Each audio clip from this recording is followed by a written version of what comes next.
For as long as the desert winds have whispered across the sands of Giza, one question has echoed across the centuries. Why and how were the pyramids built? There, on the plateau overlooking the fertile valley of the Nile, they stand as if suspended in time itself, immovable, eternal, almost alien in their silence.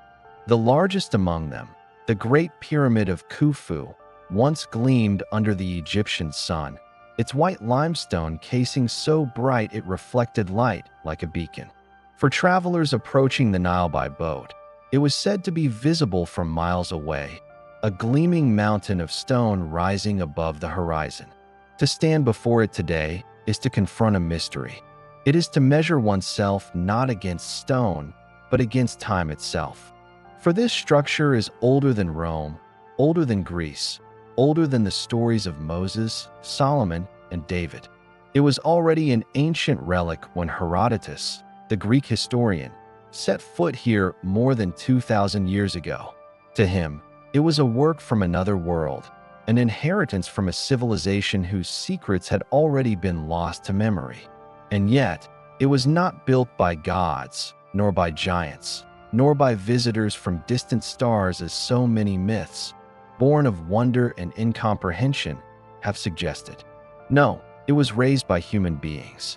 Engineers who observed the stars, who measured the land with ropes, who cut stone with copper chisels and dolerite pounders, who knew the balance of weight and leverage, who dragged sledges through the dust, who stacked stone upon stone until their king's vision was etched into the desert forever. That is the eternal fascination.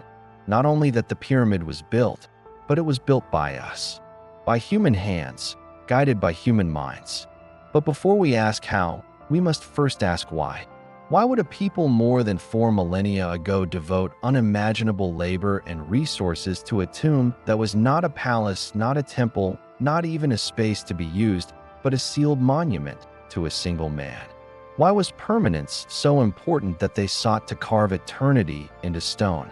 To answer this, we must travel back into the Old Kingdom, to the Egypt of the 4th dynasty, when kingship itself was still a concept being refined. For in that age, the pharaoh was not merely a ruler, not a man. He was the axis between heaven and earth, the embodiment of the gods, the guarantor of fertility and life itself. His death was not an ending, but a passage whose success determined the fate of the land itself. To preserve him was to preserve Egypt. And so, the pyramid was more than a tomb. It was a statement that Egypt itself was eternal, that its order would never collapse, that its king would never die. It was a stone ladder reaching into the heavens, designed to guide the pharaoh's soul upward, to join the stars that never set, the imperishable ones circling the north, eternal and unfading, like the king's spirit. Herodotus recorded tales told to him by priests. Some said that 100,000 slaves labored to build the pyramid. Others claimed that the pharaoh plundered his own kingdom, forcing his people to toil without end. These stories, repeated for centuries, painted the pyramid as a monument of tyranny. But archaeology has told us another story. In the 1990s, excavations on the Giza Plateau uncovered the remains of a vast workers' village. There were bakeries, breweries, workshops, and dormitories. There were cemeteries filled not with slaves, but with laborers who had been buried with respect, their bones bearing the marks of hard work, but also of medical care. These were not slaves driven by the lash. They were Egyptians, fed on rich diets of beef and fish, housed and cared for, working in teams with names like Friends of Khufu or Drunkards of Menkaure. The pyramid, then, was not the work of an enslaved people. It was the work of a society organized with extraordinary efficiency, driven by belief, loyalty, and pride. To build the pyramid was to participate in Egypt's destiny, to carve one's life into eternity. Still, the scale is staggering. More than 2 million blocks of stone, some weighing as much as 70 tons, were cut, transported, and raised. For centuries, the question has tormented us. How was it possible? Were there hidden technologies now lost to time? Was there some forgotten machine, some ingenious device that made the impossible possible? The truth is more remarkable still. There was no lost technology, no magic, no secrets hidden in vanished texts. The pyramid was built with tools as simple as copper chisels, ropes, wooden sledges, and human strength. What made it possible was not machinery, but organization. It was not a secret method, but an understanding of stone, of leverage, of logistics, and of how to mobilize tens of thousands of people toward a single vision. And so, we must understand this not just as a feat of engineering, but as a feat of society. For the pyramid is as much a monument to the people who built it as it is to the king who commanded it. To ask how the pyramid was built is to ask how a civilization could mobilize so much labor, so much knowledge, so much belief toward one purpose. It is to ask what it meant to live in a world where death was not an end, but a passage, where the king's eternity was tied to the fertility of the land itself, where the cycles of the Nile suggested that life, too, could be reborn. This is the mystery that draws us in. The pyramid is not only a structure of stone, it is a structure of meaning.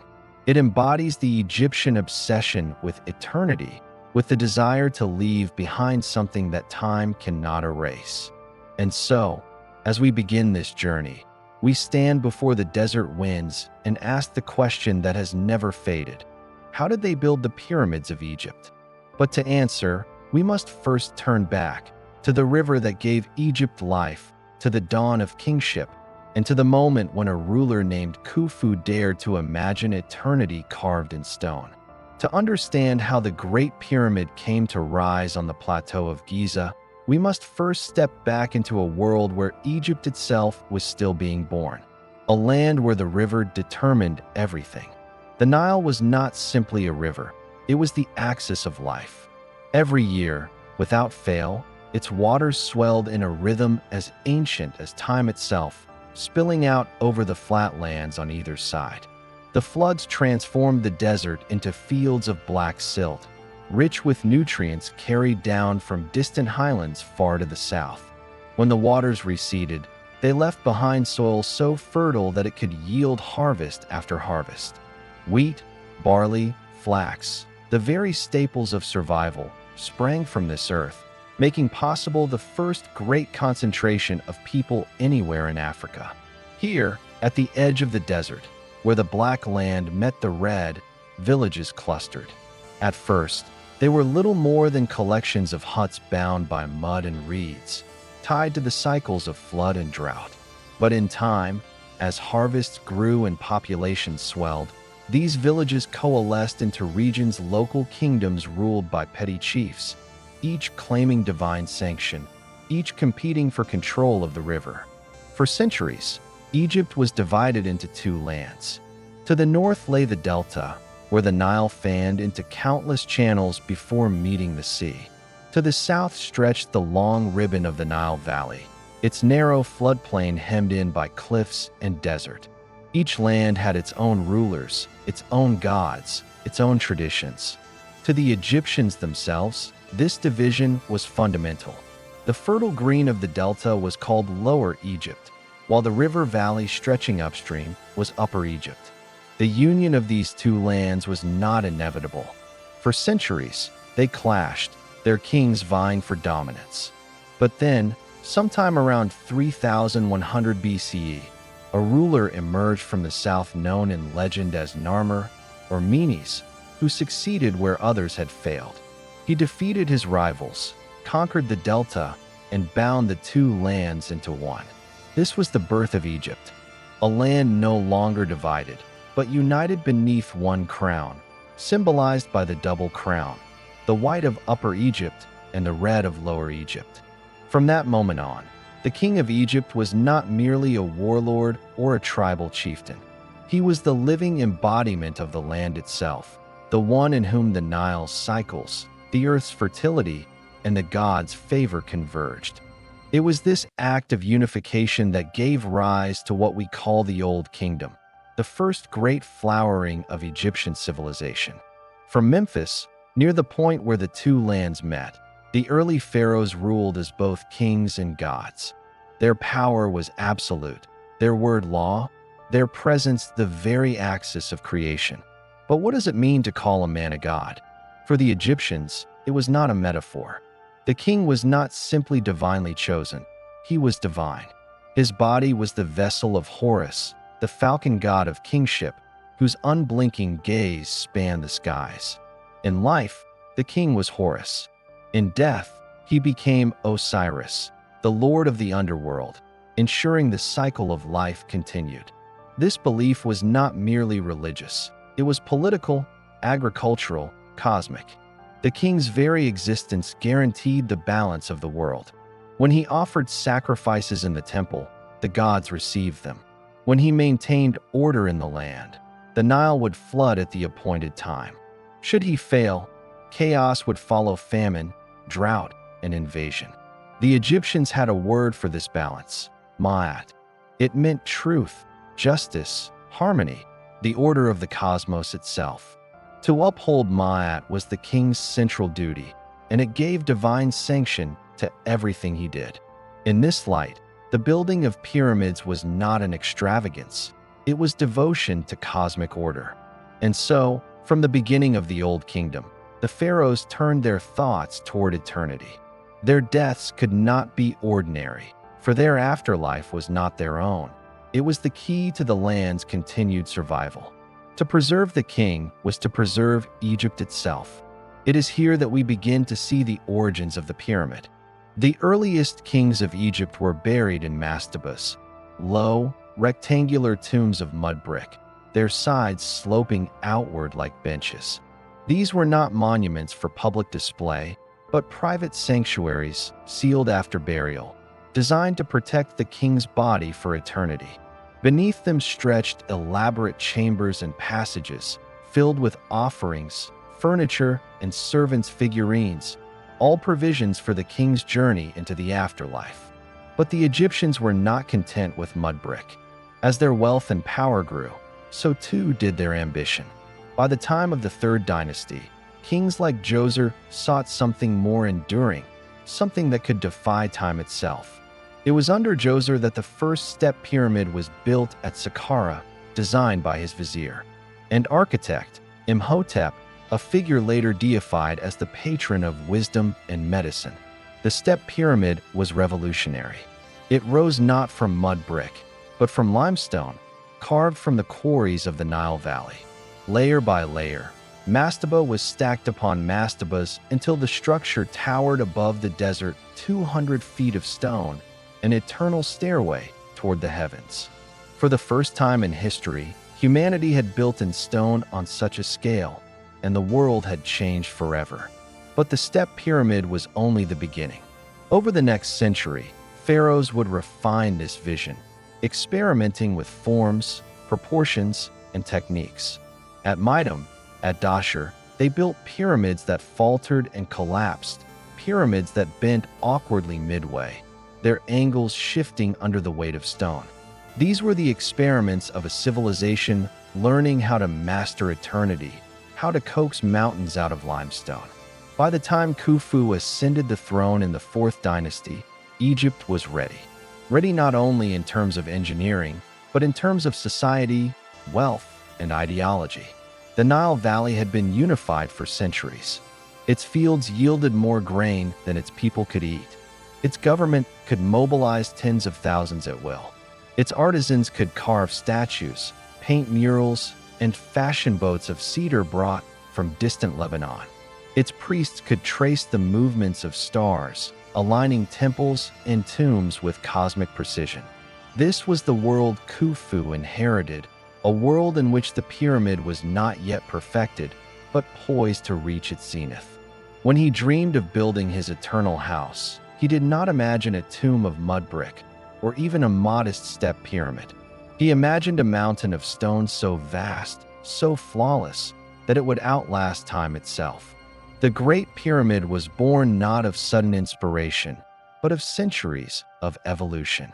It was the culmination of Egypt's first golden age, an age when kingship was absolute, when the Nile's cycles were steady, when society could afford to devote decades of labor to a single monument. But if we look deeper, we see something more profound still. The pyramid was not only a tomb, but also a monument to a king.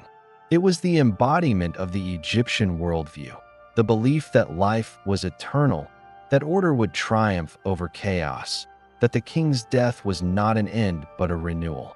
To build the pyramid was to express that faith in stone. It was to bind the people of Egypt together in a single act of devotion. Farmers from the Delta, craftsmen from Memphis, quarrymen from Aswan all converged on the plateau of Giza, united by the vision of their king. This was Egypt at the dawn of the Old Kingdom, a land newly unified, newly confident, newly ambitious. A land that believed it could carve eternity out of stone. And so, when Khufu began to build, he did not begin from nothing.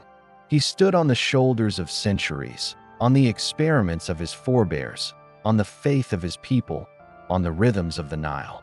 His pyramid would not simply be a tomb. It would be Egypt itself, carved into stone. When Khufu, known to the Greeks as Cheops, inherited the throne of Egypt, he stood at the pinnacle of a tradition already centuries old. He was not the first to imagine eternity, nor the first to dream of stone rising from the desert in defiance of time. Yet, in his reign, those dreams would crystallize into something unmatched, something that would cast its shadow over all of human history. Khufu's vision was born of belief as much as ambition. To be pharaoh was not simply to rule men. It was to embody the divine. Every pharaoh was Horus in life and Osiris in death, the mediator between the gods and the people, the living axis of the cosmos itself. If the pharaoh was eternal, then his resting place must also be eternal. A mound of earth or a tomb of mud brick would not suffice. Only stone, carved into perfection, could reflect the permanence of divine kingship.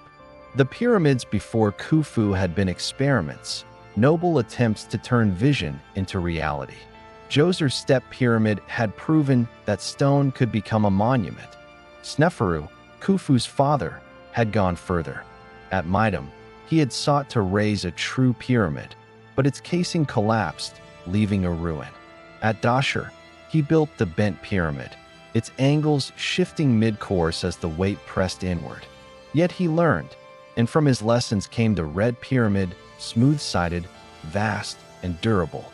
It stood as the first successful attempt at the form that would later define the Giza Plateau. Khufu grew up in the shadow of this achievement. He had seen what was possible, but he also knew that his father's pyramid, though grand, was only the beginning. He would surpass it. His reign would be marked by something greater, something so flawless that no one could question its permanence. The pharaoh's vision was not one of vanity alone. To the Egyptian mind, building a pyramid was an act of devotion to Ma'at, the cosmic order that bound together gods, men, and nature. To neglect one's eternal house was to risk imbalance, to allow chaos to encroach upon creation. The king's afterlife was not personal but national. If his soul did not ascend, if his body was not preserved, then Egypt itself might falter. To build the pyramid, then, was to safeguard the fertility of the Nile, the stability of the throne, the very rhythm of the universe. Khufu's choice of Giza was deliberate. The plateau lay west of the Nile, where the sun set, the realm of the dead. The desert stretched endlessly beyond, yet here rose a rocky outcrop, solid limestone bedrock, a foundation firm enough to bear the weight of millions of stones. It overlooked Memphis, the capital, a short distance from the river. Its position spoke not only of practicality, but of symbolism close enough for the living to remember, yet firmly set in the land of the dead. The decision to build at Giza was only the first. The scale of the undertaking demanded organization unlike anything attempted before. The pharaoh's words set the machinery of the state into motion.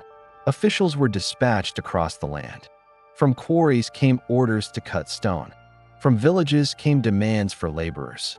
From workshops came instructions for tools, ropes, and sledges. Farmers, freed from the fields during the annual inundation, were conscripted to haul blocks. Artisans and engineers oversaw the process, their calculations guiding every stage. The numbers stagger the imagination. More than 2 million blocks of limestone, each weighing an average of 2.5 tons, would be needed. Some were larger still, massive granite beams hauled from Aswan, hundreds of miles upriver. The logistics were immense, requiring ships to transport stone, ramps to raise it, and thousands of hands to position each block with precision. Yet for the Egyptians, this was not drudgery, but duty, a contribution to the divine order. To labor for the pharaoh was to labor for Egypt itself, to ensure the Nile would flood, the harvest would ripen, and the gods would be appeased. Khufu's pyramid would rise higher than any before it, an astonishing 146 meters, or 481 feet. For thousands of years, it would remain the tallest structure on Earth. Its base would cover 13 acres, aligned with the cardinal points so precisely that even today it deviates by less than a fraction of a degree. This was no mere tomb. It was a mountain carved by human hands, embodying eternity in stone.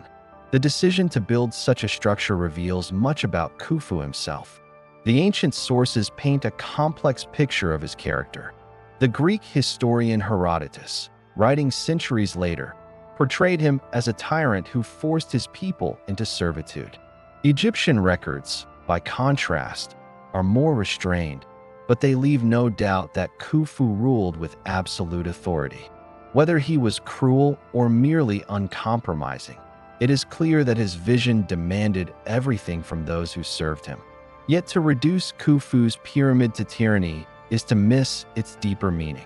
The project was possible not because of whips and chains, but because Egyptian society itself was organized for such undertakings. The Nile's bounty freed people from subsistence farming during the flood months, allowing them to labor for the state. The pharaoh's divine status made participation a religious duty. The bureaucracy that had grown since unification enabled the coordination of resources on a vast scale.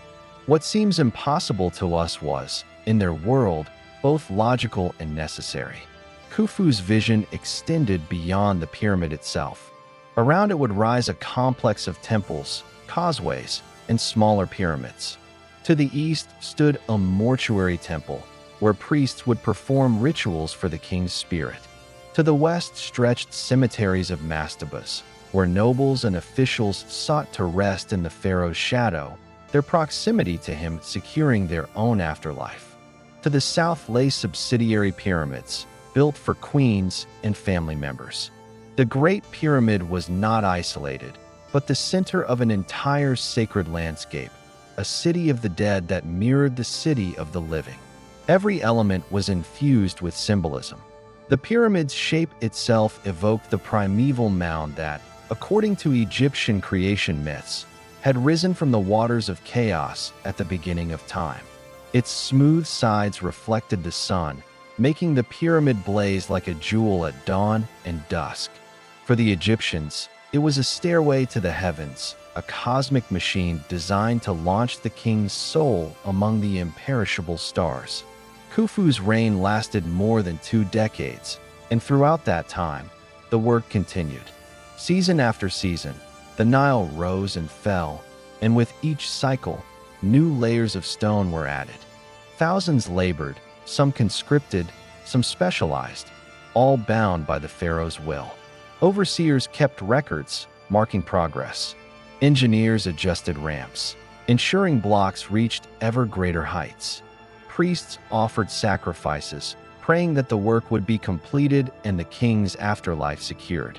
What emerges from this is not merely a story of engineering, but of faith. The pyramid was not built in defiance of nature, but in harmony with it. Its construction aligned with the cycles of the river, the rhythms of the sun, and the patterns of the stars. It was as much an act of worship as of architecture, a monument not only to Khufu's power but to Egypt's worldview itself.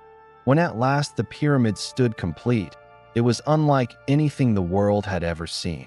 Its polished limestone casing stones gleamed white in the sun, visible for miles across the desert. To approach it must have been to approach the divine itself, a structure so vast, so perfect, that it seemed less a building than a natural feature of the earth. To the Egyptians, it was proof that the pharaoh's vision had become reality, that eternity itself had been captured in stone. For Khufu, the pyramid was his eternal house, the place where his body would rest, where his soul would ascend to the heavens, where his divine essence would continue to safeguard Egypt. For his people, it was a source of pride, a sign that their king had fulfilled his duty, that Ma'at had been upheld, that their place in the cosmos was secure. The pharaoh's vision had been realized, a vision not of a single man's glory, but of a civilization's faith in eternity, carved into the desert for all time. When one beholds the Great Pyramid, the first instinct is to ask, how? How could human beings, thousands of years ago, without steel, without machinery, without the wheel as we know it, raise 2.5 million blocks of stone into such sublime order? The answers lie not merely in mathematics or engineering, but in society itself. For the pyramid was not only a monument of stone, it was a monument of people. The story of its construction is not one of faceless slaves, shackled and driven to exhaustion beneath the whip. That image, familiar from later retellings, owes more to imagination than to history. Instead, archaeology paints a different picture, a workforce drawn from across Egypt, organized with astonishing sophistication, sustained by the wealth of the Nile, and motivated by duty as much as necessity. The Great Pyramid is as much a testament to Egyptian society as to its pharaoh.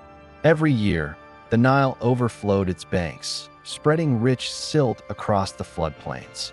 This inundation was the heartbeat of Egypt, but it also meant that, for several months, fields could not be tilled.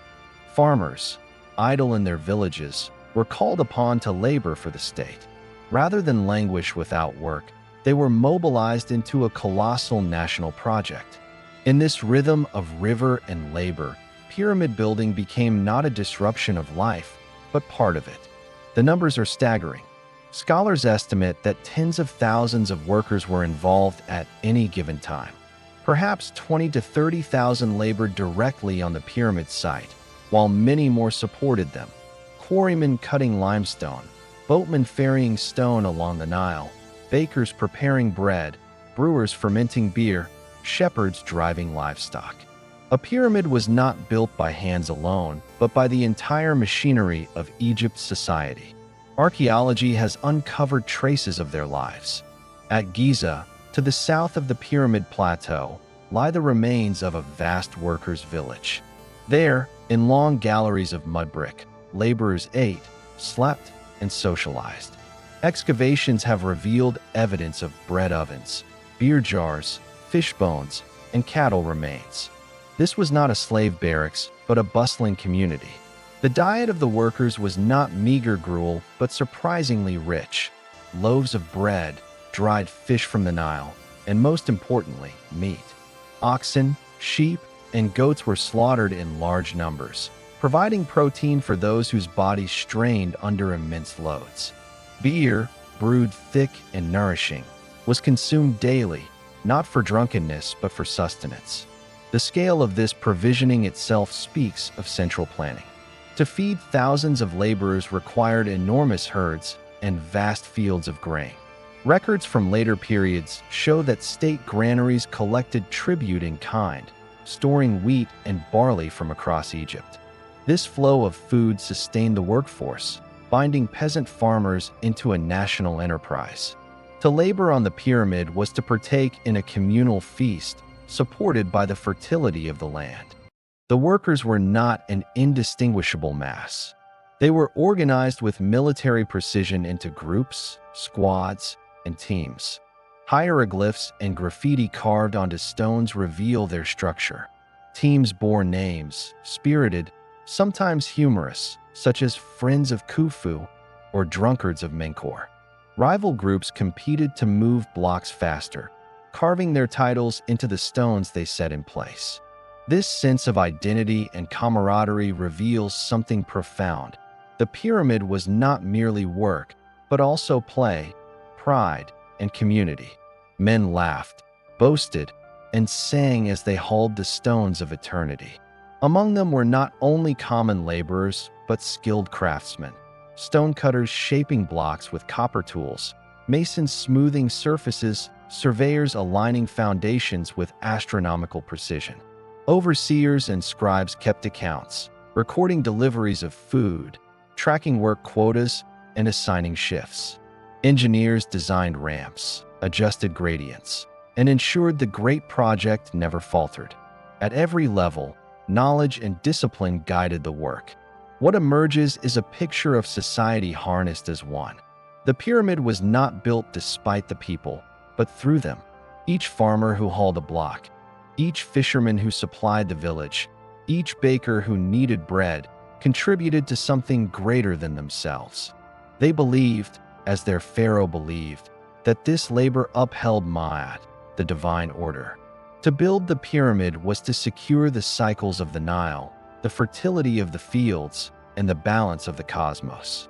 Yet we should not romanticize this too far. Life for the workers was hard. Injuries were common. Archaeological remains show bones broken, spines worn, and arthritis developed early. Men lifted until their backs bent, hauled until their joints cracked. Some died young, their bodies buried in modest graves near the site, honored for their service.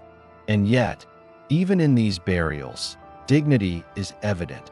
Careful positioning of the body, offerings placed with the dead, suggesting that these were not disposable lives, but valued contributors. The workforce also reveals the deep inequalities of Egyptian society. While workers ate meat and bread, the pharaoh's court feasted on delicacies, geese, honey, and imported goods. While laborers lived in barracks of mud brick, nobles constructed mastabas of stone beside the pyramid. The pyramid complex itself reflects this hierarchy. At the center, the colossal tomb of the king. Around it, smaller tombs of family and officials. Further still, the resting places of the workers.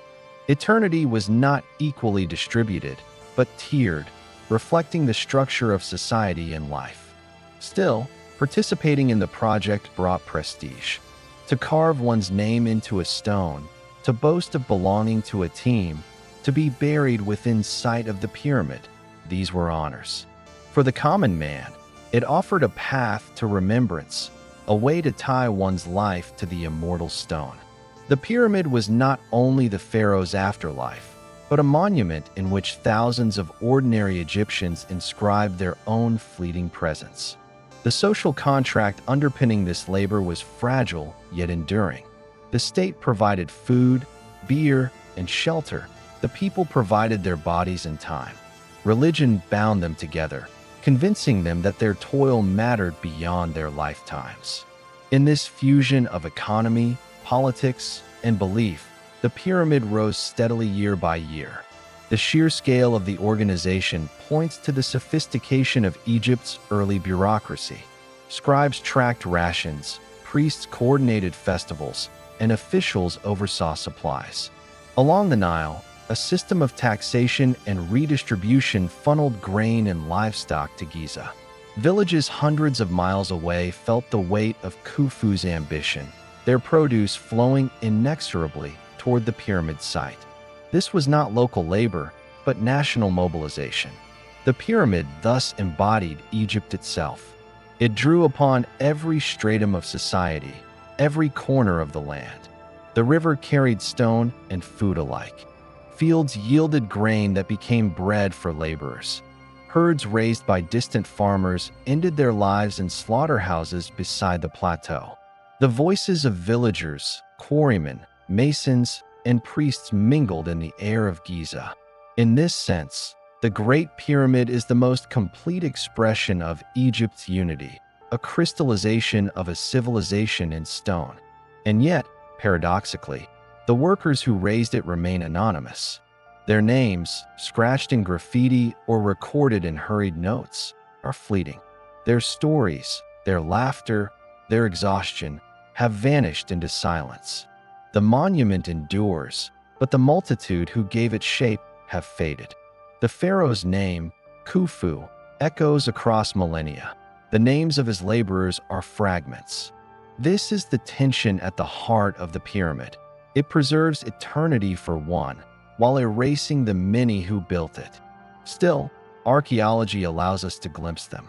In the bones of a worker healed of a broken limb, we see evidence of care someone tended to him, fed him, and allowed him to recover. In the traces of bread and beer, we see the communal meals that sustained them. In the playful names of work gangs, we hear humor in the shadow of toil. These fragments remind us that the pyramid is not only stone but also flesh, not only eternal silence, but also once living voices. The workforce behind the Great Pyramid thus reveals the duality of Egyptian civilization. It was hierarchical, unequal, and demanding. Yet it was also communal, organized, and deeply religious. It could compel tens of thousands to labor for decades, not through brute force alone, but through a shared belief in eternity. The pyramid stands today because a society believed in it, because ordinary men gave their strength to it, because they saw in its rising form the reflection of their world and their gods. The Great Pyramid is therefore not merely Khufu's monument. It is Egypt's monument, the crystallization of its society, its faith, its organization, and its people. Beneath its smooth sides lie not only blocks of limestone, but the sweat and breath of thousands who will forever remain unnamed, yet whose labor ensured that eternity itself was carved into the desert. Beneath the glare of the desert sun, an extraordinary labor unfolded. To understand how the Great Pyramid rose stone by stone, we must look closely at the tools, the quarries, and the resourceful ingenuity of the engineers who directed this monumental task. It is tempting to imagine vast machines or lost technologies, but the truth is more remarkable. The builders of Egypt wielded simple tools, fashioned from stone, copper, and wood. Yet in their hands, these humble instruments achieved feats that still command awe. The story begins in the quarries. At Giza itself, limestone was cut in enormous quantities, forming the bulk of the pyramid's core. Close to the construction site, workers extracted blocks by carving channels into the bedrock, freeing each stone from its natural setting. They employed dolerite pounders, rounded balls of hard igneous rock, many of which have been found scattered about ancient quarries. Striking with relentless force, these pounders broke away chunks of limestone and left distinctive hollows, marks that can still be seen today. With nothing more than persistence, repetition, and the unyielding hardness of dolerite, they opened the quarries that supplied the pyramid's massive bulk. But the pyramid was more than rough limestone. For its casing and inner chambers, engineers demanded higher precision and harder stone. The gleaming outer layer, long since stripped away, was cut from fine white limestone quarried at Tura, across the Nile. These blocks were so carefully finished that, when fitted together, they created a smooth, shining surface that reflected the desert sun. To obtain them, quarrymen worked in narrow shafts, chiseling with copper tools sharpened again and again, for the stone dulled their edges with every stroke. Archaeological evidence shows how wedges of wood were hammered into cracks, then soaked with water until they expanded, splitting great masses of stone. In this way, the casing blocks were freed, dragged up from the depths of quarries, and ferried across the river. For the innermost sanctum of the pyramid, the king's chamber, a still greater challenge was required. Its walls and ceiling were constructed not of limestone, but of granite, immense slabs weighing dozens of tons, hauled from quarries at Aswan, some 500 miles to the south. The extraction of these stones reveals the limits and brilliance of Old Kingdom engineering. Granite, far harder than limestone, resisted the copper chisels of the quarrymen. Instead, masons relied on dolerite pounders once more, striking the red stone again and again until channels were cut deep enough to free the block. The remains of these channels can still be seen in Aswan today, their sides scarred by thousands of blows. The patience required is staggering. Days, weeks, perhaps months of hammering to free a single block. Yet by sheer endurance, hundreds were cut and prepared for transport. The question of tools deserves closer attention. At first glance, copper may seem inadequate to the task. Bronze had not yet entered Egyptian life. Iron was still centuries away. Yet copper, though soft by modern standards, was workable and versatile. Archaeological finds show chisels, saws, and adzes fashioned from this metal. These tools were repeatedly sharpened, their edges hammered back into shape by smiths who labored alongside the quarry crews. Traces of copper filings have been found in stone cuts, evidence of how the ancient workers sawed their way through rock with copper blades and an abrasive slurry of sand and water. In the desert, where sand was plentiful, this mixture became a natural cutting agent, grinding through limestone and even granite with steady perseverance. The dolerite pounders, meanwhile, reveal something profound about ancient ingenuity. Thousands of these rounded stones have been uncovered, each worn smooth by use. They are crude in appearance, little more than hard rocks carried from nearby outcrops, yet their function was indispensable. Striking granite with dolerite produces a shower of fragments, slowly carving channels. To modernize, it seems impossibly laborious, but multiplied by hundreds of workers, each swinging for hours, the task becomes manageable. What one person could never accomplish in a lifetime, many hands achieve together in months.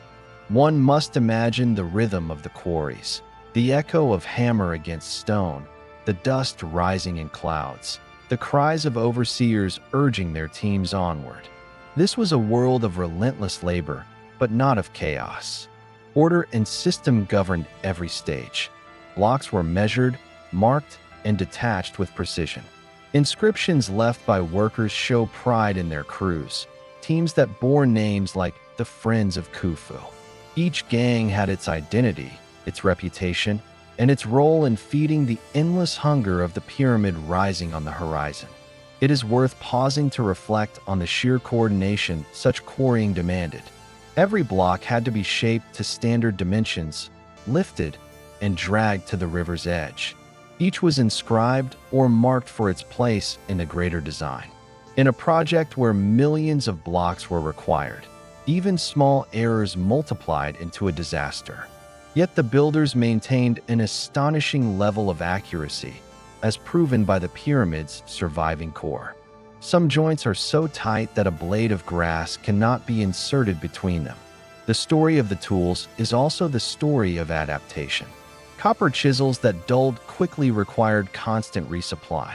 Archaeologists estimate that vast numbers of tools were consumed in the process.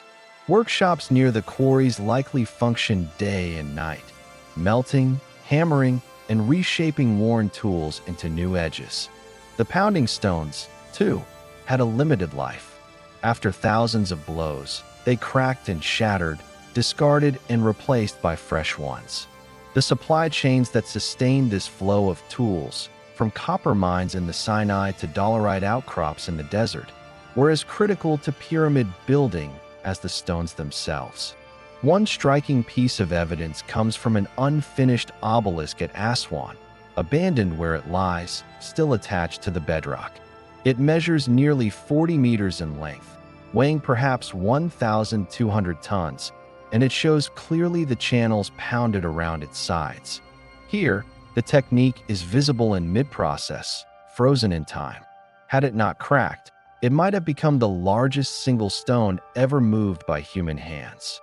Its presence reveals both the ambition and the practical limits of Egyptian stoneworking, the willingness to attempt the impossible, and the recognition of when nature imposed a boundary.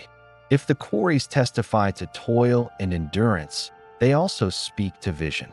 Each block wrested from the earth represented a fragment of the pharaoh's eternity. Quarrymen were not mere laborers. They were participants in a sacred enterprise. In carving limestone and granite, they gave shape to cosmic order, translating the pharaoh's divine authority into enduring stone. Their tools, humble as they were, carried the weight of eternity. To strike with a dolerite pounder or guide a copper chisel was to act in service of the gods. This intersection of the practical and the spiritual is at the heart of Egyptian engineering. Modern observers may see only sweat and stone, but for the builders themselves, each action was infused with meaning. The pyramid was not a construction site. It was a creation, an act of bringing order from chaos. In their mythology, the world itself had emerged from a primeval mound rising from the waters of chaos. The pyramid, shaped from earth and stone, mirrored that first act of creation. Every tool strike echoed the work of the gods. Thus, in the desert quarries and workshops, the first phase of pyramid building took shape. Blocks were cut, shaped, and prepared for journeys across land and river. The pounding stones cracked, the copper chisels blunted, the air filled with dust and labor. Yet, through persistence, the impossible became reality. Millions of tons of stone stood ready, awaiting the next stage in their transformation, the great voyage toward Giza, where they would take their place in the eternal monument of Khufu. The stones, once cut and prepared, could not remain where they were.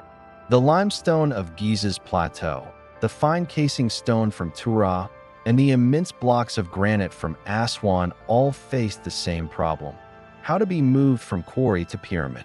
In this, the Nile itself became the true engine of Khufu's vision. Without the river, the Great Pyramid could never have risen.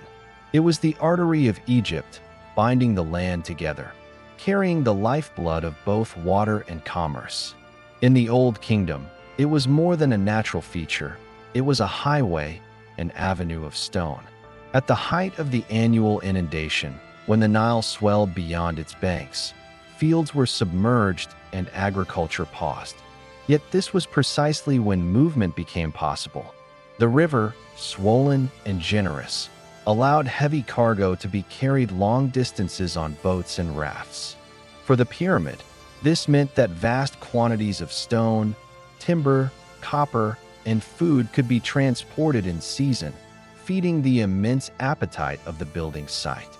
Archaeological evidence suggests that whole fleets of transport barges were built for the purpose, their hulls lashed together with ropes, their decks stacked with blocks weighing tons. Reliefs from later periods show how such vessels were designed: simple, wide-bottomed, sturdy enough to bear weight, yet shallow enough to navigate channels dredged into the floodplains. The transport of granite from Aswan posed the greatest challenge. Each block destined for Khufu's pyramid weighed many tons, some up to 70. To move them, they were dragged across wooden sledges from the quarry to the riverbank. In the desert heat, men poured water on the sand before the sledge, a practice confirmed by wall paintings and modern experiments, which reveal that water reduced friction by half. The blocks, once loaded onto barges, began their journey north, carried by the slow but relentless current of the Nile. For weeks, perhaps months, these convoys traveled along the river, their progress watched by farmers along the banks, who must have marveled at the sight of massive stones floating past, bound for the king's eternal house. The limestone casing stones from Tura, though closer, required no less care. They, too, were carried across the Nile, ferried to the west bank where Khufu's pyramid rose. Archaeological excavations at Wadi al-Jarf, a Red Sea harbor, have revealed papyri from the reign of Khufu, the oldest known papyri in the world. Among them are the records of a man named Mirror, an inspector who oversaw teams of men transporting limestone from Tura to Giza. His logbooks describe in simple, practical terms the movement of blocks along canals and causeways, their delivery to the pyramid site. From his words, we glimpse the mundane reality behind the monument: days of hauling, navigating, coordinating, and reporting.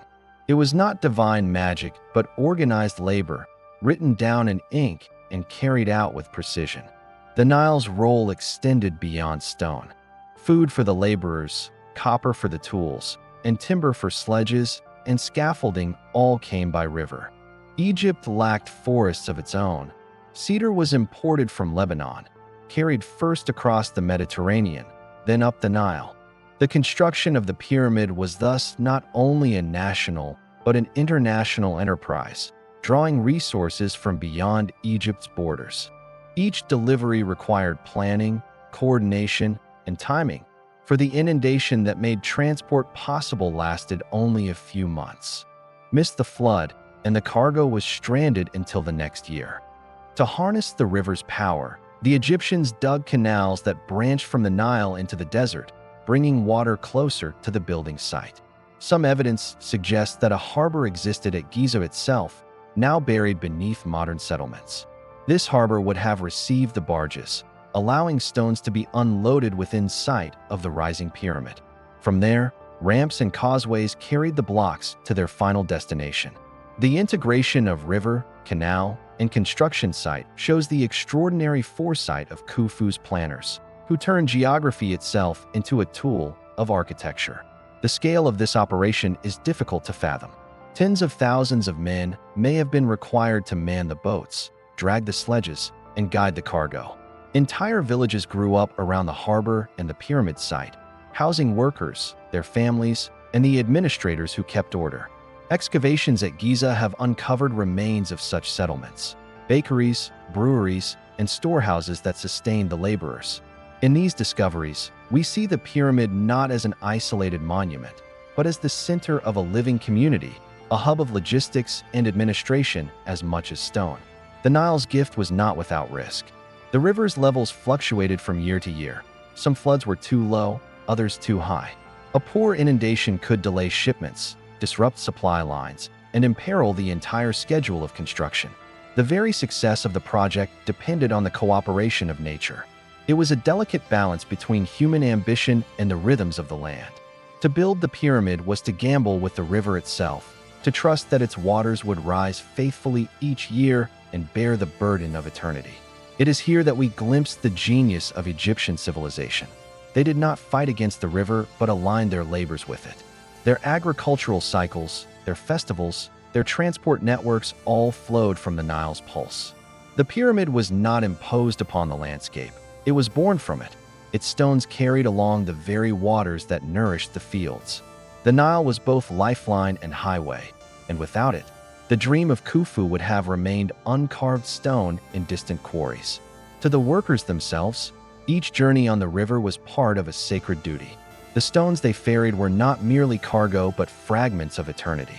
As barges crept northward with granite or crossed westward with casing stones, the men upon them were actors in a cosmic drama. They bore upon the waters the body of the pyramid itself, a body that would become the eternal vessel of the king's soul. In their songs, in their rituals, the river became a conduit between earth and heaven. The Nile was the artery of Egypt, and through it flowed not only water and stone, but the promise of immortality. The pyramid could not rise by the river alone. Stones, once ferried to the plateau, faced their greatest obstacle, gravity itself. How were blocks, weighing 2 and 3 tons each, lifted higher and higher as the pyramid grew? This question, more than any other, has inspired speculation across centuries. From Herodotus in antiquity to engineers of the modern age, theories have multiplied.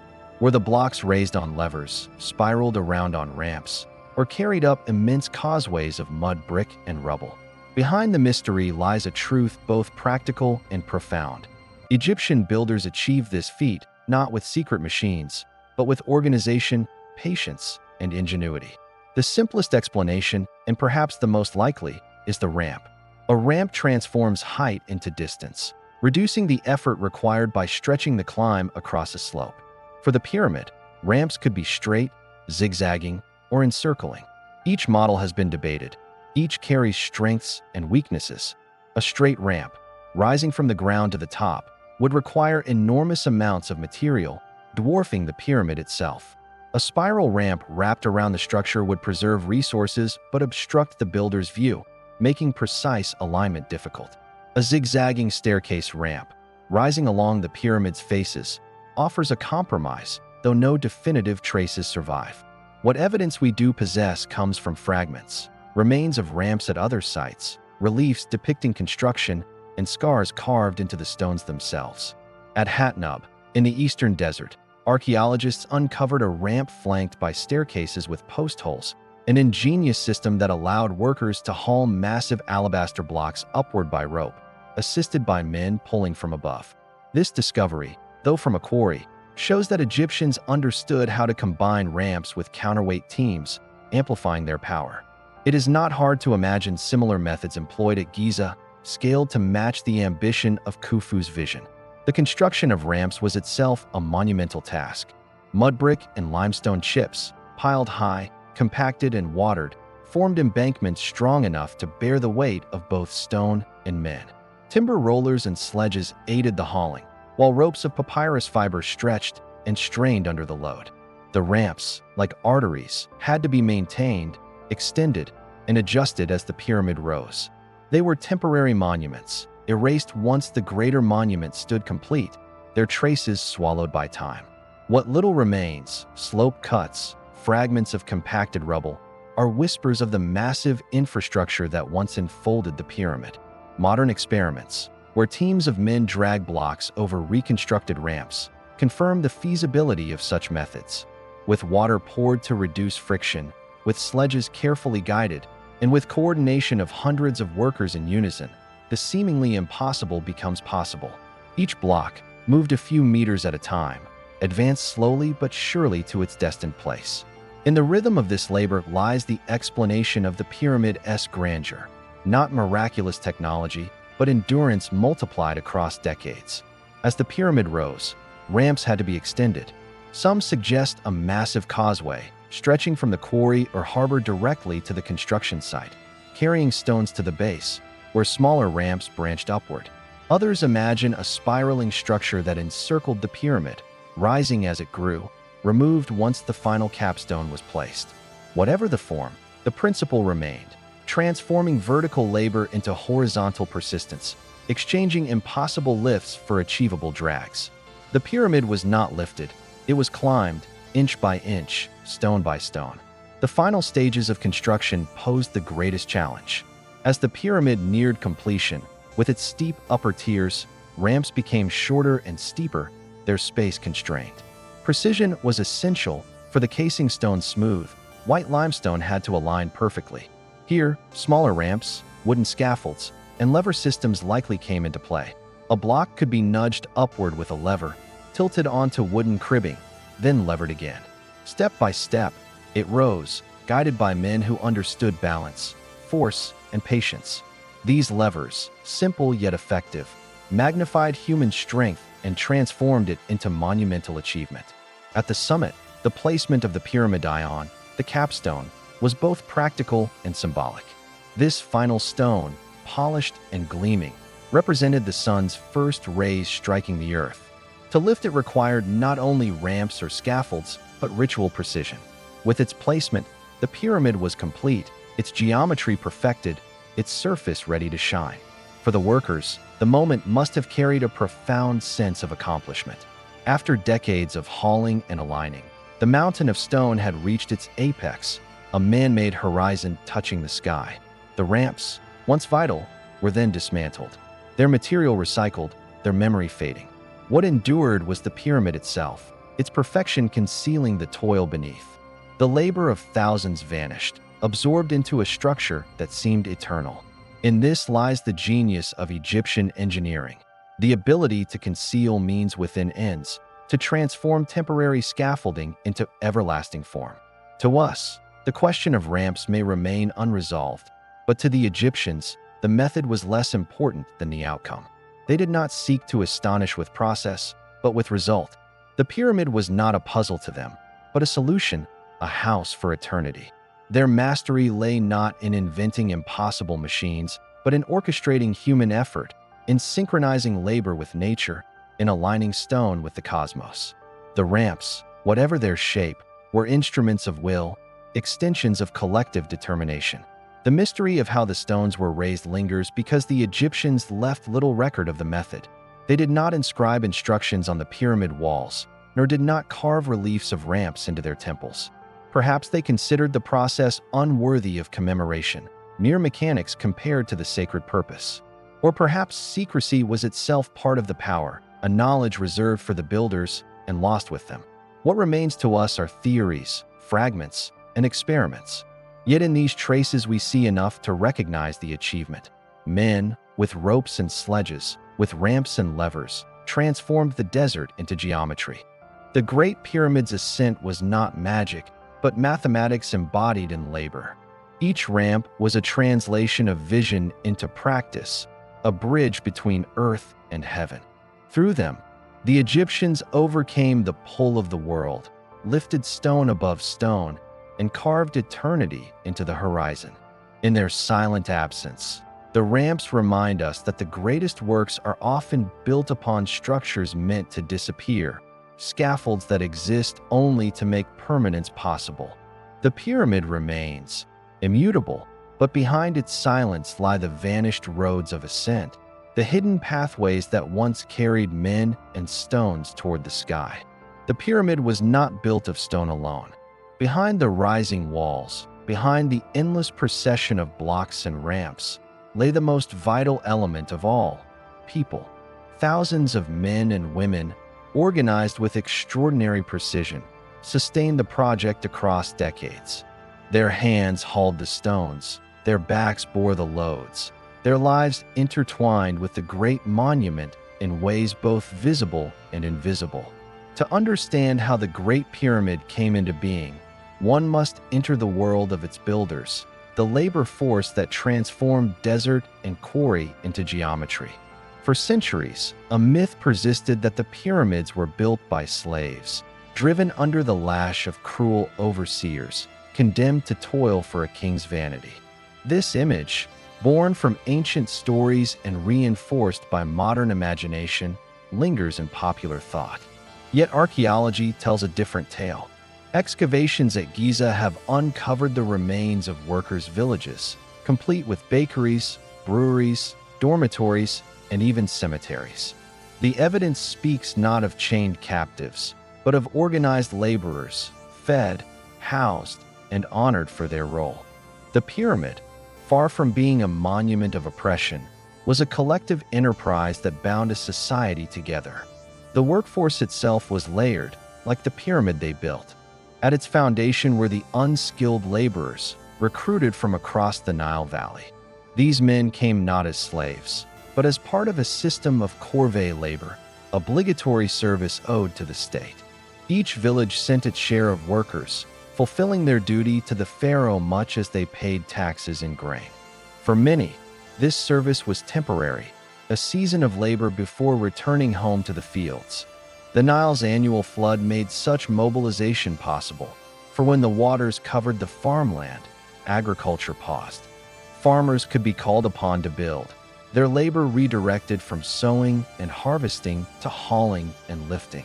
The river's rhythm became the pyramid's heartbeat, tying the agricultural cycle to the cycle of construction. Above these seasonal workers stood the permanent crews, a core of skilled craftsmen and artisans. These were the quarrymen, stonecutters, masons, and transport specialists who remained year-round. They possessed knowledge passed down through generations, understanding how to split granite, how to smooth limestone, how to bind ropes, and balance sledges. These craftsmen formed the backbone of the operation, ensuring that each stone was cut to measure, each ramp maintained, each rope and tool repaired. Without them, the project's continuity would have faltered. At the top were the overseers and engineers, scribes, architects, and administrators who recorded deliveries, calculated alignments, and allocated resources. Their precision was essential. Every day, stones had to be hauled in order, placed in sequence, aligned with the axis of the pyramid. Food and supplies had to arrive in quantities sufficient to feed thousands. Mistakes could ripple outward, delaying progress, wasting effort. Through records carved into ostraca and hieratic papyri, we glimpse their work, accounts of rations, names of crews, tallies of supplies. The pyramid's grandeur rests as much on ink and calculation as it does on stone and sweat. The workers themselves lived in a settlement near the construction site. Archaeologists call it the workers' village, and its remains give us insight into their daily lives. Rows of long galleries, likely serving as dormitories, housed teams of men. Nearby, bakeries produced loaves in vast quantities, their ovens blackened by constant use.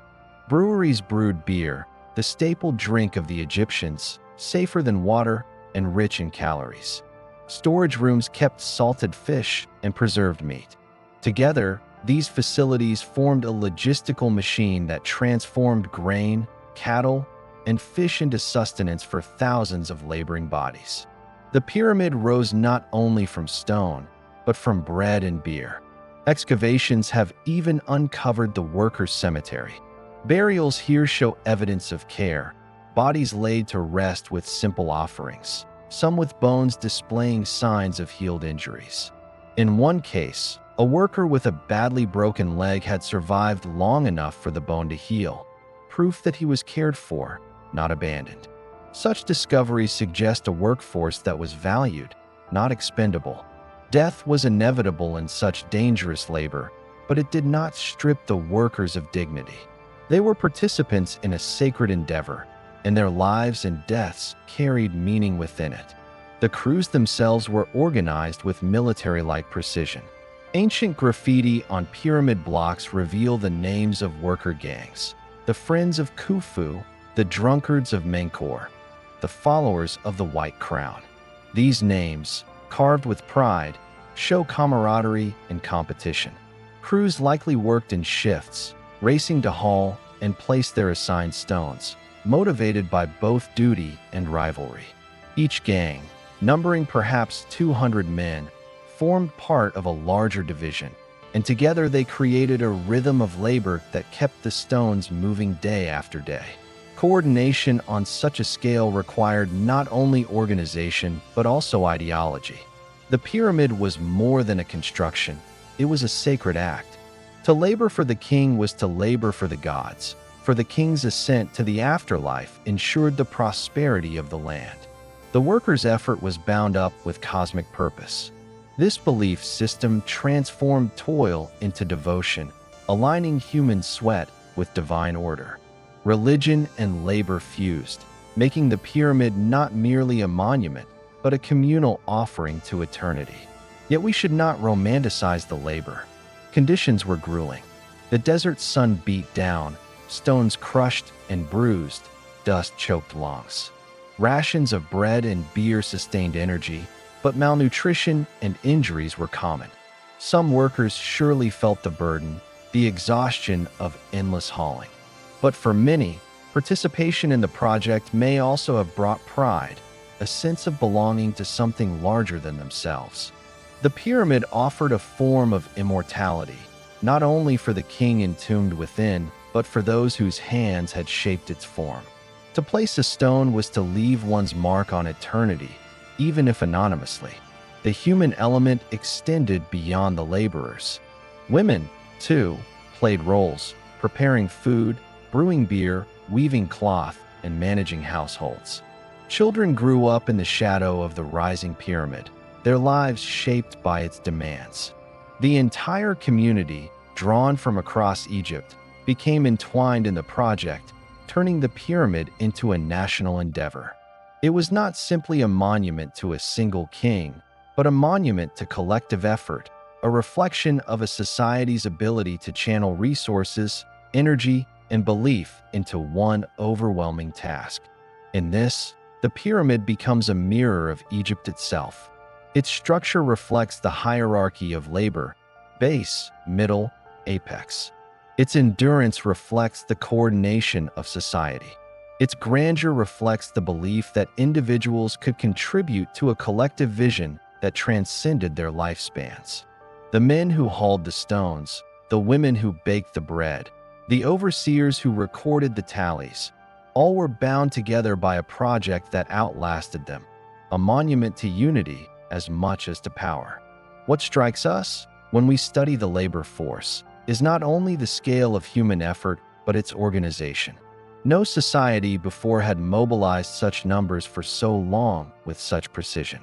The pyramid stands not only as a triumph of engineering, but as a triumph of administration, logistics, and human coordination. It is a monument to the ability of a civilization to marshal itself, to transform fleeting human lives into eternal stone. And when the pyramid was complete, what became of the workers? Many returned to their villages, resuming lives as farmers, craftsmen, and traders. Others remained, part of the permanent workforce that would build temples, tombs, and new pyramids for future kings. Their labor was not confined to one monument, but extended across centuries, shaping Egypt's landscape and its identity. Each generation inherited the skills of the last, ensuring continuity.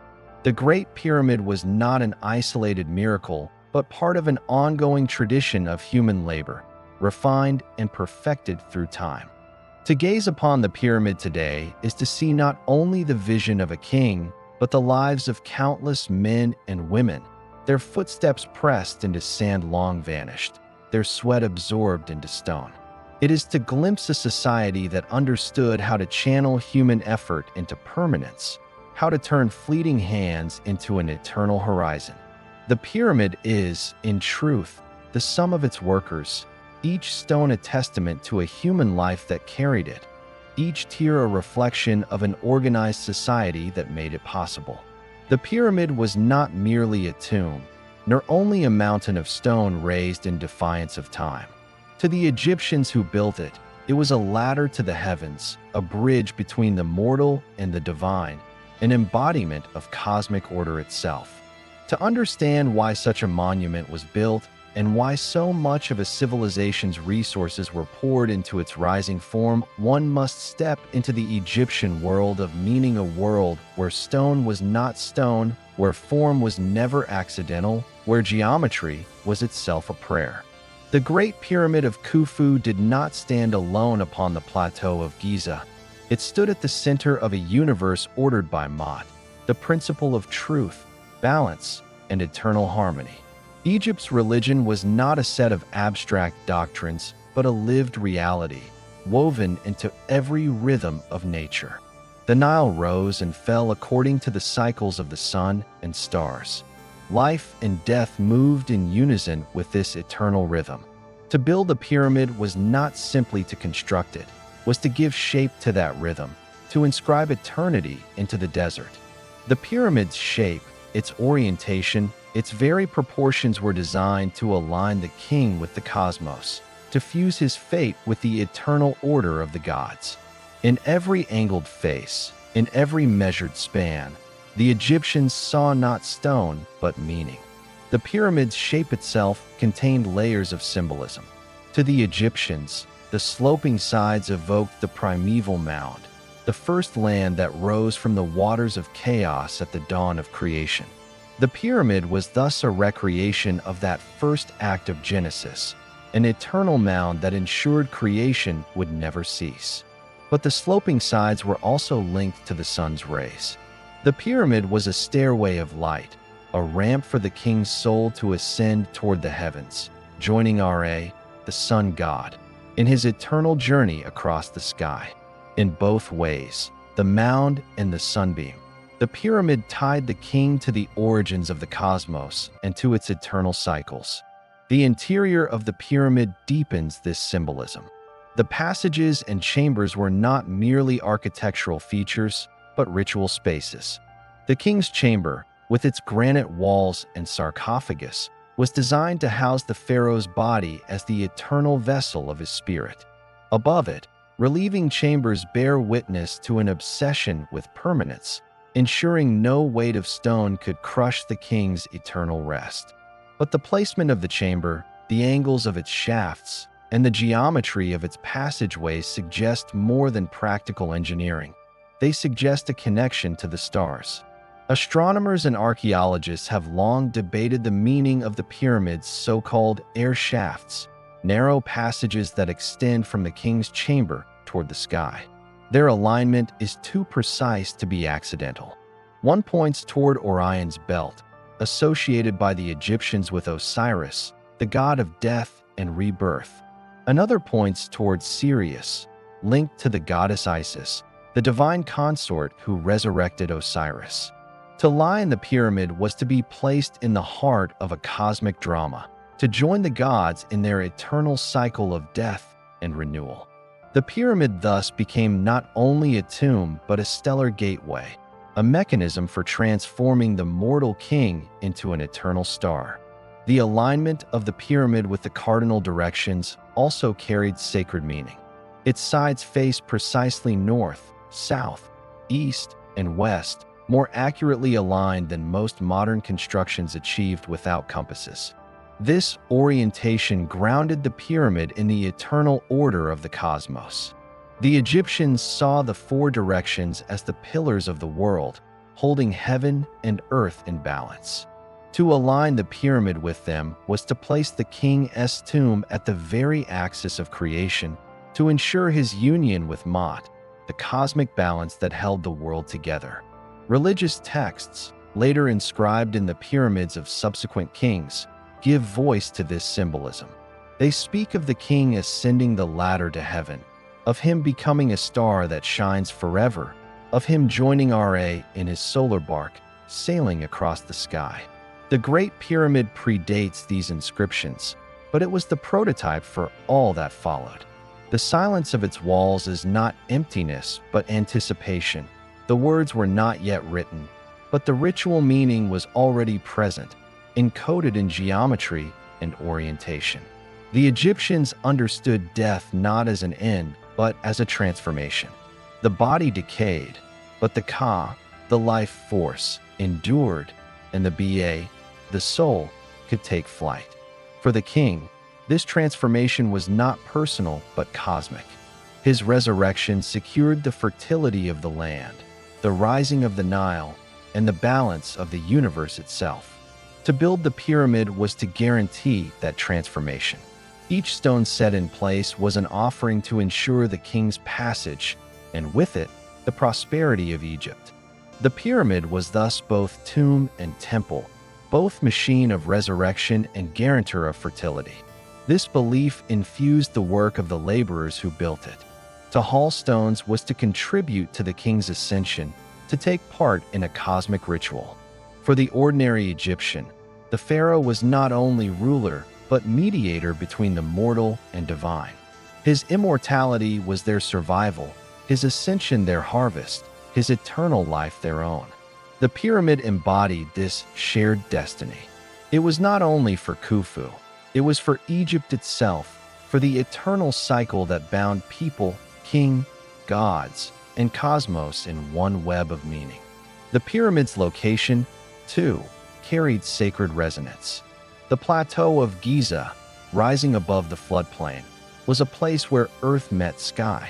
Beneath its sands lie necropolises stretching back generations, linking the king's tomb to the ancestors. Across the river lay Heliopolis, the great city of the sun god Ra, where priests watched the rising sun and performed the daily rituals that sustained creation. To build the pyramid here was to place the king's tomb at the hinge of heaven and earth, river and desert, past and future. Geography itself became theology.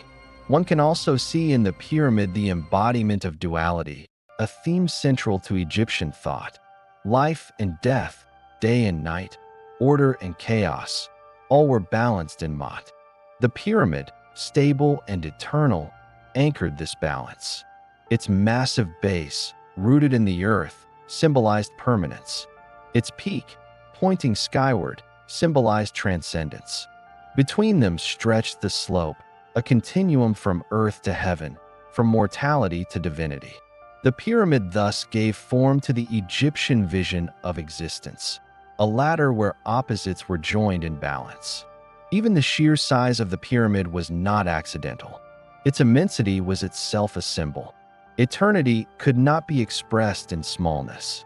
Only by overwhelming scale could the Egyptians give visible form to the invisible concept of immortality. The pyramid's bulk was a prayer in stone, its endurance across millennia a testimony to the eternal life it was meant to secure.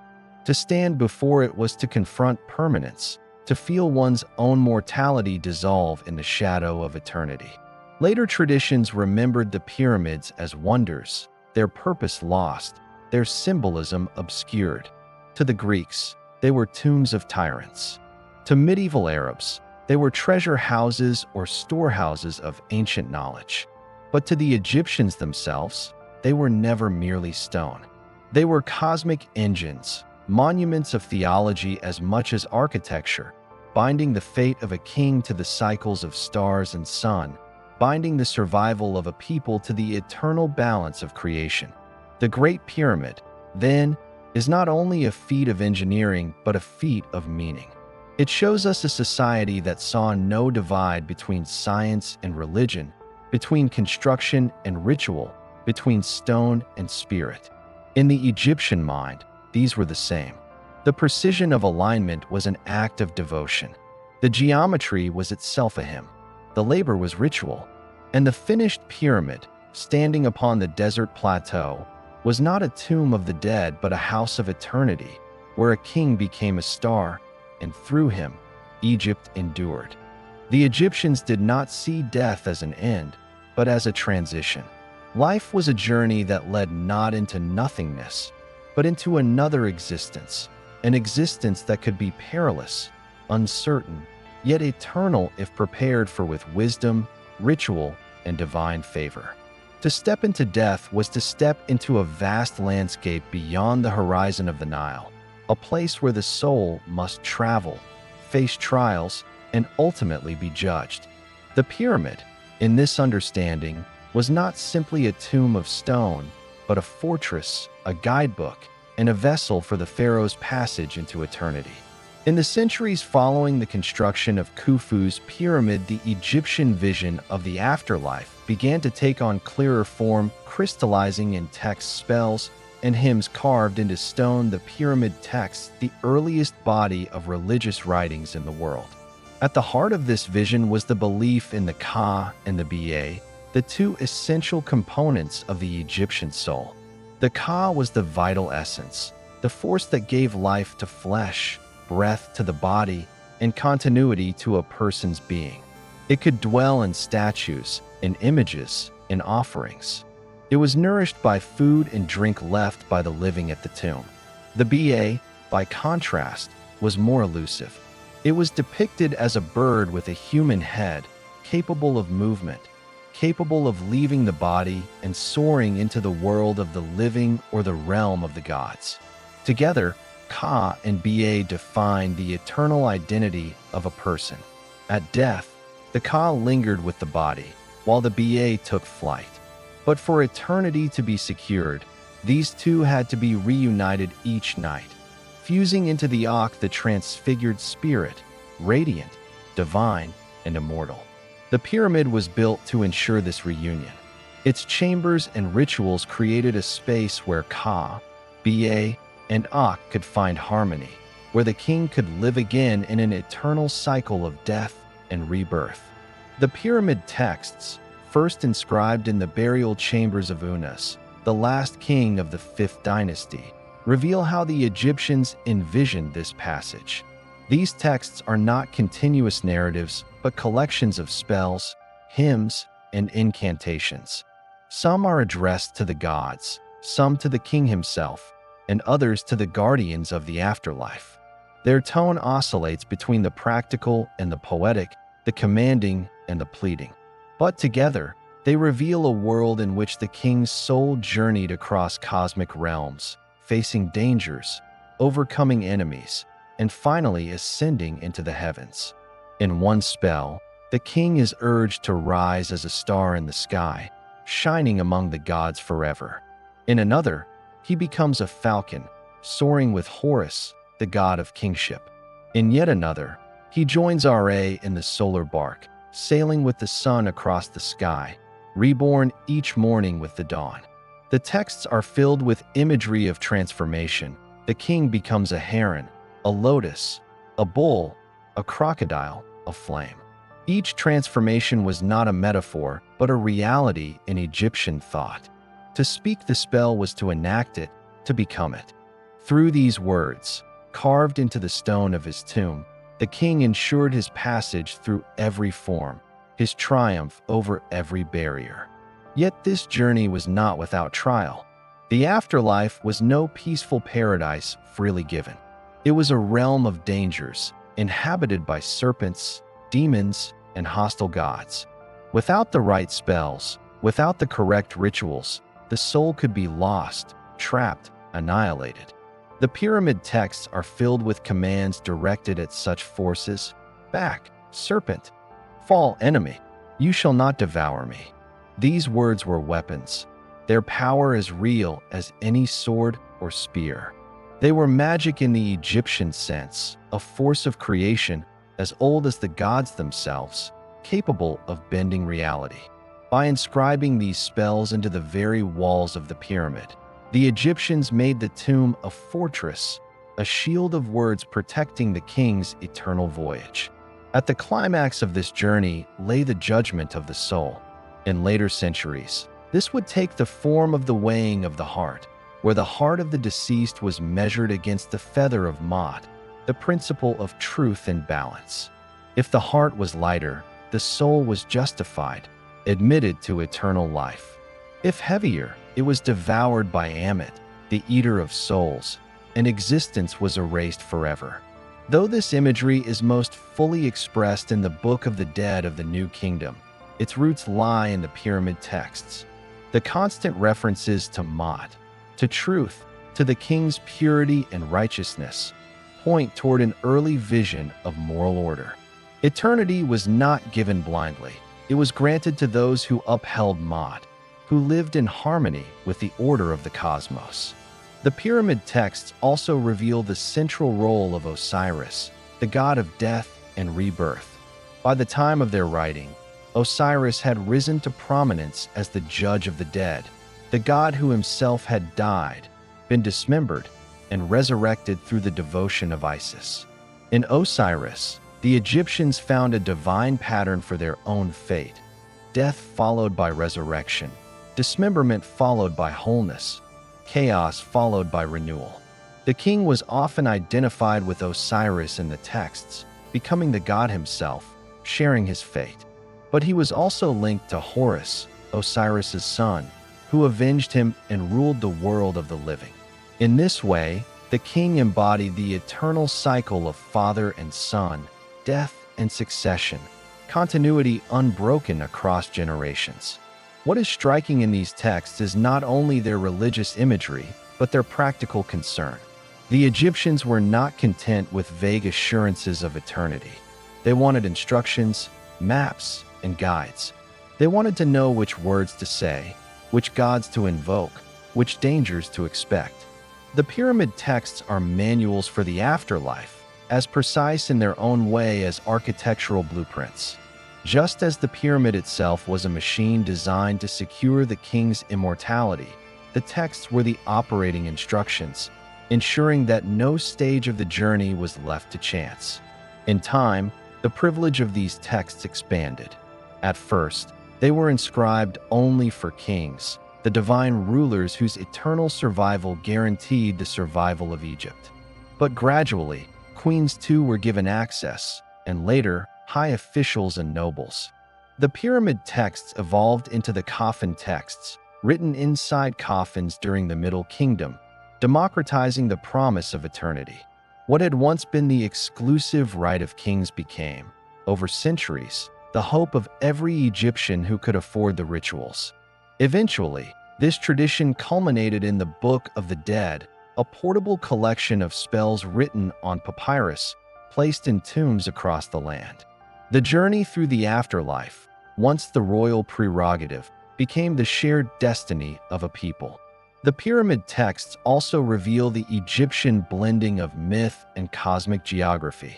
The afterlife was not imagined as a single place, but as a series of realms. There was the sky, where the king rose as a star.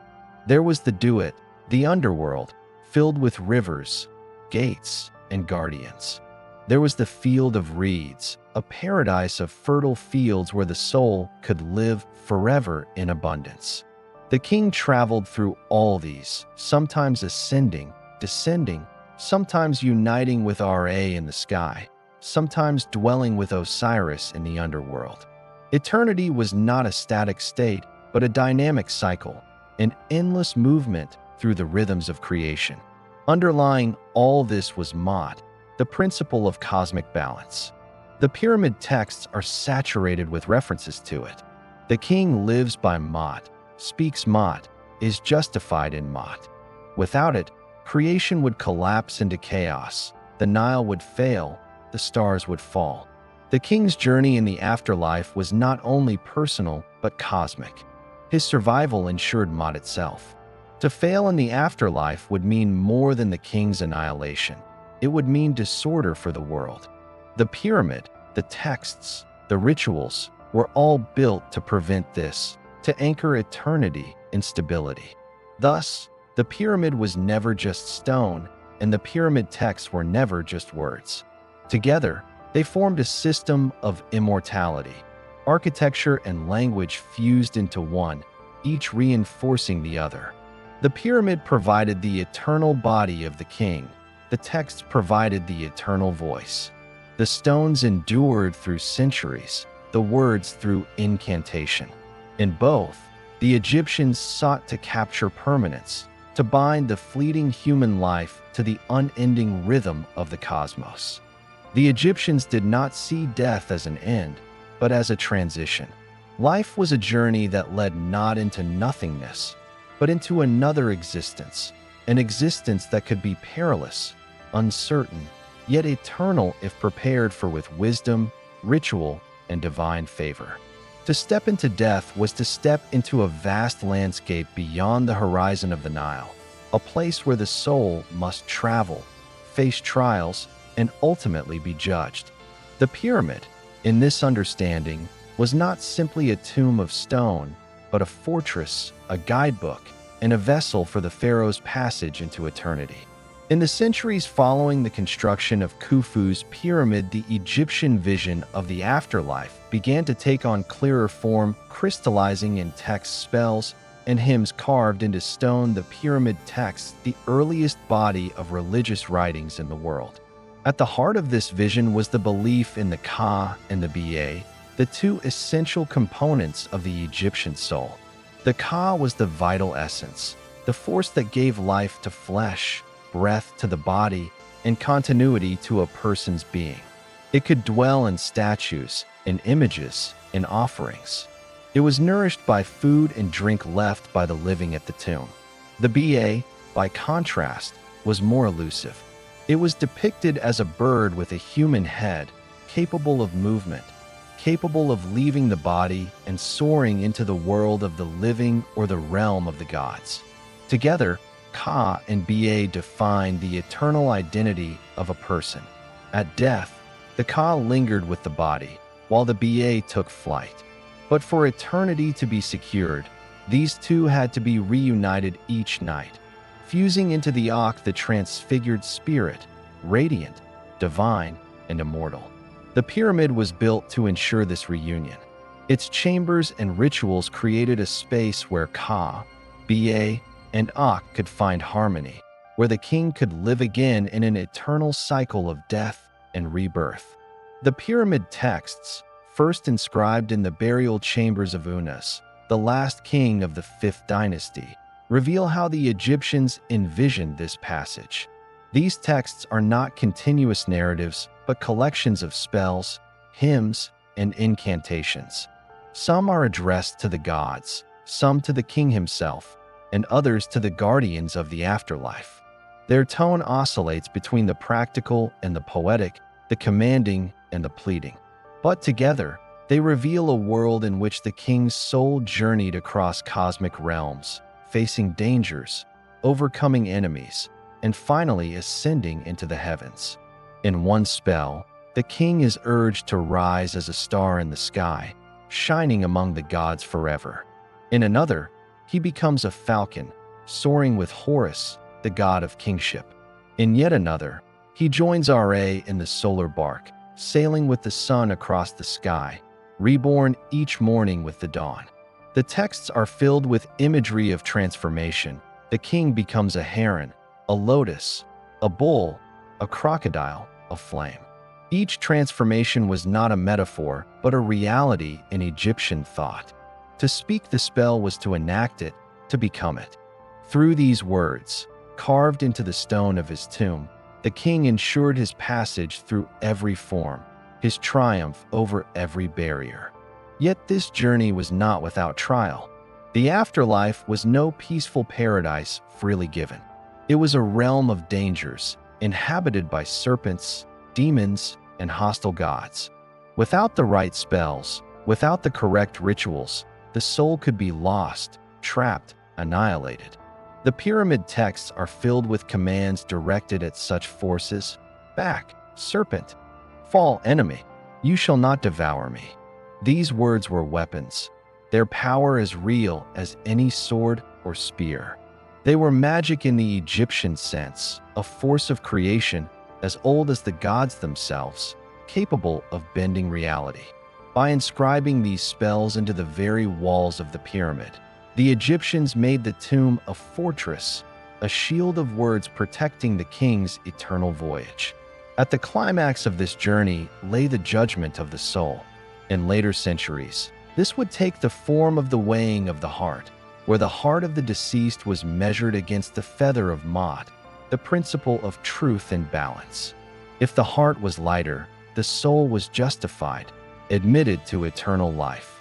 If heavier, it was devoured by Ammit, the eater of souls, and existence was erased forever. Though this imagery is most fully expressed in the Book of the Dead of the New Kingdom, its roots lie in the pyramid texts. The constant references to Ma'at, to truth, to the king's purity and righteousness, point toward an early vision of moral order. Eternity was not given blindly. It was granted to those who upheld Ma'at, who lived in harmony with the order of the cosmos. The pyramid texts also reveal the central role of Osiris, the god of death and rebirth. By the time of their writing, Osiris had risen to prominence as the judge of the dead, the god who himself had died, been dismembered, and resurrected through the devotion of Isis. In Osiris, the Egyptians found a divine pattern for their own fate: death followed by resurrection, dismemberment followed by wholeness, chaos followed by renewal. The king was often identified with Osiris in the texts, becoming the god himself, sharing his fate. But he was also linked to Horus, Osiris's son, who avenged him and ruled the world of the living. In this way, the king embodied the eternal cycle of father and son, death and succession, continuity unbroken across generations. What is striking in these texts is not only their religious imagery, but their practical concern. The Egyptians were not content with vague assurances of eternity. They wanted instructions, maps, and guides. They wanted to know which words to say, which gods to invoke, which dangers to expect. The pyramid texts are manuals for the afterlife, as precise in their own way as architectural blueprints. Just as the pyramid itself was a machine designed to secure the king's immortality, the texts were the operating instructions, ensuring that no stage of the journey was left to chance. In time, the privilege of these texts expanded. At first, they were inscribed only for kings, the divine rulers whose eternal survival guaranteed the survival of Egypt. But gradually, queens too were given access, and later, high officials and nobles. The pyramid texts evolved into the coffin texts, written inside coffins during the Middle Kingdom, democratizing the promise of eternity. What had once been the exclusive right of kings became, over centuries, the hope of every Egyptian who could afford the rituals. Eventually, this tradition culminated in the Book of the Dead, a portable collection of spells written on papyrus, placed in tombs across the land. The journey through the afterlife, once the royal prerogative, became the shared destiny of a people. The pyramid texts also reveal the Egyptian blending of myth and cosmic geography. The afterlife was not imagined as a single place, but as a series of realms. There was the sky, where the king rose as a star. There was the Duat, the underworld, filled with rivers, gates, and guardians. There was the field of reeds, a paradise of fertile fields where the soul could live forever in abundance. The king traveled through all these, sometimes ascending, descending, sometimes uniting with Ra in the sky, sometimes dwelling with Osiris in the underworld.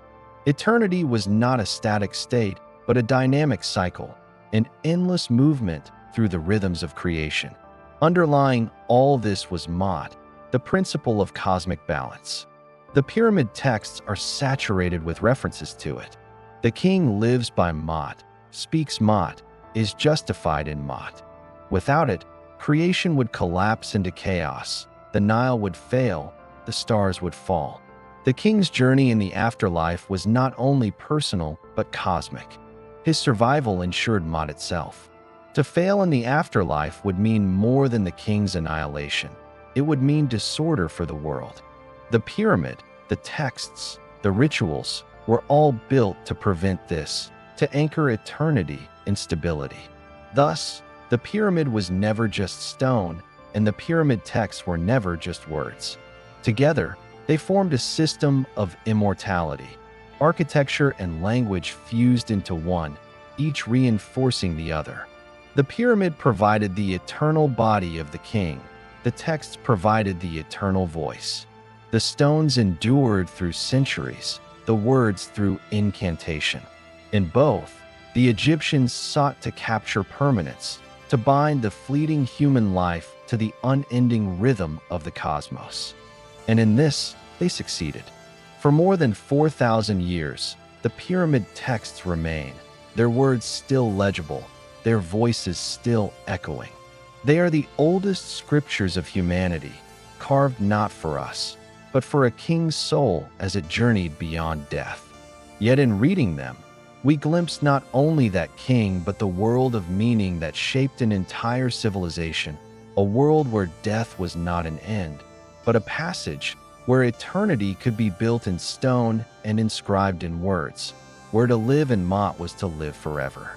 The pyramids of Giza are often thought of as monuments of stone, immovable and eternal, but in truth, they were also monuments of light. Their engineering was not only about blocks and ramps, but about geometry, symmetry, and alignment with the heavens. The pyramid is a structure caught between earth and sky, built on sand but pointing to the stars. And for the ancient Egyptians, this was no accident. For them, the world was not divided between the material and the spiritual as we often imagine today.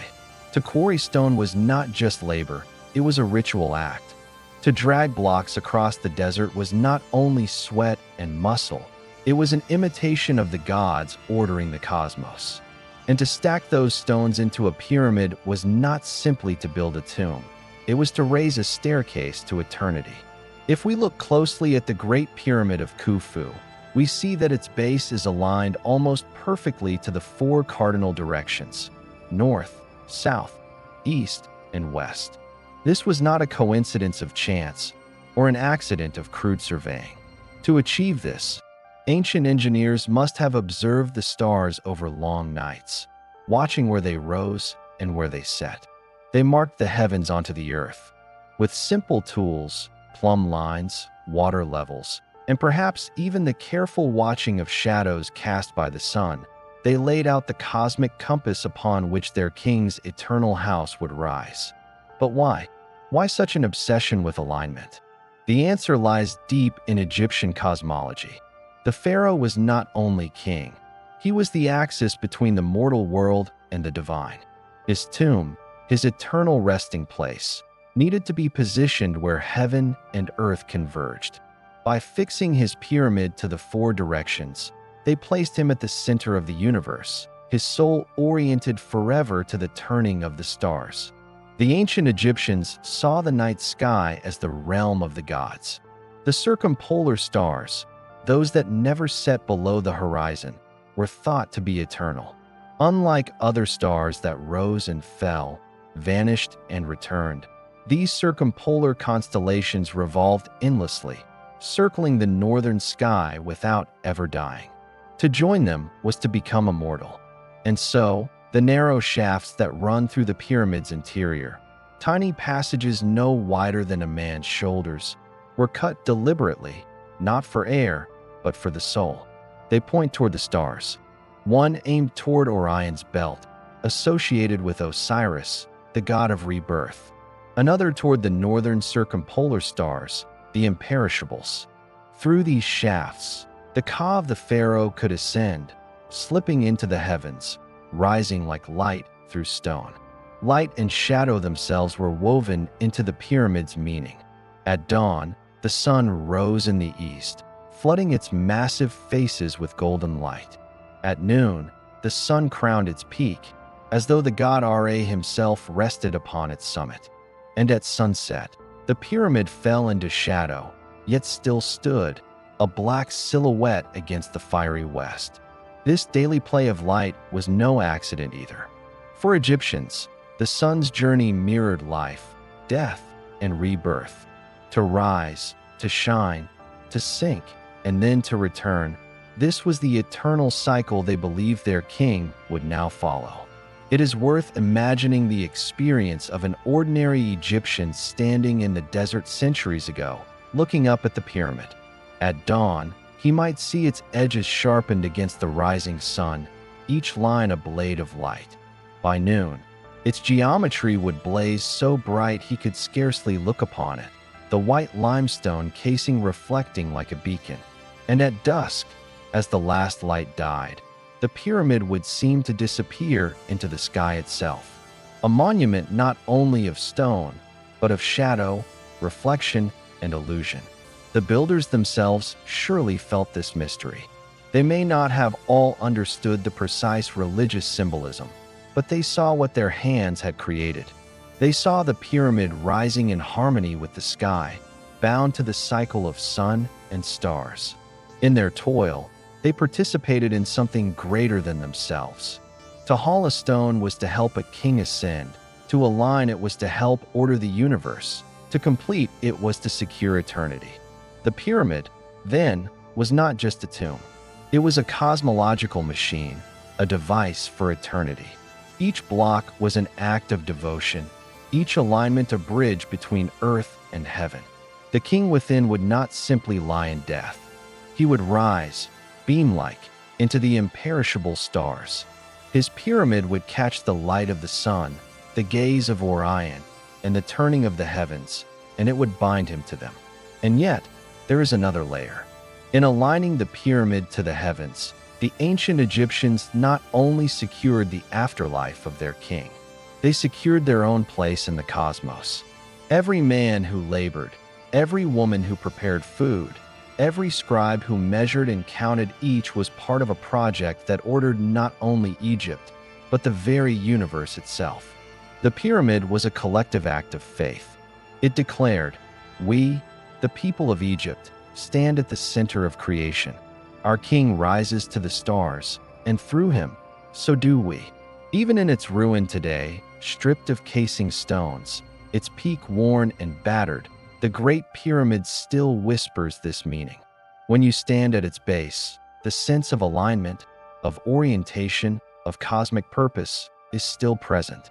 It not only dominates the landscape, it frames it. You cannot look upon it without sensing that it points somewhere higher, beyond what is seen. This was the genius of the ancient engineers. They were not merely architects of stone, but architects of eternity. They measured shadows, charted stars, and carved passages for the soul. They set blocks not only with muscle, but with cosmic intent.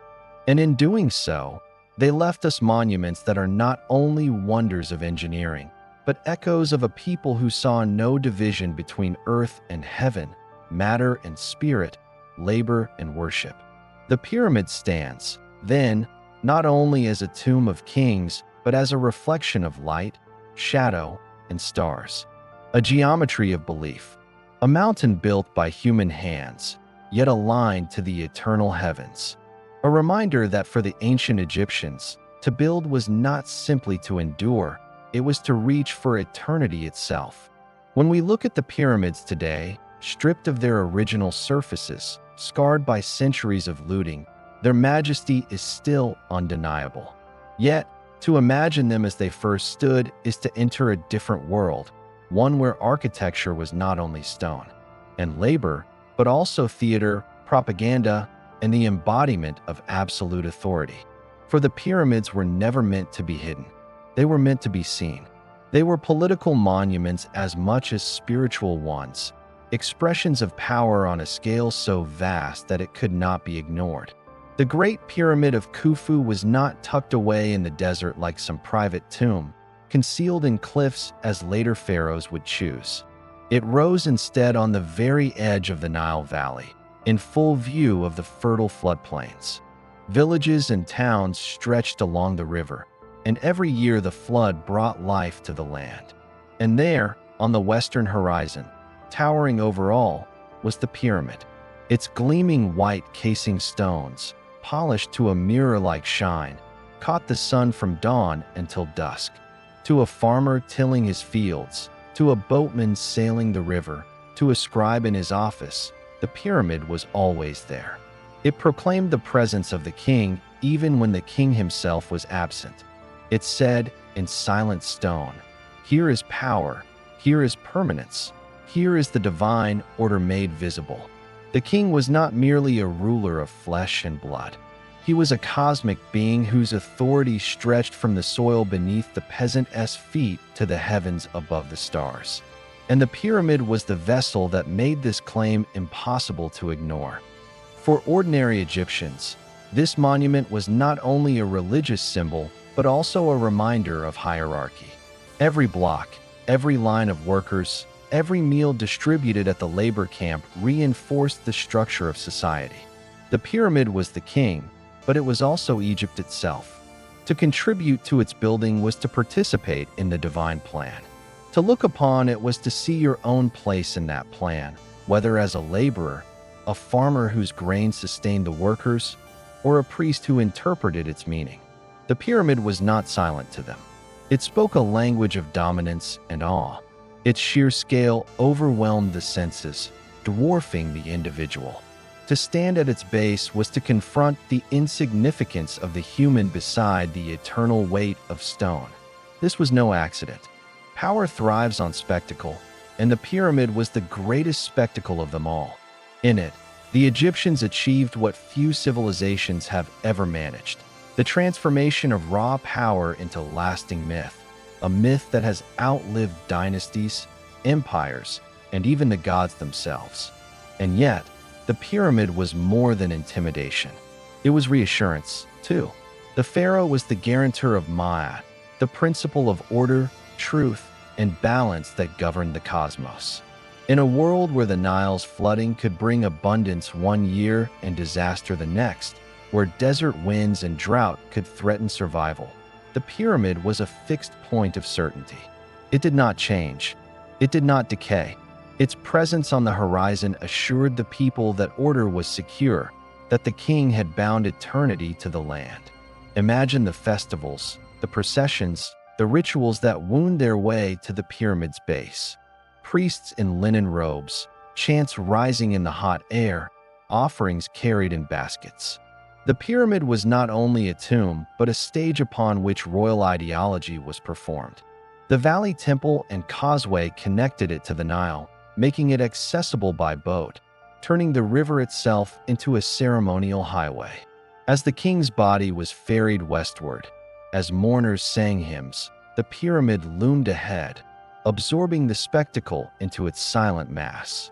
Even in death, the pharaoh was visible to all, framed by the monument he had commanded into being.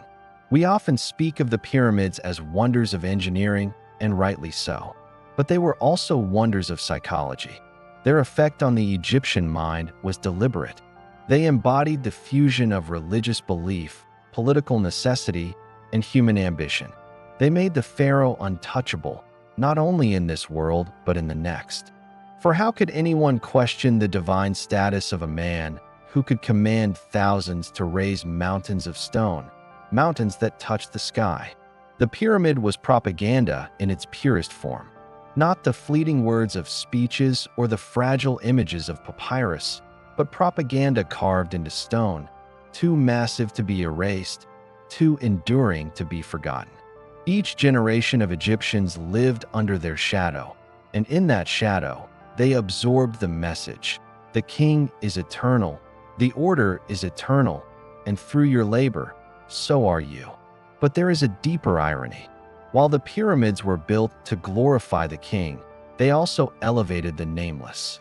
The workers who carved, hauled, and placed the stones became part of something that outlived even the memory of Khufu's reign. Their names are lost, their lives largely invisible to history, but their work remains.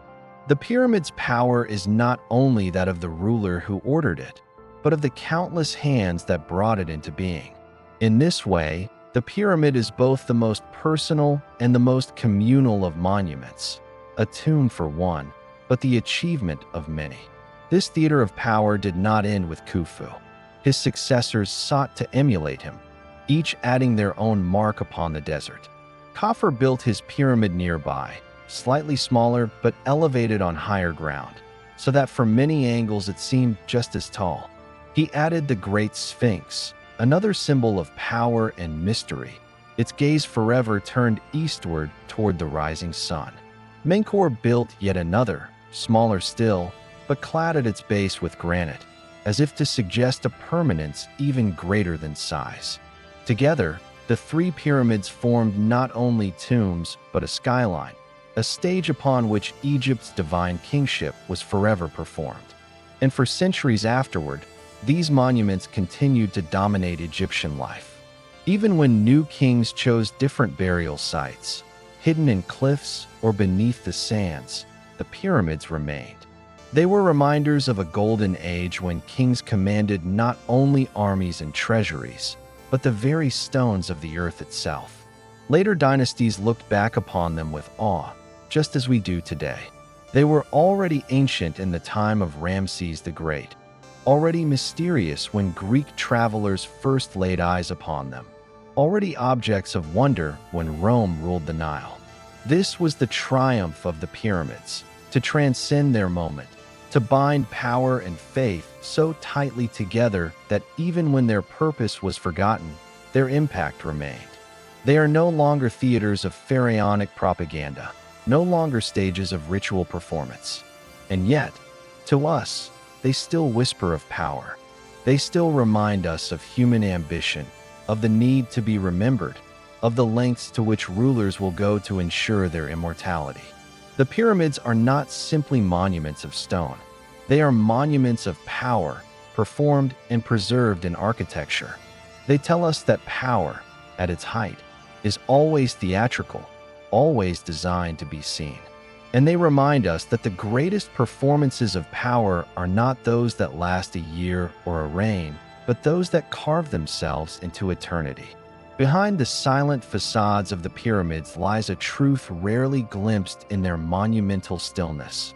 They were not only mountains of stone, but also machines. Machines built to secure eternity. Within their angled sides, chambers and passageways wound their way into the heart of the structure, each space carefully conceived, each corridor shaped with intention. These were not arbitrary arrangements. They were the physical manifestation of Egyptian cosmology, a map of the journey the pharaoh would take from death to rebirth. The pyramid was never meant to be opened once sealed. Its interiors were sealed away from mortal eyes, hidden behind plugs of granite, blocked by corridors, buried beneath tons of stone. Yet within, sacred drama was preserved in architecture. The burial chamber at the core of Khufu's Great Pyramid was not simply a tomb. It was a stage upon which the transformation of the king would occur. The sarcophagus lay there, carved from red granite brought from Aswan, over 500 miles away. It was placed before the pyramid was even completed, the structure rising around it like a protective shell. The placement of the burial chamber was not random. It aligned with the heavens, with shafts that pierced the stone, narrow channels pointing directly at the stars. To the north, one shaft pointed toward the circumpolar stars, imperishable lights that never set, symbols of eternity. To the south, another was aligned to Orion's belt, the celestial figure of Osiris, god of resurrection. Through these shafts, the soul of the king was believed to ascend, taking its place among the gods. The pyramid was, in this sense, a cosmic engine, guiding the king's transformation, channeling him toward the divine. But beyond this spiritual machinery lay the practical one, the system of traps, corridors, and architectural tricks designed to thwart intruders. The Egyptians knew that the wealth buried with the king would tempt thieves. They knew the risks of desecration, so they crafted barriers. In Khufu's pyramid, massive granite blocks were designed to slide into place, blocking the passage to the burial chamber.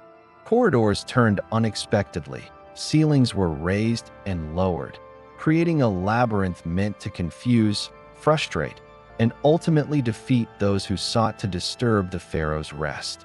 The pyramid was both sanctuary and fortress, its walls as much defensive as they were symbolic. Still, for all their ingenuity, these measures often failed. Tomb robbers were relentless. Evidence shows that most pyramids were breached in antiquity, their treasures stripped, their sanctity violated. Yet perhaps that was never the true purpose of these defenses. Perhaps the point was not to guarantee protection, but to demonstrate intent, the assertion that the king's resting place was sacrosanct, worth defending even against eternity itself. The pyramid's very structure communicated defiance, even if, in time, its riches were carried off into the night. The inner workings of the pyramid remind us of a profound truth about ancient Egypt. Its people were obsessed with permanence. Their civilization was built on the edge of uncertainty, where the Nile's floods could sustain or destroy, where the desert's harshness threatened at every turn. Against this instability, they sought to anchor themselves. The pyramid's hidden chambers, its careful alignments, and its monumental bulk were all attempts to wrestle with the impermanence of human life. Stone was their answer to death, geometry their bulwark against chaos. And yet, the pyramid was more than engineering. It was a ritual frozen in architecture. When the pharaoh's body was brought to the pyramid, wrapped in linens, adorned with amulets, accompanied by prayers, he was placed within the sarcophagus as though entering a chrysalis. The tomb chamber became a womb of rebirth, a place where the king ceased to be mortal and was remade as a god. The corridors and chambers, with their shafts to the heavens, enacted this transformation in stone. In death, the king entered the machine, and from it emerged eternal. It is easy, with modern eyes, to see these designs as superstition. To us, they may seem like architectural flourishes, curious but quaint. Yet in the Egyptian mind, they were as real as the stones themselves. The alignment with Orion, the star shafts, the hidden chambers, these were not metaphors, but mechanisms. They believed the universe was structured, ordered by divine laws that could be mapped and built into the world of men. To replicate that order in stone was to participate in the cosmos, to ensure that the cycle of life, death, and rebirth was unbroken. Consider, too, the sheer scale of the effort required. Granite for the sarcophagus was transported hundreds of miles, hauled upriver, and dragged across land.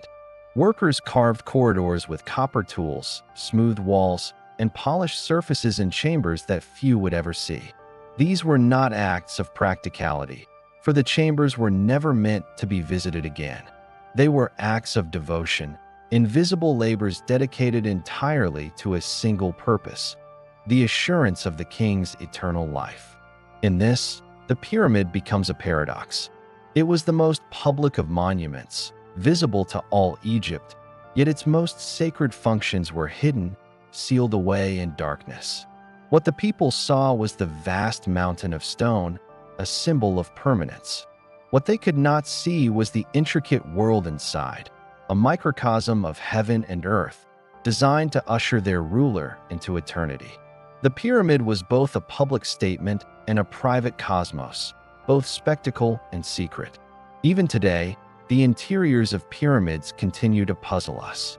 Chambers remain unexplored. Voids detected by modern scans suggest hidden spaces whose purpose we cannot yet explain. The pyramids resist full understanding, as though their builders succeeded not only in creating monuments, but also in preserving mystery. What we do know, however, is that they were never simply tombs. They were engines of eternity, designed not for the living, but for the journey beyond. As centuries passed, the ambitions of pyramid building diminished. Later pyramids were smaller, their interiors less complex, their grandeur fading as resources dwindled and political power shifted. Yet the essential idea endured: the tomb as a machine of transformation, a bridge between earth and sky. Even when kings abandoned pyramids for hidden tombs in the Valley of the Kings, the underlying philosophy remained. Death was not an end but a passage, and architecture could guide the way. The pyramids stand today as monuments not only to human labor, but to human belief. They embody the conviction that eternity could be engineered, that stone and alignment could bind the soul to the stars. And perhaps this is why they endure in our imagination, because they reveal a civilization that refused to accept mortality, that sought to build its way out of the grave, to carve permanence from impermanence.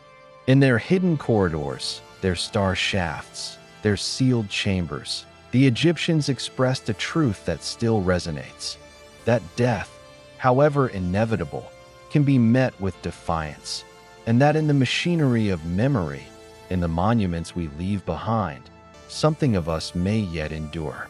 If we wish to understand the pyramids not only as monuments, but as human achievements, we must step away from their gleaming summits and descend into the plains where the builders lived. For behind each block of limestone set in place, behind each polished surface and precise alignment, stood thousands of men and women whose lives were bound to the project. They are often forgotten in the shadow of the pharaoh, their names lost in the dust. Yet without them, these monuments could never have risen from the desert floor. The story of the pyramid builders has long been obscured by myth. For centuries, outsiders believed the pyramids were built by slaves, their lives spent in back-breaking toil, their labor exacted through cruelty and punishment. This image, shaped by Greek writers such as Herodotus, echoed down through history, reinforced by later imaginations of a land ruled by tyranny. Yet in recent decades, archaeology has begun to dismantle this view. Excavations near the Giza Plateau have revealed something different: settlements, barracks, bakeries, and breweries that suggest the workforce was not made of slaves, but of conscripted laborers, ordinary Egyptians called upon to serve the state. These were farmers, craftsmen, and villagers drawn from across the land. Each year, when the Nile flooded its banks and fields lay submerged, agriculture halted. It was then that men were summoned to work on the king's monument. Rather than idling in their villages, they were brought to the pyramid site, where their labor was redirected to the service of eternity. In this way, the building of pyramids was woven into the rhythms of the Nile itself, an extension of the cycles that sustained Egyptian life. The numbers required were immense. Estimates vary, but it is thought that tens of thousands may have been involved in the construction of the Great Pyramid. Workers who hauled blocks, shaped stone, prepared mortar, tended fires for copper tools, baked bread, and brewed beer.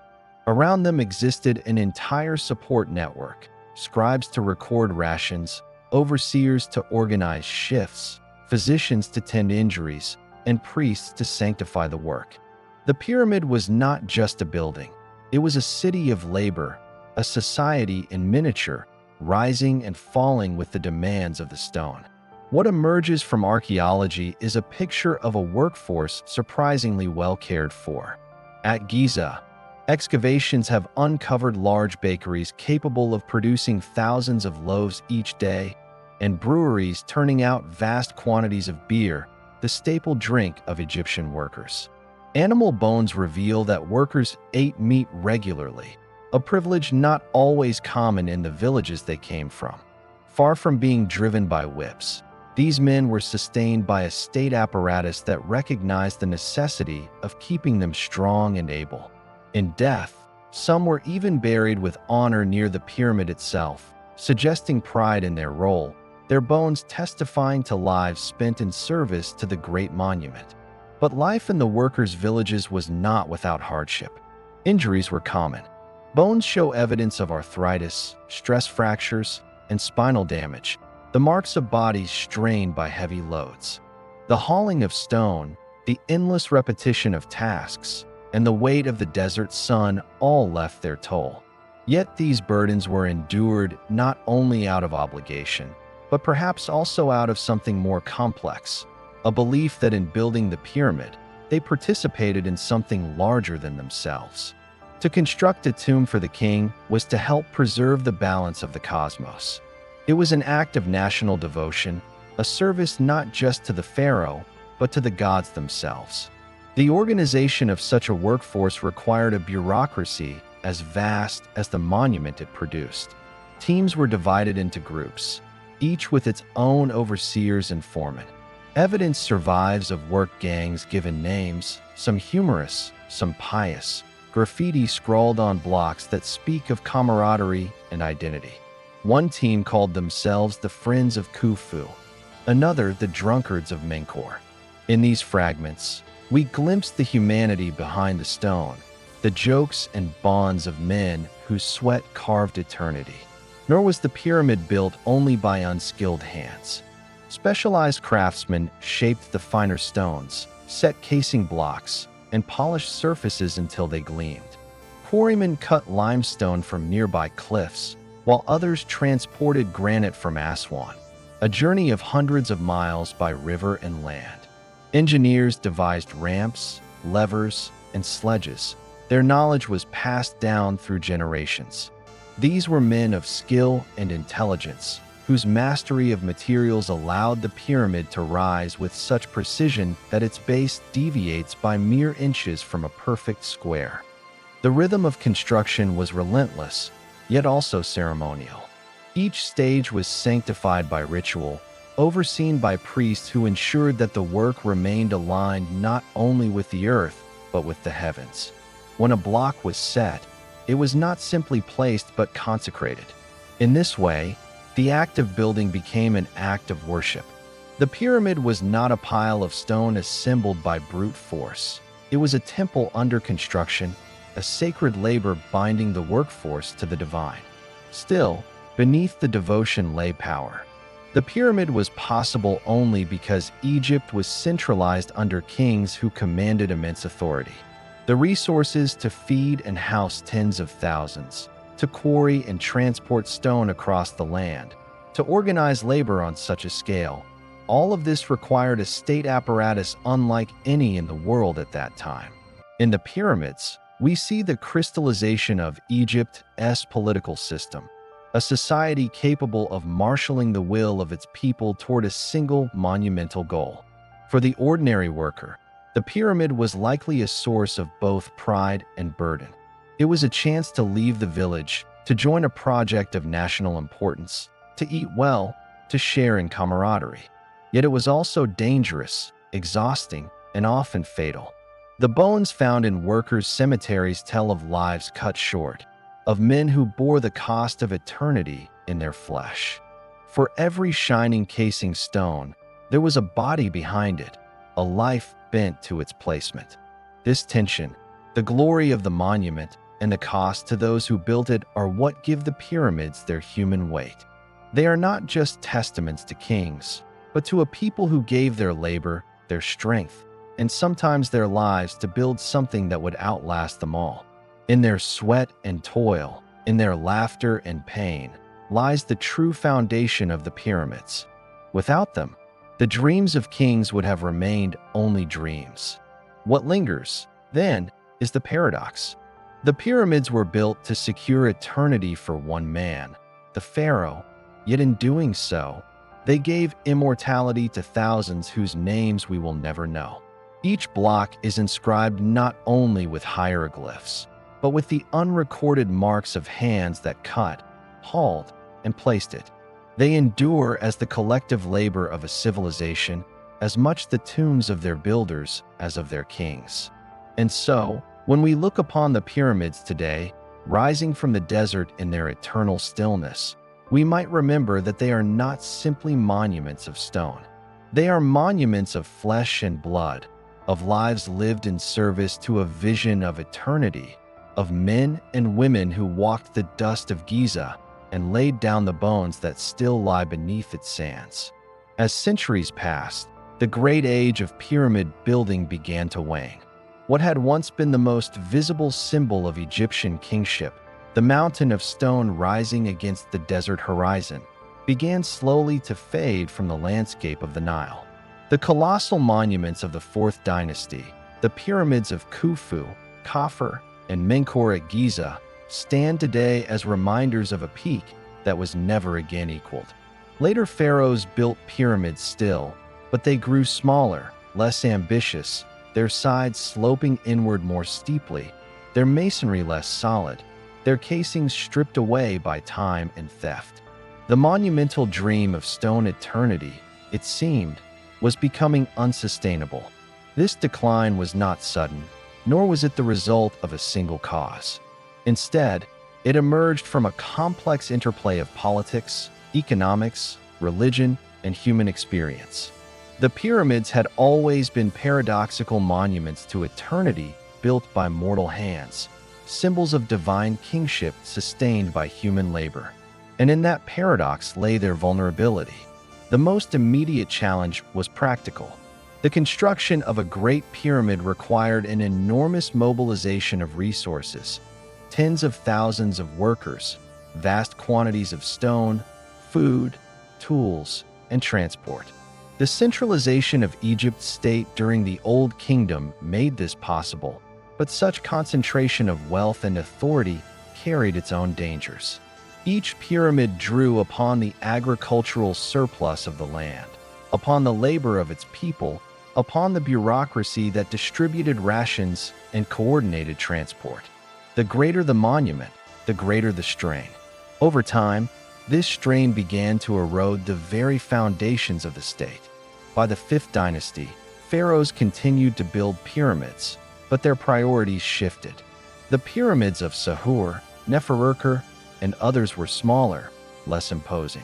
Instead of concentrating their resources on monumental size, these kings invested in elaborate temple complexes, where relief carvings depicted their victories, their offerings, and their place within the cosmic order.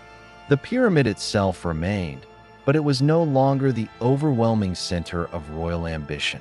The cultic temples that surrounded it became equally significant, suggesting a reorientation of emphasis from sheer scale to spiritual and symbolic meaning. Religion itself was changing. During the 4th dynasty, the pyramid embodied the king's role as the son of Ra, the sun god.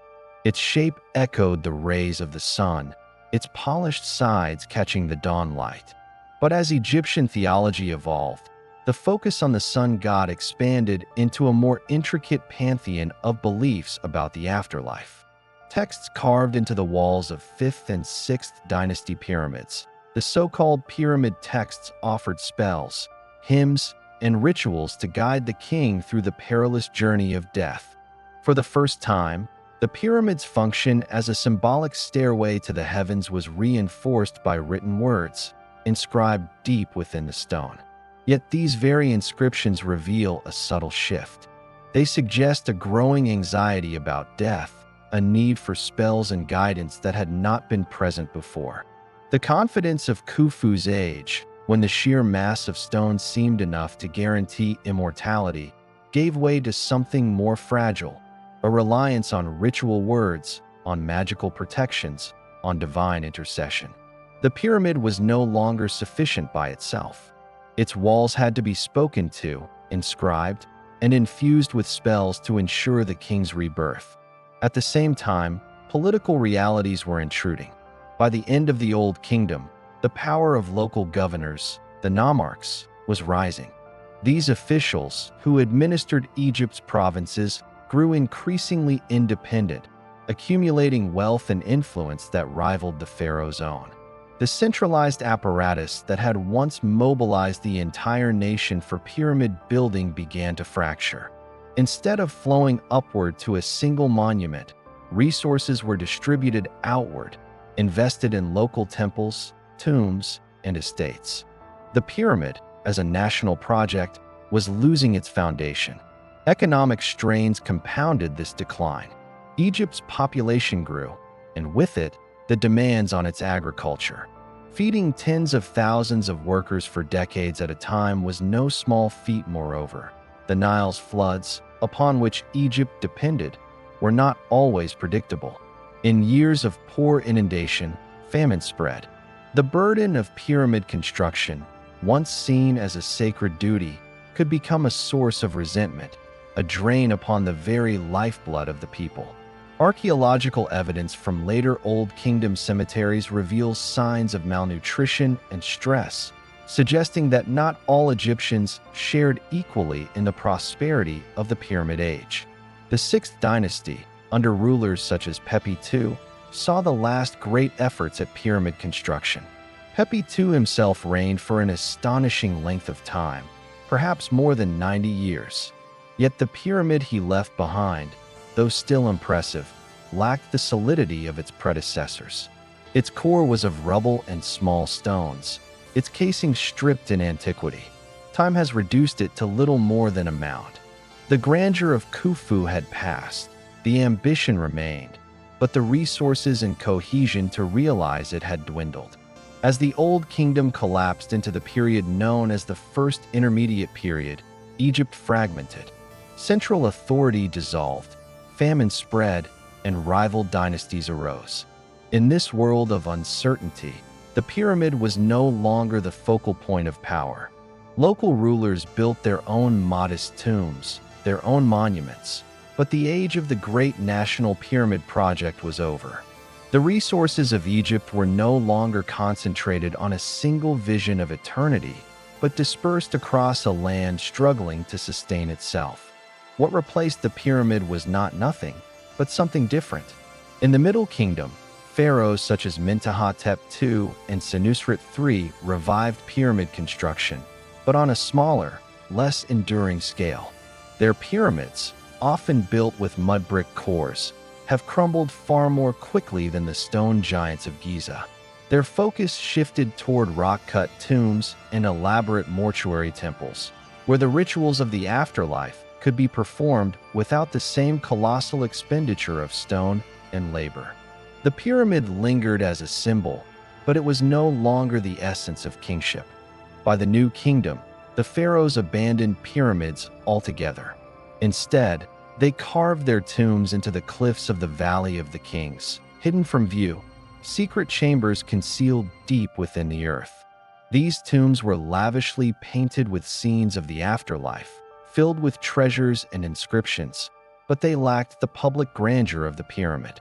The emphasis had shifted from monumental visibility to hidden sanctity, from a mountain of stone proclaiming power to a secret chamber preserving it in silence.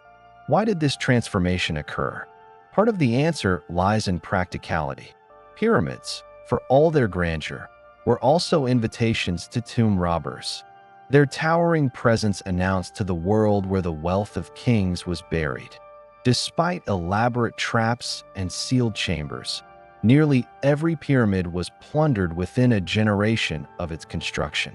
By concealing their tombs, later pharaohs sought to protect their treasures and their mummies from theft. Yet the shift was also symbolic. The Pyramid Age had been born in a moment of unity, when Egypt's resources could be directed toward a single vision. Its decline mirrored the fragmentation of that unity, the rise of local power, and the evolution of religious thought. The hidden tombs of the New Kingdom reflect a world more cautious, more anxious, more aware of vulnerability. They speak of a kingship that no longer relied on towering monuments to assert its divinity, but on intricate ritual and secrecy to preserve it. And so, the pyramids remain today as fossils of a vanished moment, the relics of a time when human ambition reached its zenith in stone. Their decline does not diminish their achievement, but it does remind us of the fragility of such undertakings. Even in ancient Egypt, with its near-limitless reverence for eternity, the pyramid was unsustainable.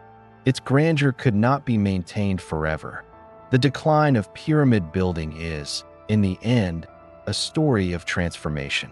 It marks the shift from monumentality to ritual, from visible power to hidden sanctity, from a centralized state to a fragmented landscape of competing authorities. It is the story of a civilization adjusting to its own limits, recognizing that eternity could not always be carved from stone, but might instead be written in words, painted in tombs, or concealed in the earth. What lingers, as we stand before the crumbling pyramids of the later dynasties, is the sense of a dream fading. The stones remain, but their power has dimmed. The vision that raised them no longer burned as it once did. Yet, even in their decline, the pyramids testify to the extraordinary reach of human ambition and to the inevitability of change that no monument, however eternal, can escape. As the last stones were set in place, as the final casing blocks gleamed in the sunlight like a frozen wave of light against the desert sky, the Great Pyramid entered its second life not as a work site buzzing with thousands of voices, but as a monument that would now stand silent, facing the centuries to come. For the people who had labored here, it was more than a job completed. It was an offering, a sacred structure binding the world of the living to the world of the dead. Yet beyond this sacred meaning, the completion of the pyramid brought profound implications for the society that had built it, the engineers who had designed it, and the very culture that had dared to dream of such permanence in stone. To complete a pyramid was not the end of an undertaking, but the beginning of its afterlife. Once the tomb was sealed, the workers dispersed, villages emptied, and ramps dismantled, the desert slowly began to reclaim the ground around the monument. The bustling life of construction gave way to silence. The pyramid stood as an unchanging form, but society moved on. Pharaohs would come and go. Dynasties would rise and fall. And yet, this mass of limestone would remain, as if immune to the passage of time. That permanence was its point. This endurance was its voice. The completion of the Great Pyramid in particular marked a kind of high watermark in Egyptian history. Never again would Egypt attempt something on quite the same scale. The pyramids that followed at Dashur, Abu Sir, and Saqqara would be smaller, their construction less precise, their ambitions somewhat diminished. For a brief span of generations, Egyptian society had bent itself toward this monumental goal, channeling resources, innovation, and human energy into the act of stacking stone upon stone. But even for the Egyptians, the sheer scale of Khufu's pyramid was not something easily repeated. It was a singular statement, one that seems to have exhausted not only the workers who built it, but perhaps the society itself. This exhaustion is visible in the record. Later pyramids show signs of corner cutting. Blocks are smaller, casing stones thinner. Internal passages are less refined. By the end of the Old Kingdom, some pyramids had crumbled almost immediately after construction, collapsing in ruin while their king's bodies still lay inside. Scholars have debated why. Was it a failure of engineering knowledge? A loss of skilled labor? Or was it the creeping erosion of central power, an inability to mobilize the population in the same way Khufu once had? Perhaps it was all of these at once. But the very fact that Khufu's pyramid endured while later ones decayed shows how fine the balance had been, how fleeting the perfect moment was when everything aligned: vision, manpower, resources, and authority. It speaks to the fragility of even the most enduring human achievements. The pyramid itself seems indestructible. The society that built it, by contrast, proved vulnerable. What is striking is the way this single act of completion reverberated outward. For the Egyptians, the pyramid was a beacon of legitimacy. A new pharaoh could not simply begin his reign without acknowledging the shadow of the great structures that came before him. To build was to place oneself in the line of cosmic kingship, to assert continuity with the ancestors. Yet as generations passed, what had once been an act of sacred ambition became a kind of burden. The pyramid was a symbol of permanence, but also a reminder of the weight of tradition. Every ruler had to confront the question, should I, too, build my own eternal mountain of stone? Over time, the answer shifted. Later rulers chose temples instead of pyramids, more flexible monuments that could evolve, expand, and accommodate new gods and new dynasties. The pyramid, with its absolute geometry, did not lend itself to change. Once built, it simply endured unchanging, unyielding, but also silent. In that silence, it risked becoming obsolete. The story of the pyramid's completion also reveals something more intimate about human endeavor. Imagine the workers, the quarrymen, the haulers, the stone setters who gave years of their lives to this structure. When the last blocks were put in place, when the ramps were dismantled and the dust cleared, what did they feel? Pride? Relief? Or a strange emptiness, as though something that had consumed their youth now left them with nothing but memories? A great communal effort had bound them together in labor. When it ended, that bond dissolved. They returned to their villages, their fields, their families. The pyramid stood, but their lives continued, smaller and more fragile than the monument they had built. For the engineers, the completion was proof of possibility. They had achieved something no one else had dared, raising stone with precision and order until it touched the horizon itself. But engineering, like all human achievement, exists in time. Their triumph would fade, their methods forgotten, their names lost. The pyramid became anonymous, detached from the individuals who made it possible. In this, there is a profound paradox. The pyramid was built to preserve a single name, Khufu's, yet it erased countless others, the builders whose labor allowed it to exist. Permanence for one, anonymity for thousands. Even in antiquity, the completed pyramid provoked wonder. Visitors from across Egypt came to marvel at its scale. Priests maintained rituals around its base. Yet for many, its presence must also have been unsettling. To stand before such a vast mass of stone is to feel one's own insignificance. Perhaps that was the point. The pyramid was not just a tomb, but a statement about hierarchy, about the distance between a divine king and his subjects. To gaze upon it was to be reminded of one's place in the cosmic order. By the new kingdom, the pharaohs abandoned pyramids altogether.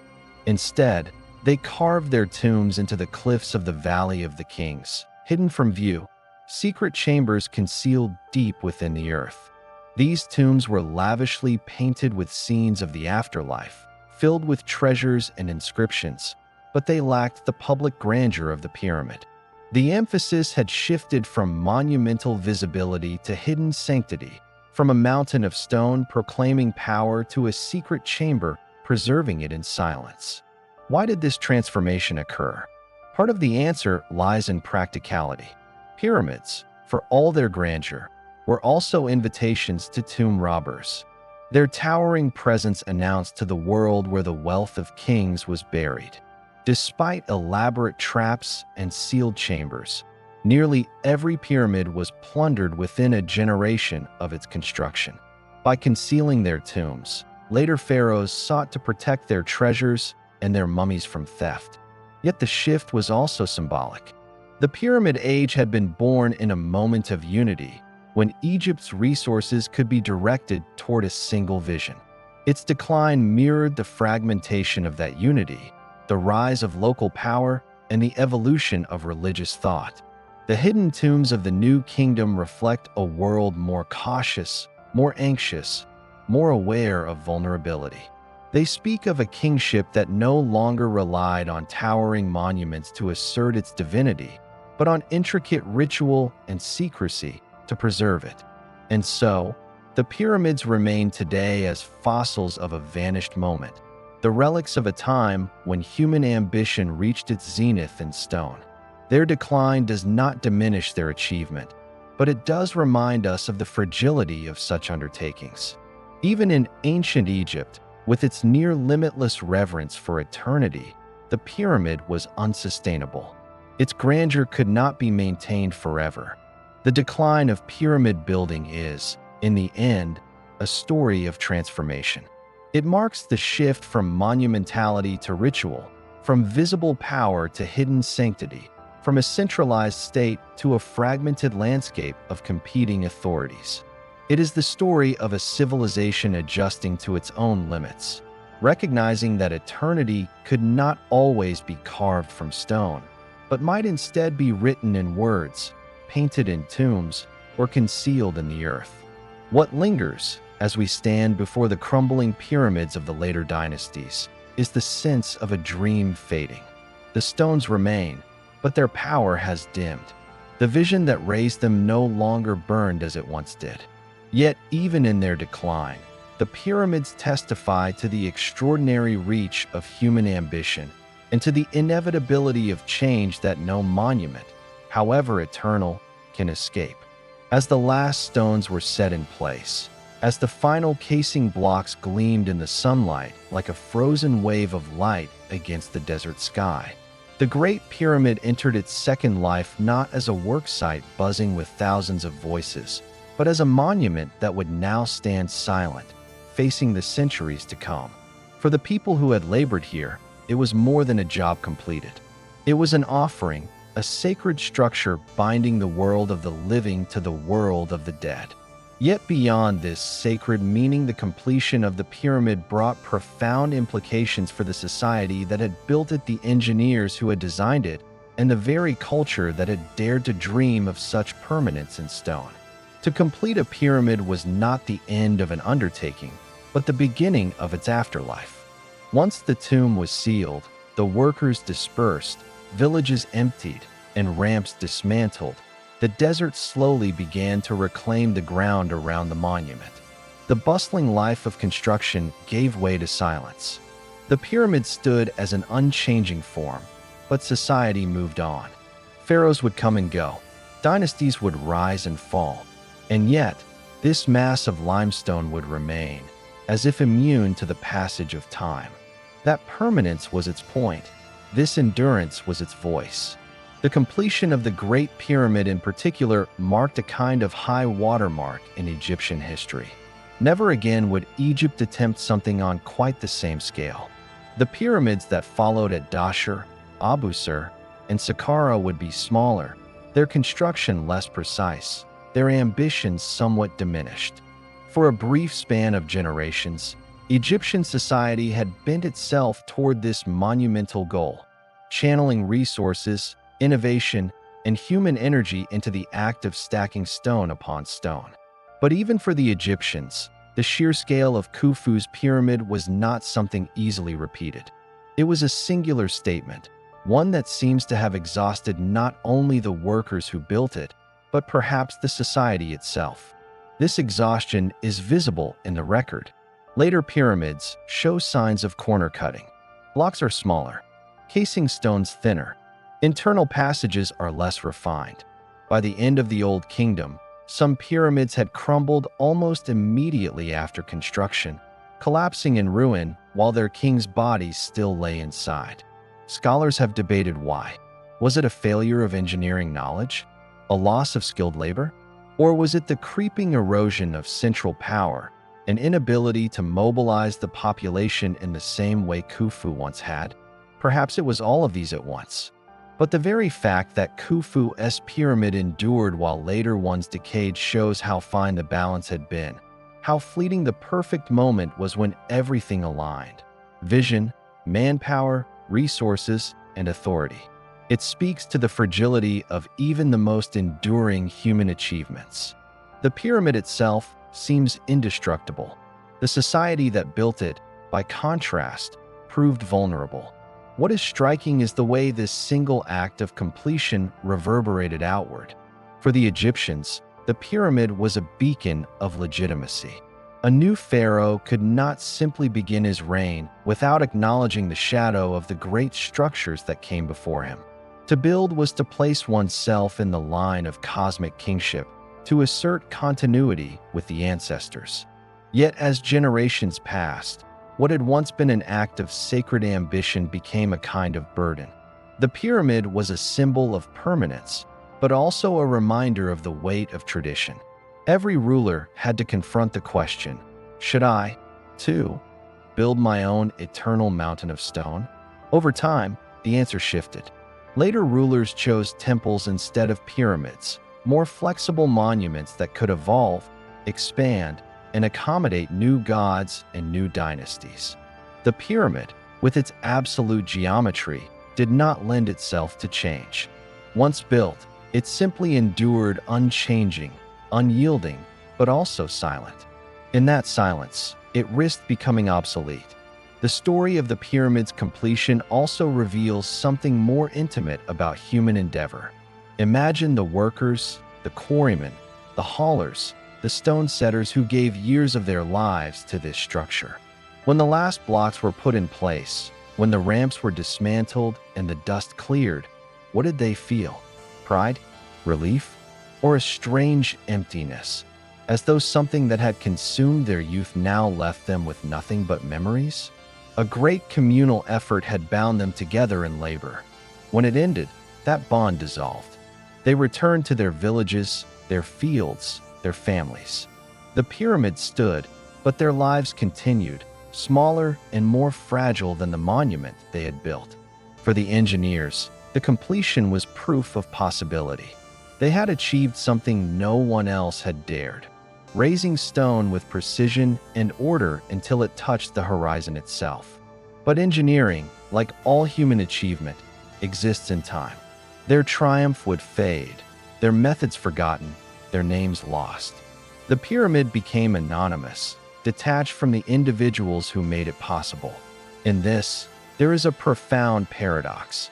The pyramid was built to preserve a single name, Khufu's, yet it erased countless others, the builders whose labor allowed it to exist. Permanence for one, anonymity for thousands. Even in antiquity, the completed pyramid provoked wonder. Visitors from across Egypt came to marvel at its scale. Priests maintained rituals around its base. Yet for many, its presence must also have been unsettling. To stand before such a vast mass of stone is to feel one's own insignificance. Perhaps that was the point. The pyramid was not just a tomb, but a statement about hierarchy, about the distance between a divine king and his subjects. To gaze upon it was to be reminded of one's place in the cosmic order. One of the most remarkable discoveries in recent years came not from the Giza Plateau itself, but from the desert near the Red Sea. In 2013, a team of French and Egyptian archaeologists stumbled upon the remains of an ancient harbor at Wadi al-Jarf, a site older than Giza, where the waters of the Red Sea once lapped against the desert shore. Here, they uncovered caves cut into limestone cliffs, once used as storage chambers. Within those caves were wooden boats, copper tools, and most extraordinary of all, scrolls of papyrus, brittle but still legible after more than 4,000 years. These papyri are among the oldest ever discovered in Egypt, and among them was the logbook of a man named Mirror, an overseer in the service of Khufu. In terse, businesslike entries, Mirror recorded the daily labor of his crew, the quarrying of limestone, the loading of blocks onto boats, the transport of those blocks along canals, and their delivery to the Giza Plateau. For the first time, we hear the voice of someone who lived during the construction of the Great Pyramid, not a king, not a priest, but a man charged with the practical work of moving stone. Mirror's diary is not poetic. It does not speak of gods, stars, or eternity. Instead, it speaks of men digging canals, ferrying limestone across the Nile, and unloading it at the base of the pyramid. Yet in its simplicity lies its power. The papyrus offers a glimpse of the organization behind the colossal monument, the logistics that made such a project possible. We see that the Great Pyramid was not built by slaves groaning under the lash, as popular imagination has often believed, but by organized teams of workers, bound not by chains, but by duty to the pharaoh. They lived in nearby workers' villages, received rations of bread, beer, and meat, and were divided into crews with names that bore pride and identity, such as the Friends of Khufu and the Drunkards of Menkaure. The building of a pyramid was as much a national project as a royal one. The discovery of Merer's papyrus transformed the debate. It revealed that the pyramid's construction depended heavily on water transport. The Nile and a system of man-made canals acted as the arteries of the project, carrying blocks from quarries at Tura across to Giza. Archaeologists have since uncovered traces of these canals, now long dried and filled with sand, that once reached the very foot of the pyramids. Through these waterways, millions of tons of stone were floated into place. This explains what otherwise seems inconceivable: how such massive blocks, some weighing as much as 70 tons, could be delivered with relative efficiency across great distances. Modern archaeology has also uncovered the infrastructure of pyramid building. Ramps of mud brick and limestone chippings now eroded but still traceable. Copper chisels and dolerite pounding stones used to carve granite, and evidence of sophisticated organization in the workers' villages complete with bakeries, breweries, and even hospitals. The scale of logistics required rivals that of a modern construction site. Thousands of men and women labored not only as builders but as cooks, brewers, physicians, and administrators. A pyramid was not the work of a handful of engineers and laborers, but of an entire society mobilized toward a single goal. What makes these modern discoveries so compelling is the way they bring life back into the stones. For centuries, the pyramids appeared almost supernatural, their construction attributed to giants, sorcery, or divine intervention. But archaeology has shown us the human fingerprints on every block. The faint red ochre marks left by workers on casing stones, the rough cuts of chisels in abandoned quarries, the inscriptions of gang names scrawled inside the hidden chambers of Khufu's pyramid all speak of flesh and blood builders. These details make the pyramids at once more ordinary and more extraordinary. Ordinary in that they were built by human hands. Extraordinary in that human ingenuity and organization were enough to create something that endures for millennia. The rediscovery of these truths also shifts our understanding of Egyptian society itself. To sustain a workforce of this magnitude required not coercion but coordination. Farmers, released from their fields during the inundation season when the Nile flooded, were drafted into service. They came not as slaves, but as laborers fulfilling corvée obligations to the state, and for their work they received food, drink, and the promise of participating in a monument that was in their worldview tied to the eternal order of the cosmos. This was not drudgery alone, it was ritual duty. Each block they placed was an offering. Each ramp they raised a service to the gods. Yet modern archaeology does not simply confirm old theories, it complicates them. Even with Merer's papyrus, even with the canals and ramps revealed by excavation, questions remain. How were the heaviest blocks raised to such dizzying heights? How did architects maintain such astonishing precision across such vast scales? Various theories persist. Long straight ramps stretching for miles, zigzagging ramps built along the pyramid's sides, spiral ramps hidden within the structure itself. Experiments have shown that all are plausible, but none have been definitively proven. The pyramids still keep some of their secrets, as though they wish to remind us that knowledge, like stone, erodes slowly, revealed only in fragments. The rediscovery of pyramid construction methods is part of a broader story of how the modern world has sought to understand the ancient. From Napoleon's scholars who sketched the pyramids in 1798 to the first excavators prying their way into sealed chambers in the 19th century, to the scientists today using cosmic ray muon detectors to scan their interiors, each generation has sought to peel back the layers of mystery. And yet, for all our science, there is something unshakably compelling about the pyramids that resists explanation. They are not merely problems to be solved, but monuments that demand awe.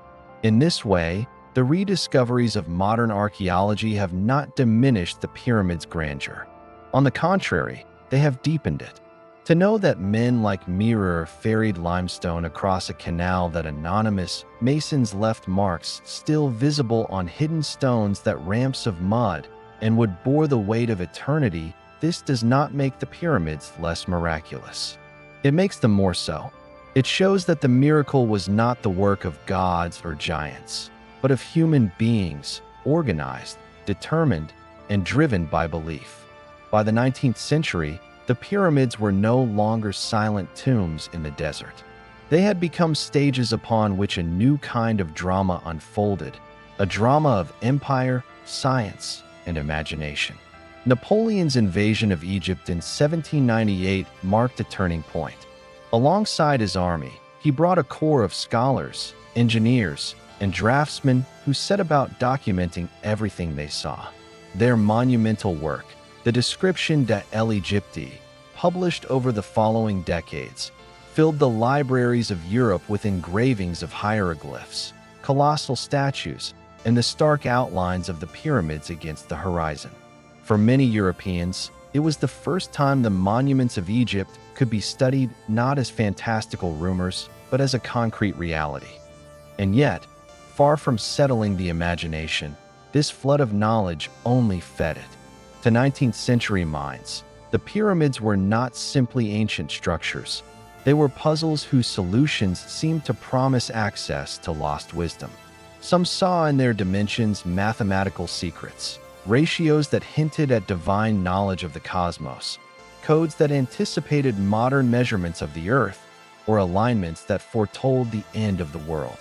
From the Scottish astronomer Charles Piazzi Smith came claims that the pyramid's proportions encoded the length of the solar year, the distance to the sun, even prophecies of future events hidden in the very lengths of its corridors.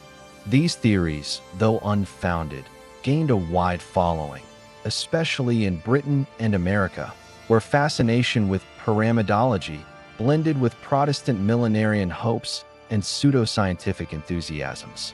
The pyramids thus entered a strange dual existence. On the one hand, archaeologists and Egyptologists sought to ground them in history, tying them to the reigns of Khufu, Khafre, and Menkaure, to the labor of farmers and masons, to the cycles of the Nile and the authority of the pharaohs. On the other hand, popular imagination lifted them out of history, casting them as timeless enigmas, alien constructions, or cosmic waypoints. In this sense, the rediscovery of Egypt in the modern age did not strip the pyramids of mystery, but layered new kinds of mystery upon them. Tourism soon followed scholarship. Steamships carried travelers along the Nile, guidebooks instructed visitors in what to see, and hotels rose in Cairo to accommodate the influx. Adventurous Europeans and Americans scrambled up the pyramid's flanks, scratched their names into its stones, and posed for photographs at its summit. To them, standing atop Khufu's pyramid was not only a feat of endurance, but a claim upon antiquity itself, a way of touching a grandeur that seemed to transcend time. Yet in the process, the monuments were scarred by careless excavation, looting, and the stripping away of casing stones to fuel modern building projects. The pyramids, once the sacred resting places of kings, had become tourist attractions and quarry sites, pulled into the economic and cultural currents of a globalizing world. At the same time, archaeology itself was transforming. In the early days, excavators dug with little regard for preservation, tearing open tombs in search of treasures to ship back to European museums. But by the late 19th and early 20th centuries, figures like Flinders Petrie brought new rigor to the field. Petrie's meticulous measurements, his attention to potsherds and humble artifacts, shifted focus away from mere spectacle and towards scientific method. Through such work, the pyramids were increasingly seen not as isolated marvels, but as nodes within the broader fabric of Egyptian civilization, connected to villages, quarries, and administrative centers that made their construction possible. Yet even as archaeology grew more disciplined, the pull of the fantastic remained. The 20th century saw a proliferation of books, films, and theories that pushed the pyramids far beyond their historical context. Some imagine them as beacons built by Atlantis, others as relics of extraterrestrial visitors. These ideas, while dismissed by scholars, flourished in popular culture, tapping into the same sense of wonder that had once captivated Herodotus and medieval chroniclers. In this way, the pyramids became mirrors for the anxieties and hopes of each age.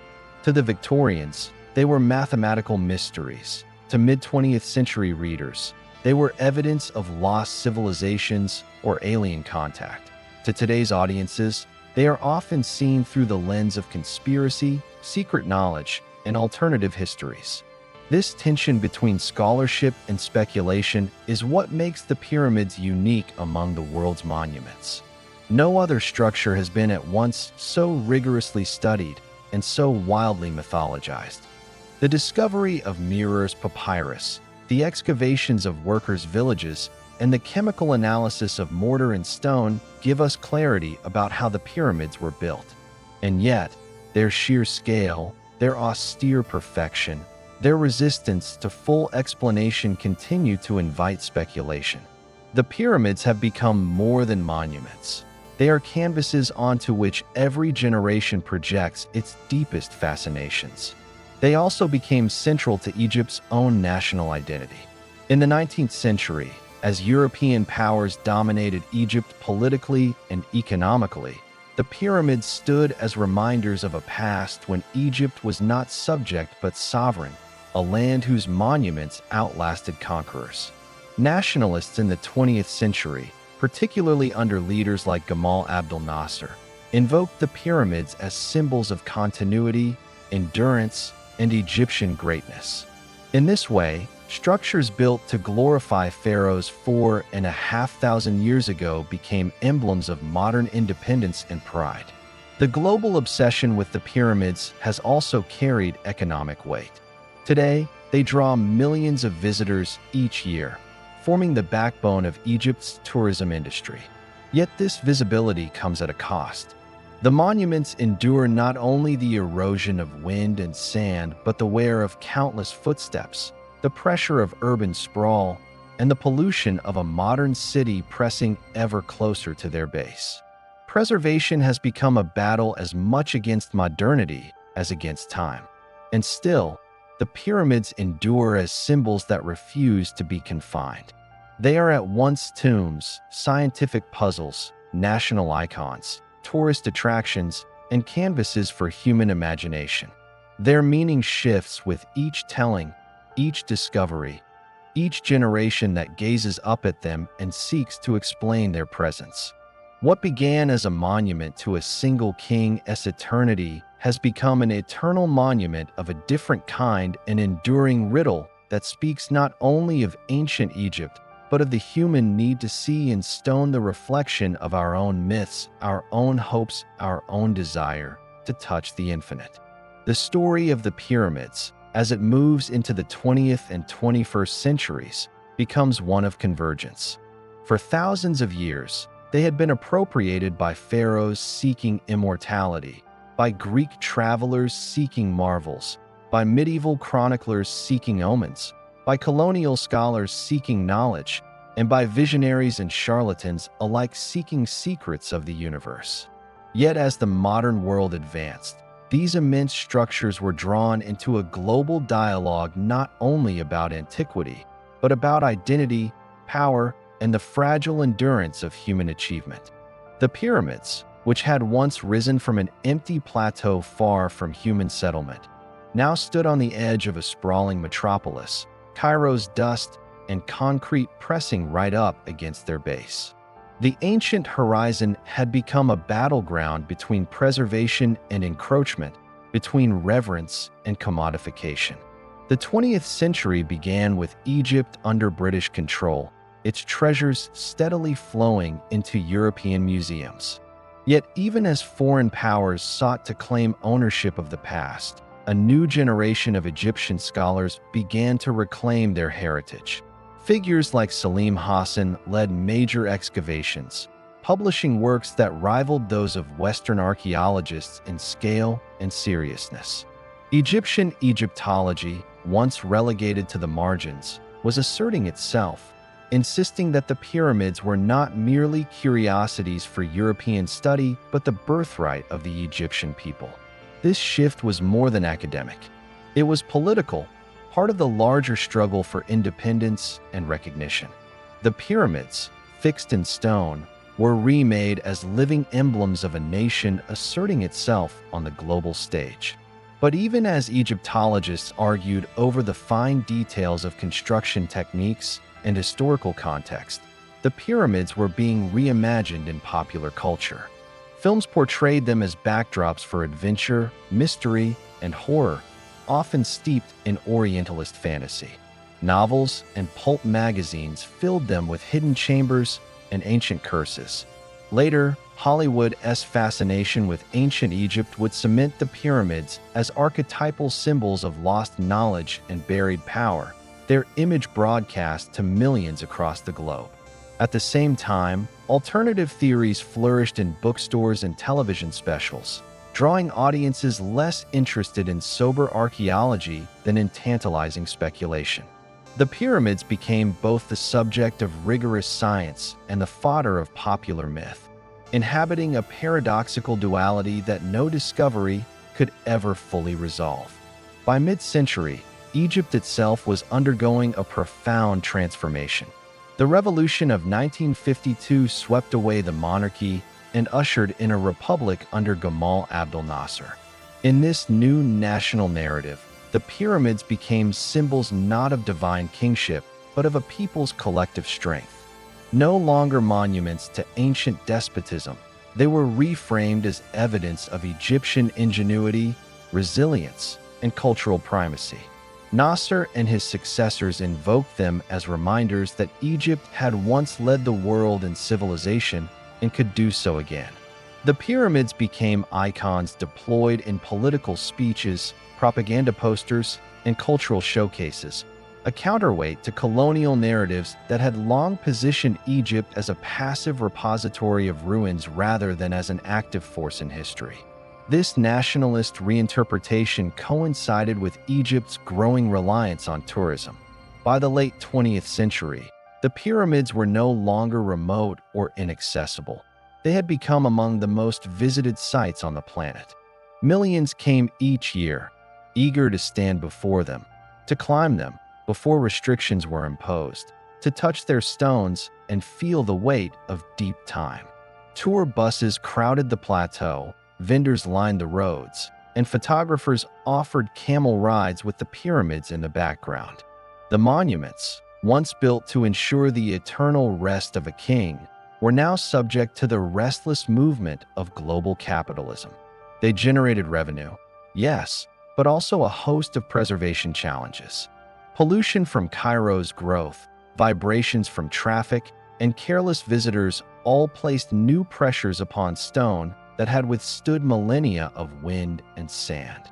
Preservation became a matter not only of archaeology but of politics, economics, and international cooperation. Yet for all the commercial activity surrounding them, the pyramids retained their power to provoke wonder. To stand at their base, craning one's neck upwards, is to confront a scale that defies simple comprehension. This experience, so often described in travelogues and documentaries, underscores why the pyramids remain an inexhaustible subject. They are not merely objects of study, but encounters with the sublime. Archaeology has revealed many workers' villages that prove the builders were skilled laborers rather than slaves, inscriptions that name the crews who hauled stones, and papyri that detail the logistics of transporting limestone along the Nile. Yet these facts do not diminish the awe. If anything, they magnify it. To know that ordinary Egyptians, organized into rotating labor forces, built these structures with copper tools, sledges, and sheer determination only heightens the sense of human achievement. The pyramids are not alien. They are profoundly human. Still, the modern world has not let go of its appetite for mystery. Television specials propose hidden chambers detectable by cosmic rays. Fringe authors argue for lost technologies or extraterrestrial involvement. Conspiracy theories proliferate on the internet. This persistence of speculation, despite the clarity of evidence, speaks to a deeper truth: that the pyramids satisfy not only curiosity about the past, but also a hunger for wonder in the present. They embody the tension between what can be explained and what resists explanation. To some, they are evidence of a vanished golden age. To others, they are proof of alien visitation. To still others, they are simply the enduring monuments of a civilization that mastered stone and sky. Each interpretation reveals as much about the viewer as about the pyramids themselves. In recent decades, new technologies have brought fresh perspectives. Satellite imagery, ground-penetrating radar, and thermal scanning have mapped the plateau with unprecedented precision, revealing hidden voids and subtle architectural adjustments. Each discovery sparks headlines, reigniting public fascination. Yet even here, the narrative oscillates between sober science and speculative excess. A newly identified cavity becomes, in scholarly terms, a space requiring further study. In popular media, it becomes a hidden chamber that could rewrite history. The pyramids continue to generate stories, their silence a canvas upon which endless possibilities are painted. But beneath these layers of scholarship and myth, commerce and nationalism, there remains the question of endurance. The pyramids were built to last forever, yet forever is a fragile thing. Climate change threatens Egypt's water systems. Urban expansion encroaches daily upon the plateau. Political instability has at times jeopardized preservation. And yet, against these forces, the pyramids stand as they always have: massive, enigmatic, simultaneously vulnerable and indestructible. They are reminders that human ambition can leave traces that outlast empires, but also warnings that even the greatest achievements require care if they are to survive. The story of the pyramids, then, is not simply one of ancient construction, but of continual reinterpretation.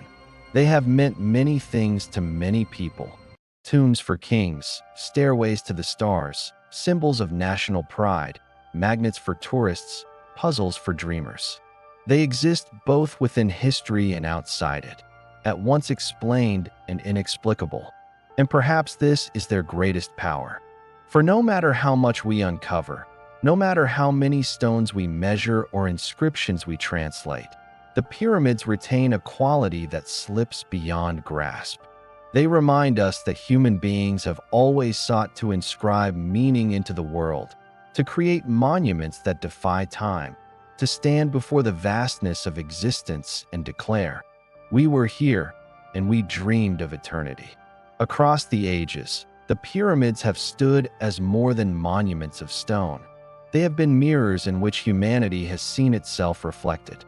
Each era has approached them with its own desires, anxieties, and ambitions, shaping their meaning anew.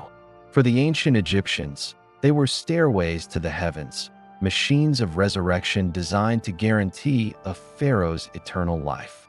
For the Greeks, they were the wonders and mysteries of geometry and engineering that testified to a civilization of impossible skill. For medieval chroniclers, they were warnings or omens, relics of a pagan world swallowed by the flood.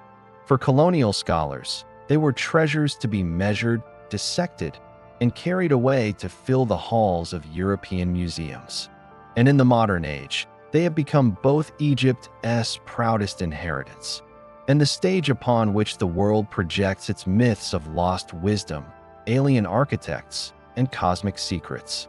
Their meaning is never fixed, and perhaps that is why they have endured not only in stone, but in imagination. Few structures in human history have generated so much speculation, so much writing, so many attempts to bind their silence in words.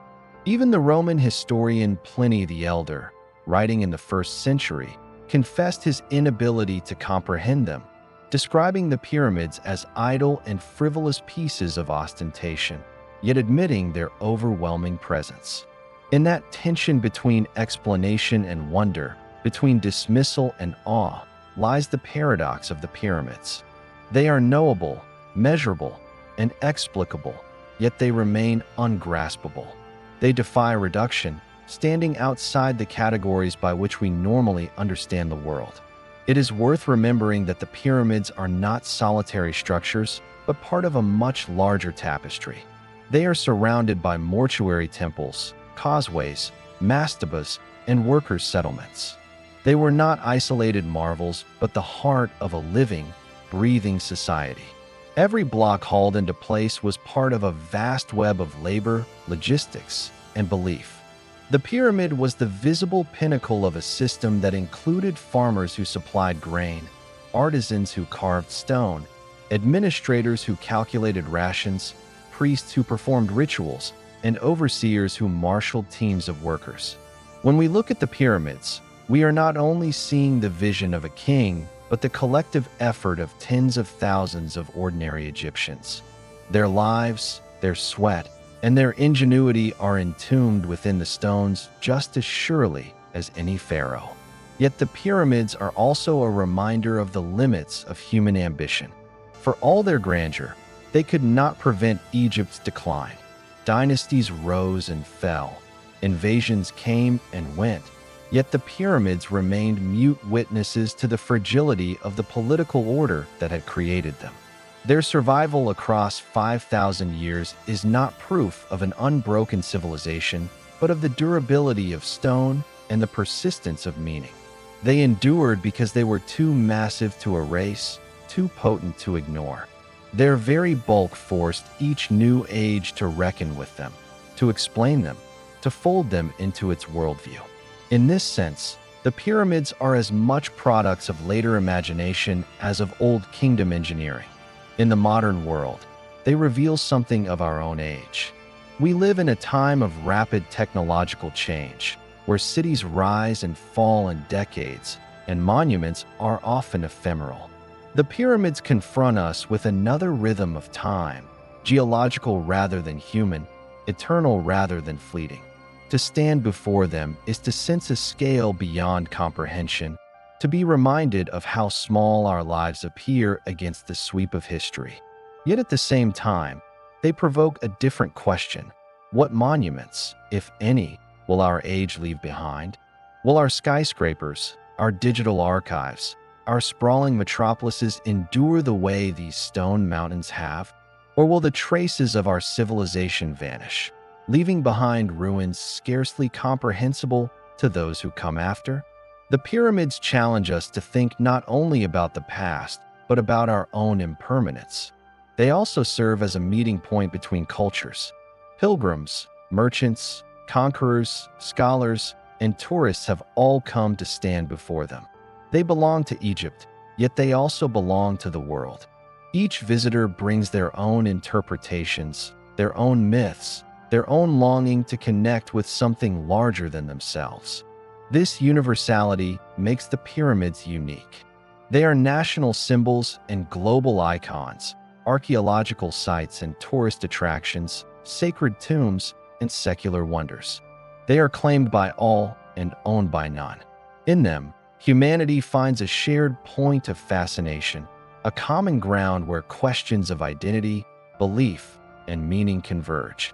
And yet, perhaps the greatest lesson of the pyramids is not about kings or gods or lost civilizations, but about endurance itself. They remind us that human beings, for all our fragility, are capable of creating things that outlast us. The pharaohs who built them are long gone, their names scarcely remembered outside the annals of Egyptology. But their vision to inscribe permanence upon the shifting sands of time succeeded. They dreamed of eternity, and in a sense, they achieved it.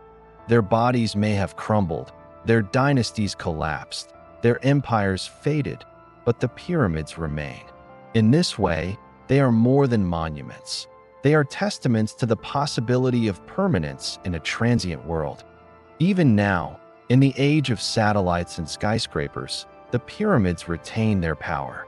They need no embellishment, no romantic myth to astonish. Their silence is eloquent enough. They stand as questions carved into stone, challenges to the present and future. What will endure of us? What stories will our ruins tell?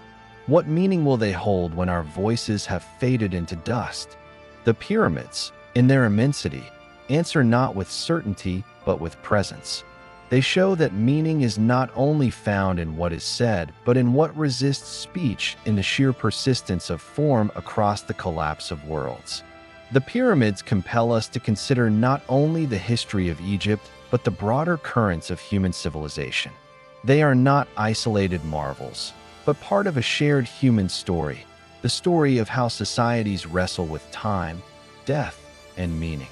Every civilization has left behind monuments, yet few are so stark in their ambition.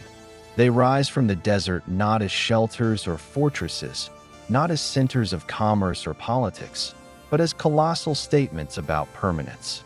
They embody humanity's struggle with mortality, our refusal to accept the finality of death, and our desire to inscribe our presence upon the world long after we are gone.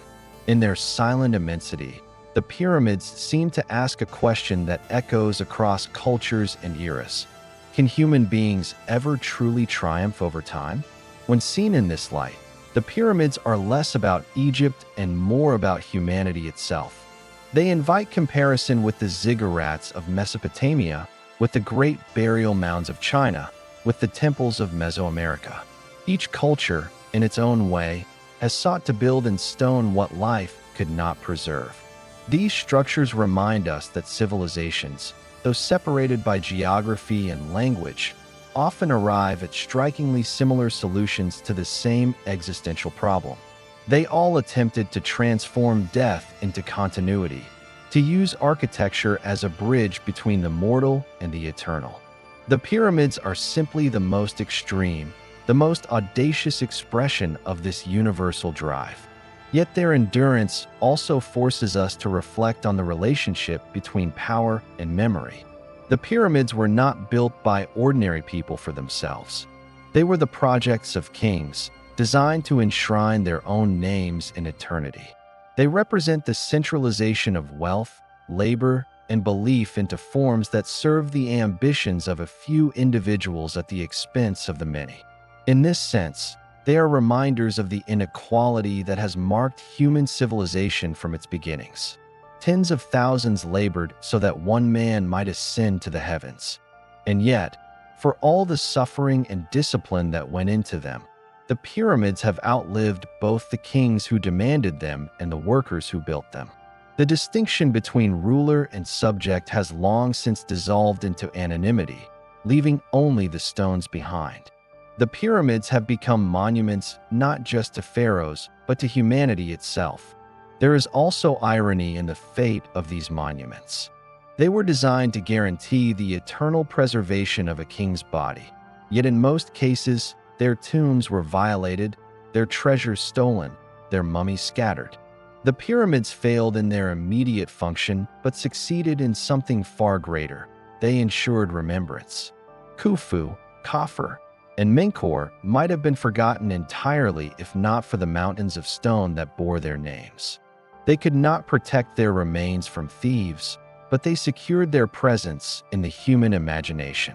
Their names are spoken today not because of the cults that once honored them, but because their pyramids still dominate the horizon. In this way, the pyramids achieved immortality not for the body, but for the idea of the ruler himself.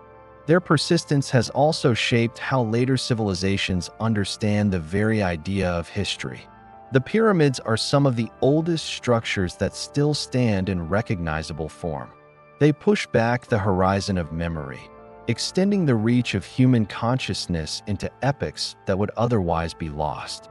They remind us that history is not only written in texts, but carved into landscapes. Long before the invention of paper, before alphabets or scrolls, before the rise of great libraries, the pyramids stood as records in stone. To gaze upon them is to see an archive of ambition, a library without words. In their silence, they preserve something more fundamental than writing: the fact that human beings, even in the earliest ages, thought on a scale larger than themselves.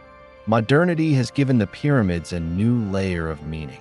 For archaeologists, they are sources of data, puzzles of engineering, and windows into the Old Kingdom world.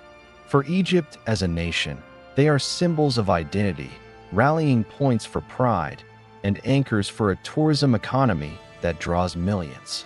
For global audiences, they have become icons so familiar that their shape is instantly recognizable, used in logos, films, and advertisements. This ubiquity has both preserved and diluted them. The pyramids are at once sacred relics and commercialized images. They are invoked to sell products, to decorate t-shirts, to frame conspiracy theories about extraterrestrials. In this way, the pyramids illustrate the strange journey of meaning, from sacred tombs to tourist attractions, from sites of ritual power to memes in the digital age. But perhaps their greatest power lies in the way they speak to human imagination. Unlike many ruins, the pyramids are not broken. They do not need to be reconstructed in the mind. They stand whole, formidable, defiant. They allow us to step into the world of their builders without translation. To stand before them is to see not only what ancient Egyptians dreamed, but what they accomplished. They challenge the assumption that the past was necessarily simpler, more limited, or less capable. The pyramids force us to recognize that ancient peoples were not fundamentally different from us. They were capable of vision, planning, and technical skill on a scale we often underestimate. This realization unsettles the narrative of progress, reminding us that greatness is not confined to the present. And so the pyramids remain what they have always been: questions carved in stone. They are not simply relics of a vanished age, but companions in humanity's ongoing dialogue with time. They remind us that civilizations are fragile, that ambition can outlast power, and that the search for permanence is one of the deepest impulses of the human spirit. When we gaze upon them, we are not only looking backward into history, we are also confronting our own place within it. For if the pyramids have survived the rise and fall of dynasties, empires, and nations, what will survive of us? What monuments, physical or intangible, will carry our memory forward into ages we cannot imagine? The pyramids did not end with Egypt. Their form, their audacity, their symbolism echoed across the ages, seeding themselves into cultures that never knew the Nile, yet found inspiration in its stone mountains. The shape of the pyramid, the idea of a monument that narrows as it rises toward the heavens, became one of the most enduring architectural archetypes of human history. Though no civilization could truly reproduce Egypt's colossal tombs, the concept endured in memory, in imitation, and in transformation, shaping the architectural ambitions of generations that followed. Already in the world of classical antiquity, Greek travelers spoke of the pyramids with awe. Herodotus described them in his histories, puzzling over the methods of construction, marveling at their scale, and weaving them into the tapestry of wonders that defined the ancient world. To him, and to those who read his account, they stood alongside Babylon's walls, the temple of Artemis, and the great statue of Zeus as evidence of what human hands could achieve. Their very inclusion in such lists ensured that they would not vanish into the obscurity that swallowed so many monuments of antiquity. They became one of the 7 wonders of the world, a canon of greatness that set the standards for architectural ambition. The Greeks themselves did not build pyramids in stone, yet their architecture absorbed something of Egypt's monumentalism. Their temples Parthenon, Olympian Zeus, and Apollo at Delphi, though distinct in style, shared with the pyramids a desire for permanence, for symmetry, for the expression of order in geometry. And when Alexander conquered Egypt, when his successors carved their kingdom along the Nile, they brought with them a new synthesis. The Ptolemies raised temples that combined Egyptian traditions with Greek ornamentation, creating structures where the shadow of the pyramids still lingered, even if not in form, then in spirit. Rome, too, fell under the spell of Egypt. After Augustus annexed the land of the Nile, Egyptian motifs flooded into the empire's art and architecture. Obelisks were transported across the Mediterranean, raised in Roman forums as symbols of dominion over the ancient land. And in Rome itself, a pyramid rose, the Pyramid of Cestius, built in the 1st century BCE as a tomb for a wealthy magistrate.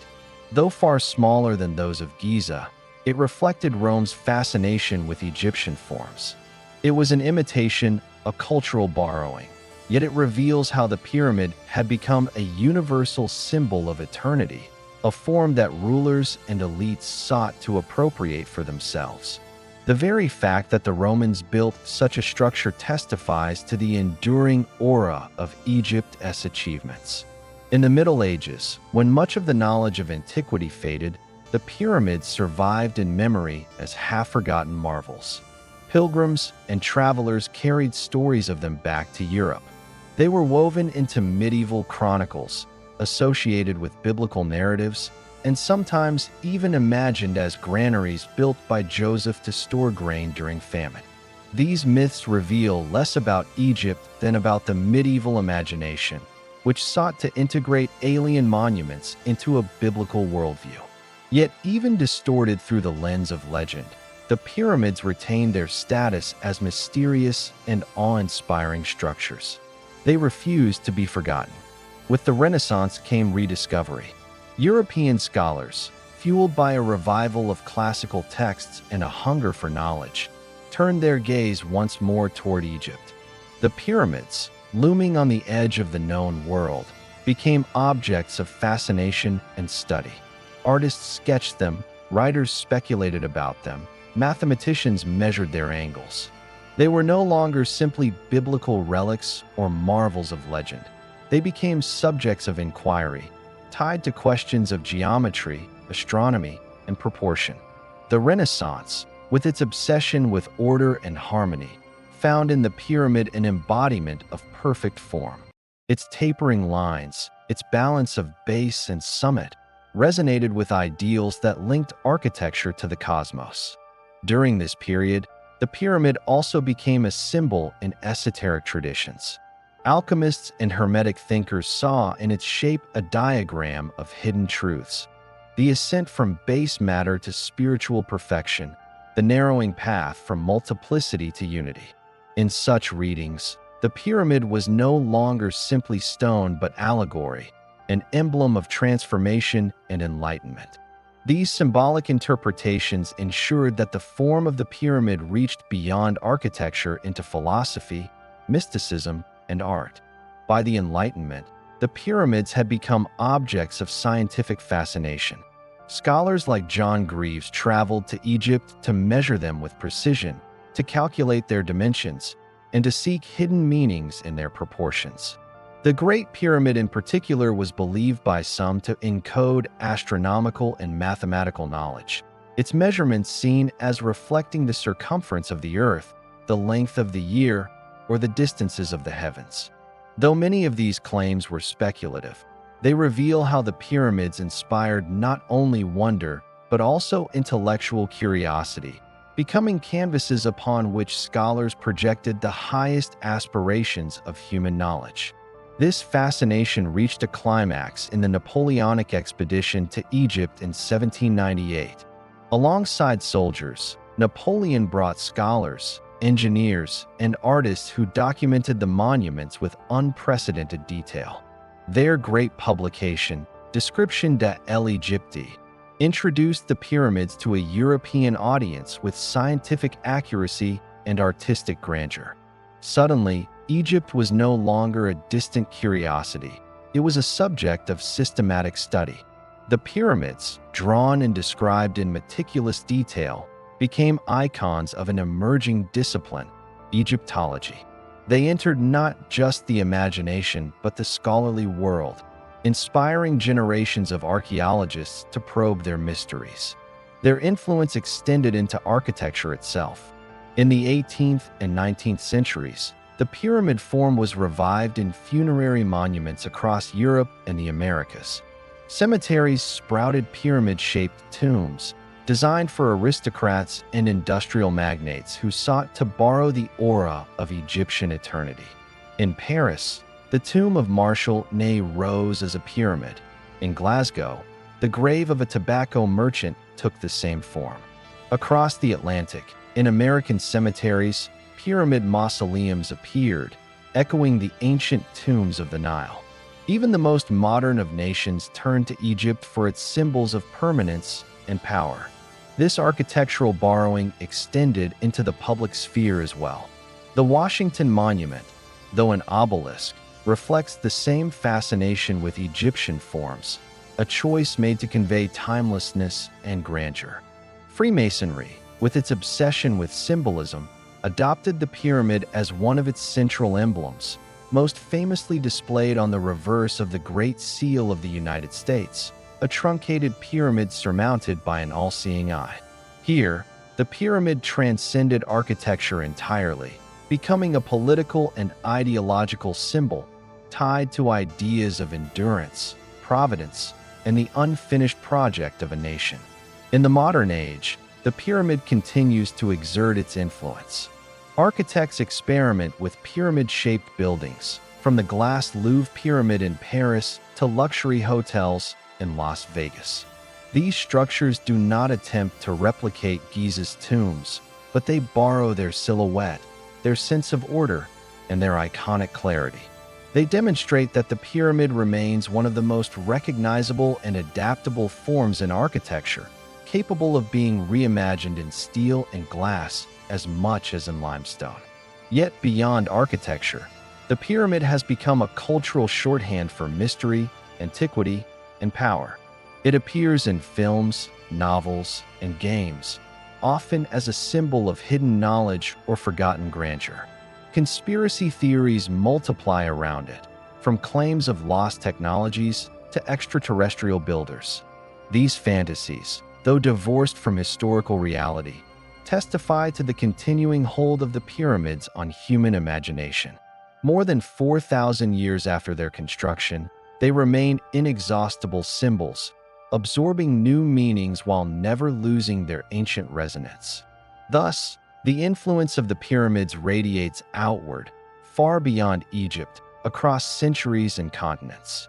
They have shaped architecture, inspired philosophy, fueled science, and stirred myth.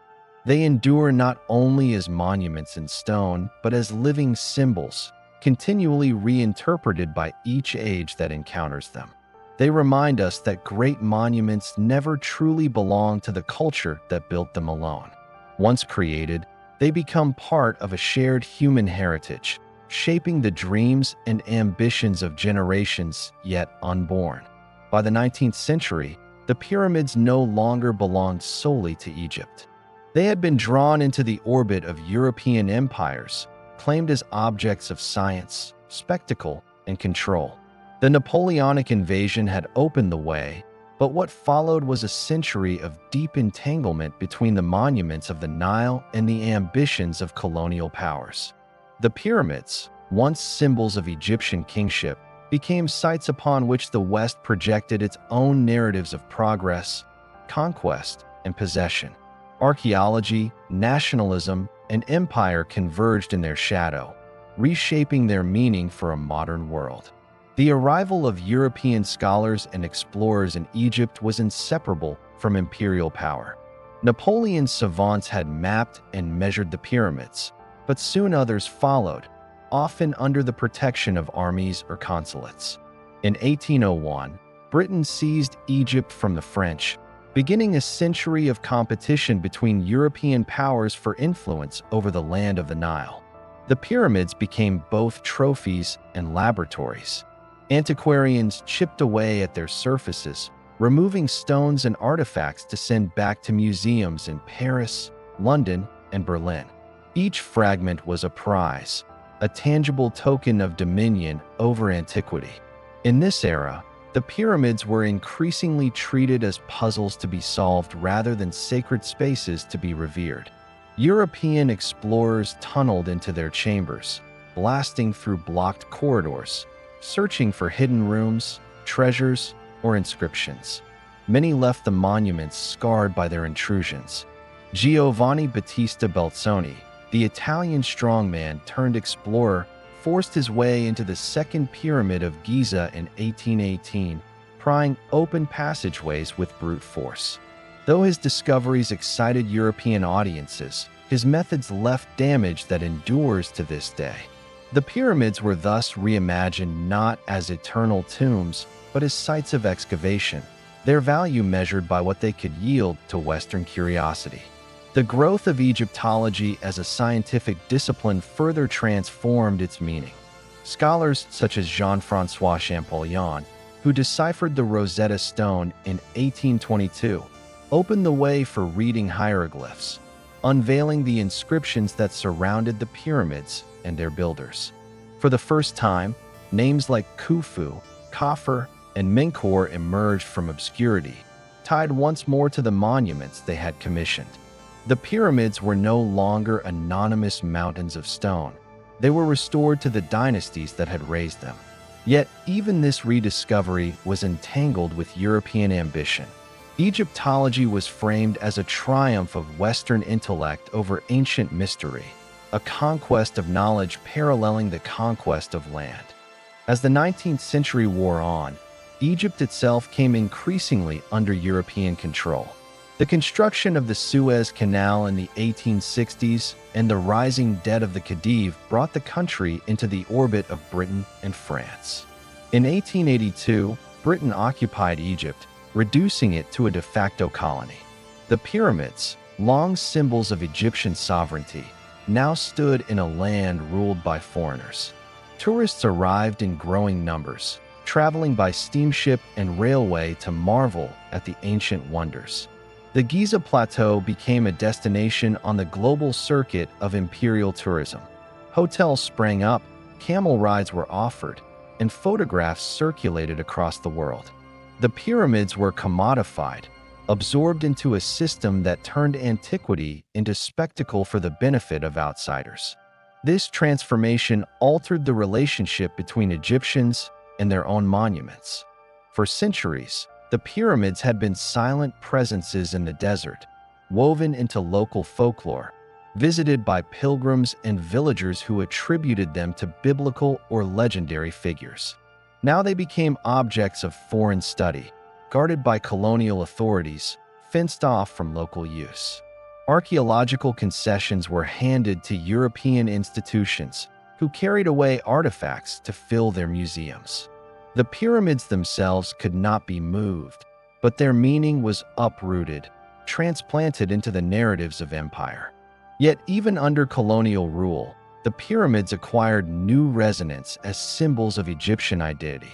Intellectuals and nationalists in Cairo began to reclaim them, writing histories that celebrated Egypt's ancient achievements as part of a national heritage.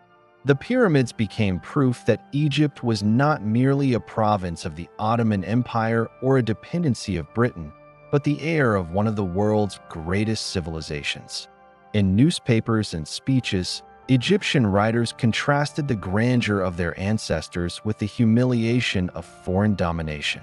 The pyramids, once stripped of their meaning by imperial appropriation, were reanimated as emblems of pride, resistance, and continuity.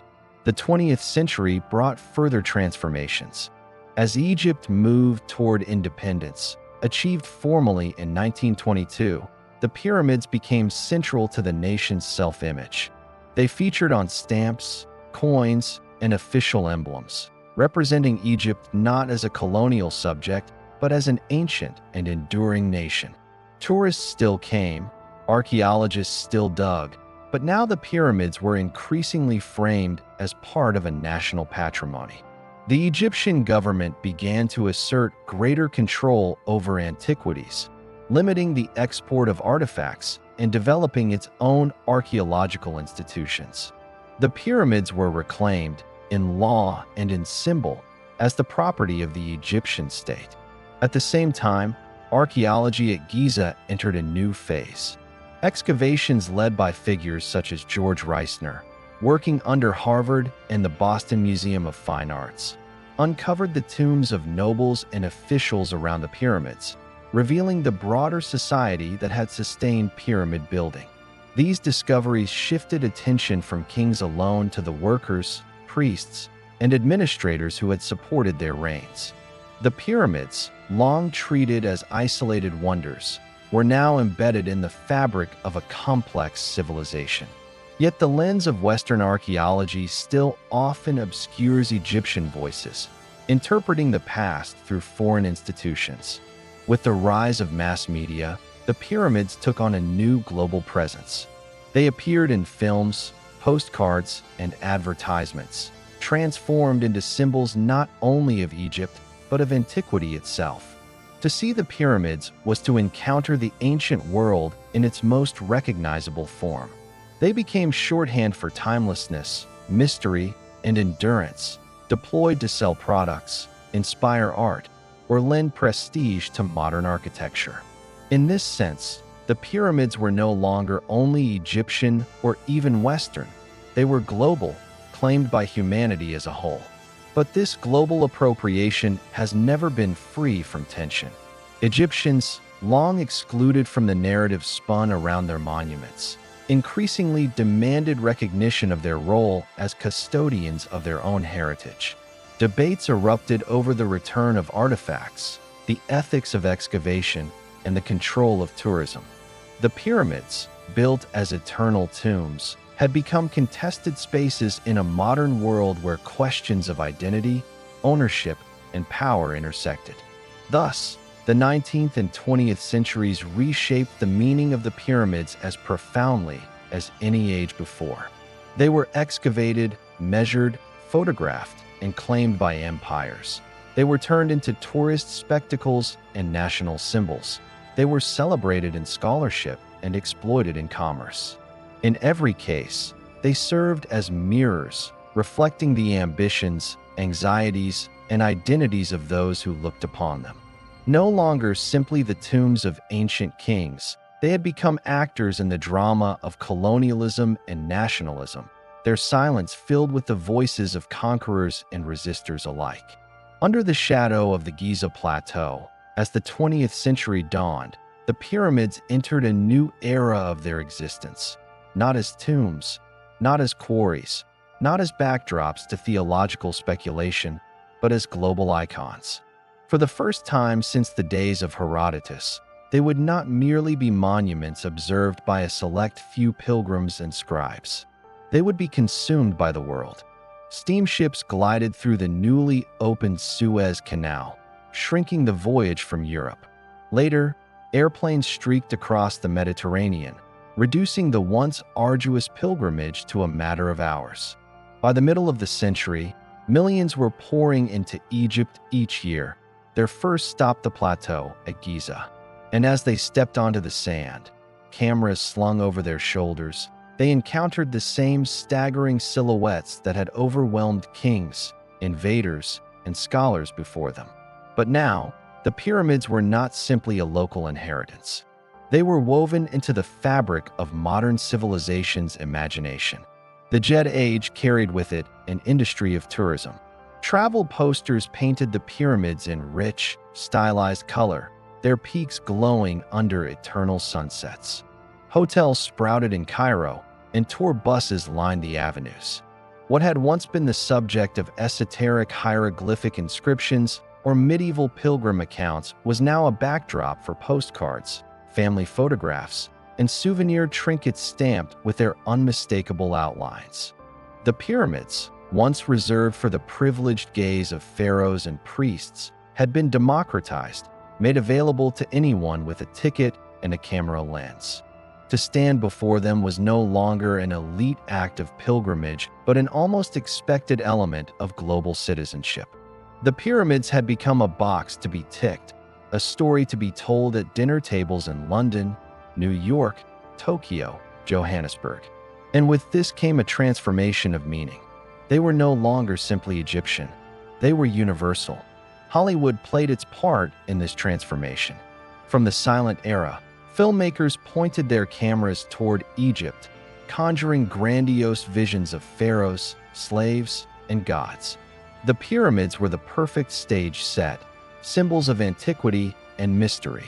In epics like the Ten Commandments, or later in countless adaptations of tales about Cleopatra and Moses, the pyramids loomed in the background as eternal witnesses to human drama. By the mid-century, they became staples of popular imagination. Science fiction soon joined in, casting the pyramids as markers of alien visitation or gateways to lost knowledge. Films, novels, and later video games wove them into conspiracies and alternate histories, where their scale and precision were cited not as proof of Egyptian genius, but of extraterrestrial intervention. These myths spread far beyond academic walls, burrowing into the culture of late modernity. In bookstores and lecture halls, the pyramids took on another life through the pens of pseudo-archaeologists. Writers in the 1960s and 1970s, dissatisfied with the slow march of academic consensus, suggested that the pyramids were not the work of ancient engineers at all, but legacies of vanished super-civilizations or starborn architects. Titles like Chariots of the Gods propelled the notion that humanity could not possibly have achieved such feats without outside help. These ideas, though dismissed by scholars, proved intoxicating to mass audiences. They promised mystery, rebellion against authority, and the thrill of thinking that perhaps history was a lie. Even as archaeology offered detailed explanations of quarry marks, unfinished blocks, and hieroglyphs describing workers' rations, millions preferred the enchantment of alien origins. Thus, the pyramids became arenas where science and imagination collided, where evidence was continually challenged by longing for the fantastic. At the same time, serious archaeology marched forward. Excavations uncovered workers' villages, tools, and evidence of the enormous logistical organization required. Scholars showed, again and again, that these were the works of human hands, mobilized by belief and state power. UNESCO, recognizing the pyramids' significance, placed them under World Heritage protection in 1979. Efforts intensified to preserve their limestone blocks against pollution, humidity, and the unrelenting tread of tourism. For while the pyramids had survived millennia of sand and wind, the modern age posed subtler threats: vibrations from nearby highways, the encroachment of Cairo's urban sprawl, and the ceaseless touch of millions of hands. Preservation became a global concern, symbolizing humanity's responsibility to its own past. Yet preservation could not shield them from appropriation. Advertisers used their triangular silhouette to sell everything from cigarettes to luxury watches. Musicians referenced them in album covers and lyrics, weaving them into the symbolism of eternity and enigma. Novelists set murder mysteries in their shadow, while self-help gurus claimed the pyramids radiated mystical energies, even healing powers. The image of the pyramid seeped into every corner of culture until it became less a tomb and more a metaphor, a symbol of hierarchy, stability, or hidden knowledge. Even corporate logos borrowed their geometry, promising strength and timelessness. And so the monuments that once spoke of divine kingship became icons of modern branding. The 20th century's revolutions and wars touched them, too. During both world wars, soldiers from across the globe posed for photographs at Giza, their uniforms stark against the desert. To some, the pyramids were comforting symbols of endurance amid chaos. To others, they were proof that all empires, no matter how mighty, must one day decline. The Cold War even weaponized their mystery. Soviet and American scientists occasionally referenced them in discussions of lost technologies, as if mastery of the ancient past might offer leverage in the future. And so, even as missiles and satellites redefined modern power, the pyramids remained strangely present, mute witnesses, enduring symbols, reminders that civilizations rise, collapse, and leave behind only stone. By the late 20th century, the rise of mass tourism had swelled into a flood. Busloads of visitors poured in daily, sometimes numbering in the tens of thousands. Vendors crowded the plateau, offering camel rides, plastic souvenirs, and photographs staged to show tourists pinching the tip of the pyramid between their fingers. Scholars lamented the trivialization of sacred heritage, but the pyramids themselves endured it all with silent indifference. What had once been exclusive mysteries for priests and initiates now became commodities for instant consumption. Yet perhaps there was a paradox here. Even amid the noise of tourism, the pyramids still managed to silence those who approached them. The first glimpse of Khufu's Great Pyramid towering above the plateau could still provoke awe, still draw breath from the lungs, still inspire the same sense of insignificance that had overwhelmed ancient visitors.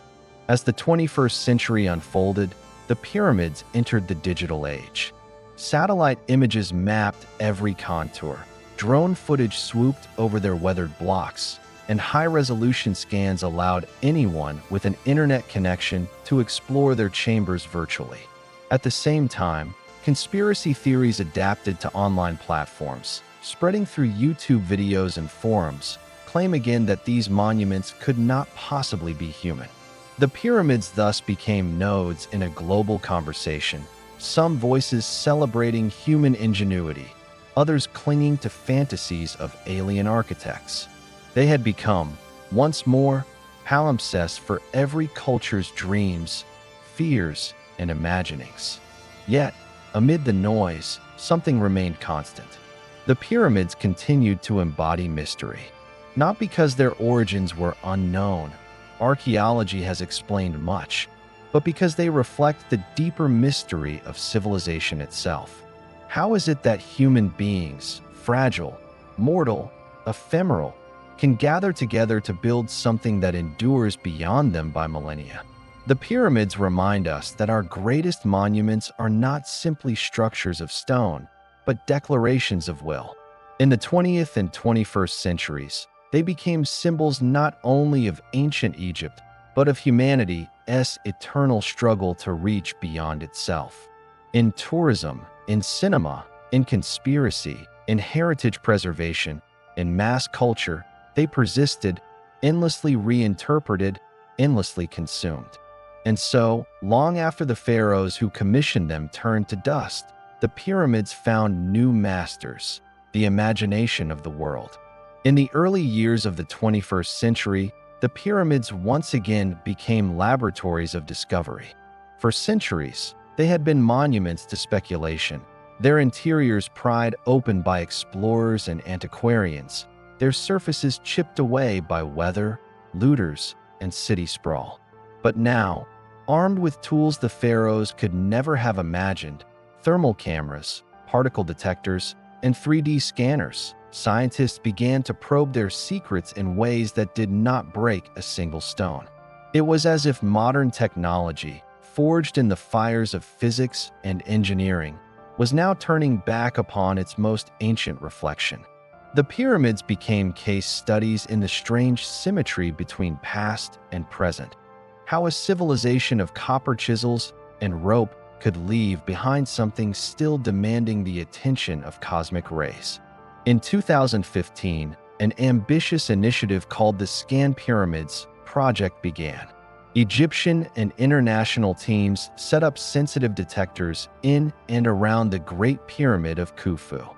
These were not cameras or drills, but instruments designed to capture the faint signatures of particles born in the upper atmosphere. Muons, tiny fragments created when cosmic rays strike Earth, rain down continuously, passing through stone as easily as through air, except where thick blocks slow them.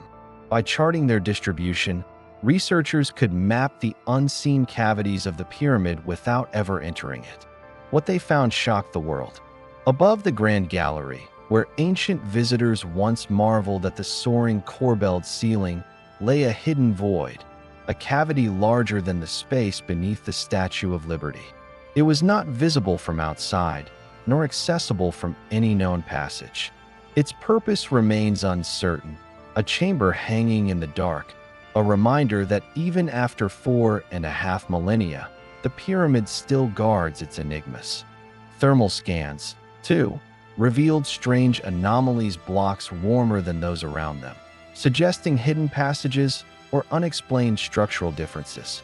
Infrared imaging traced the patterns of heat across the pyramid's faces, hinting at voids, cracks, or construction techniques lost to time. Each revelation sparked debate. Were these discoveries remnants of construction ramps, chambers left unfinished, or storage spaces for symbolic purposes? Or were they mere accidents of stones settling and thermal stress? The pyramid refused to clarify, offering only data and silence. And in that silence, speculation multiplied, just as it had in the time of Herodotus. Robotic probes joined the effort. In the shafts leading out of the so-called Queen's Chamber, narrow tunnels no human could squeeze into, engineers sent wheeled machines equipped with cameras and drills the size of coins. These probes crept along passages scarcely wider than a hand, finding doors of polished limestone fitted with copper handles. Behind one door lay another, deeper still, as if the pyramid's builders had designed a labyrinth not only of corridors, but of puzzles. Each discovery raised questions more tantalizing than answers. Were these symbolic doorways, designed never to be opened? Ritual passages guiding the soul of the king to the stars? Or merely abandoned works, sealed up by builders uninterested in perfection? Every inch revealed by the robotic eye was another reminder that the pyramids were not inert stones, but engineered mysteries, each block carrying within it a story withheld. In laboratories far from the desert, scientists constructed digital replicas of the pyramids.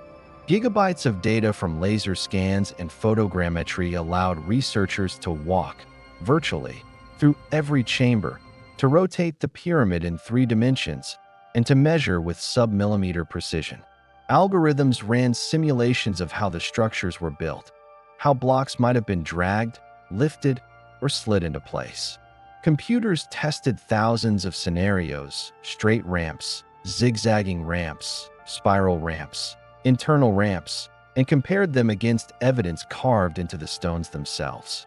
No single theory triumphed completely, but what emerged was a sense of deep human ingenuity, that no aliens or lost super civilizations were required, only determination, thousands of workers, and an organizing power that could mobilize society at scale.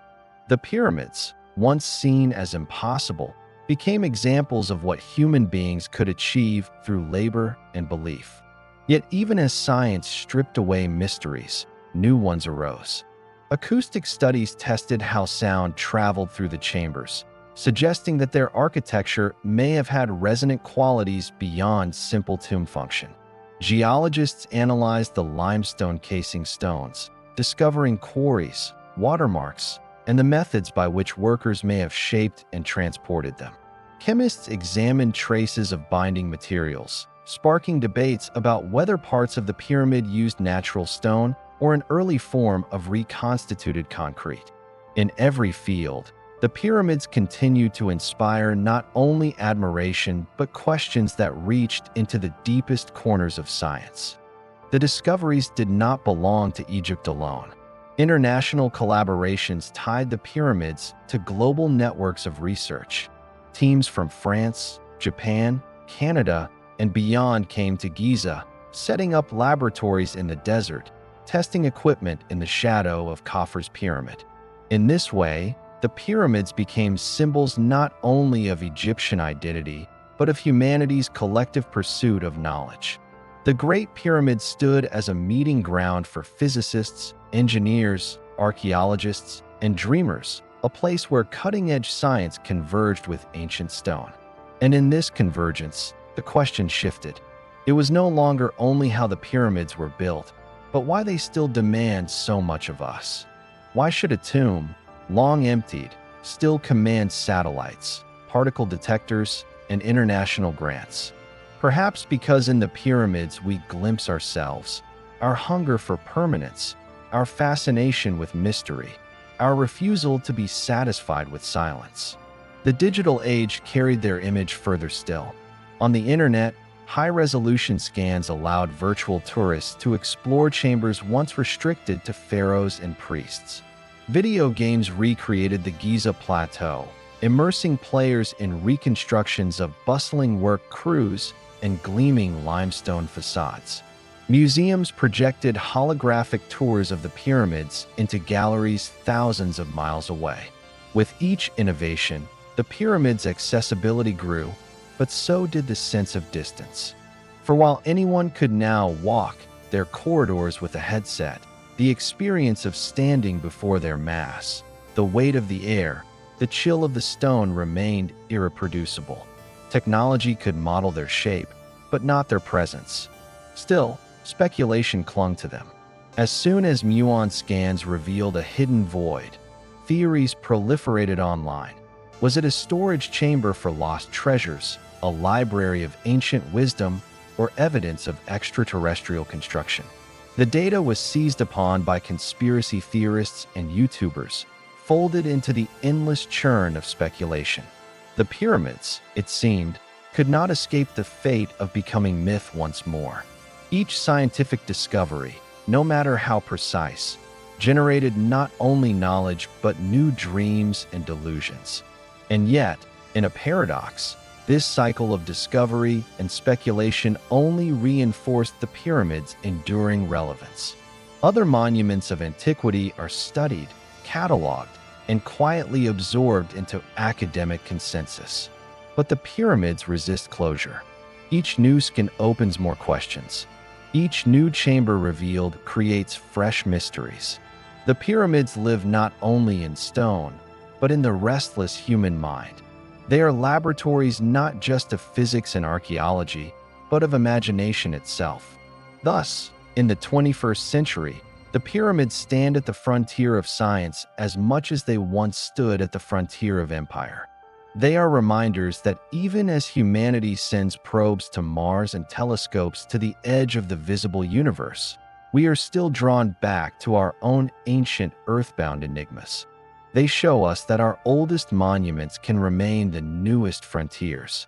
And perhaps that is their greatest mystery, not how they were built, but why they continue to speak, why they compel us still, across ages of stone, sand, and starlight, to ask questions with no final answers. In the modern world, the pyramids of Egypt are not only relics of a vanished civilization, but symbols reborn into a new arena, the stage of global identity and national pride. No longer just tombs on the edge of the desert, they have become political tools, cultural ambassadors, and emblems of continuity. Across 5 millennia, they have shifted in meaning, but in the 20th and 21st centuries, they entered yet another life. That of icons wielded by statesmen, revolutionaries, and governments seeking to anchor their legitimacy in the shadow of the ancients. When Egypt emerged from centuries of Ottoman rule and then British domination, the pyramids became contested symbols of who truly owned the country's past. To European colonial administrators, they were monuments of global heritage, artifacts to be studied, cataloged, and displayed in museums abroad. To Egyptians, however, they were more than archaeological curiosities. They were evidence of an unbroken history stretching from the pharaohs to the present, proof that Egypt was no mere province of empires, but a civilization in its own right, older than Europe itself. The nationalist movements of the early 20th century seized upon the pyramids as proof of endurance. Newspapers and pamphlets placed their images alongside calls for independence, reminding Egyptians that they were the descendants of builders who had raised structures unmatched by any conqueror. After independence in 1952, Gamal Abdel Nasser and the Free Officers regime understood the symbolic power of the pyramids. Just as they built the Aswan High Dam to demonstrate Egypt's mastery over the Nile, they invoked the pyramids to suggest continuity with an ancient greatness. Foreign dignitaries visiting Cairo were often brought to Giza, photographed against the backdrop of Khufu's pyramid. It was not only tourism, but also diplomacy. To stand before the pyramids was to acknowledge Egypt's grandeur. Leaders from across Africa and the Arab world took part in this ritual, recognizing the pyramids as part of a shared heritage that transcended borders. They were more than tombs of kings. They were arguments in stone, claiming Egypt as the mother of nations. In the decades that followed, the pyramids became fixtures of Egypt's self-presentation. Their silhouettes appeared on stamps, coins, airline posters, and government seals. Egyptian Airlines adopted the pyramids as part of its logo, ensuring that every boarding pass and aircraft carried the mark of Giza into the skies.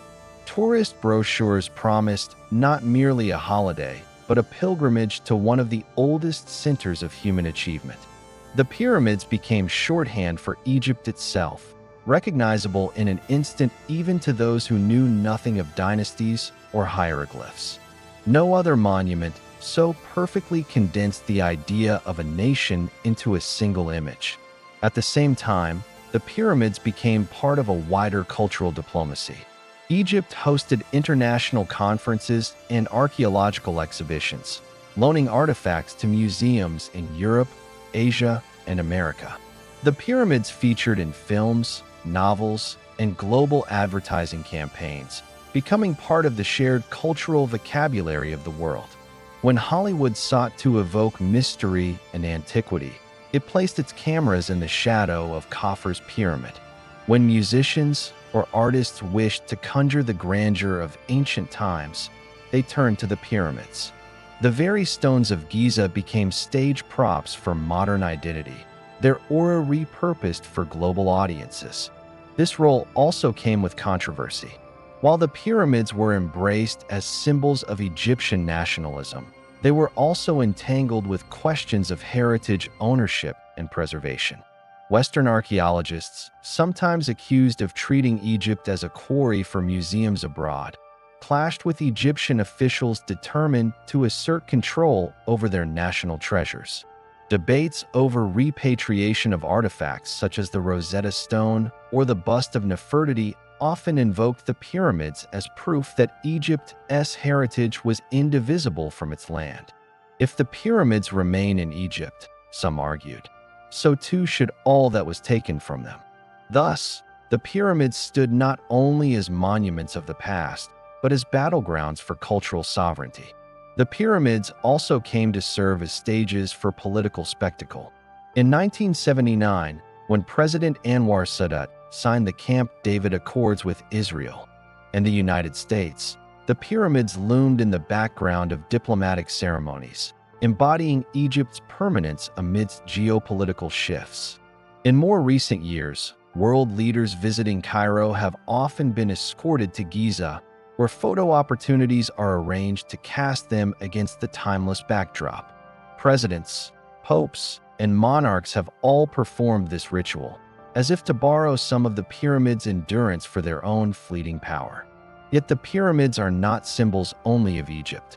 Across the wider Arab world, Africa, and even beyond, they have been claimed as part of humanity's collective heritage. In the Pan-Africanist movements of the mid-20th century, the pyramids were invoked as evidence that Africa had given birth to civilization itself, countering colonial narratives of African backwardness. Writers and leaders such as Cheikh Anta Diop pointed to the pyramids as proof of Africa's intellectual and architectural genius, challenging Eurocentric histories that downplayed the continent's role. In this way, the pyramids became more than Egyptian. They became African, emblems of a shared ancestral dignity.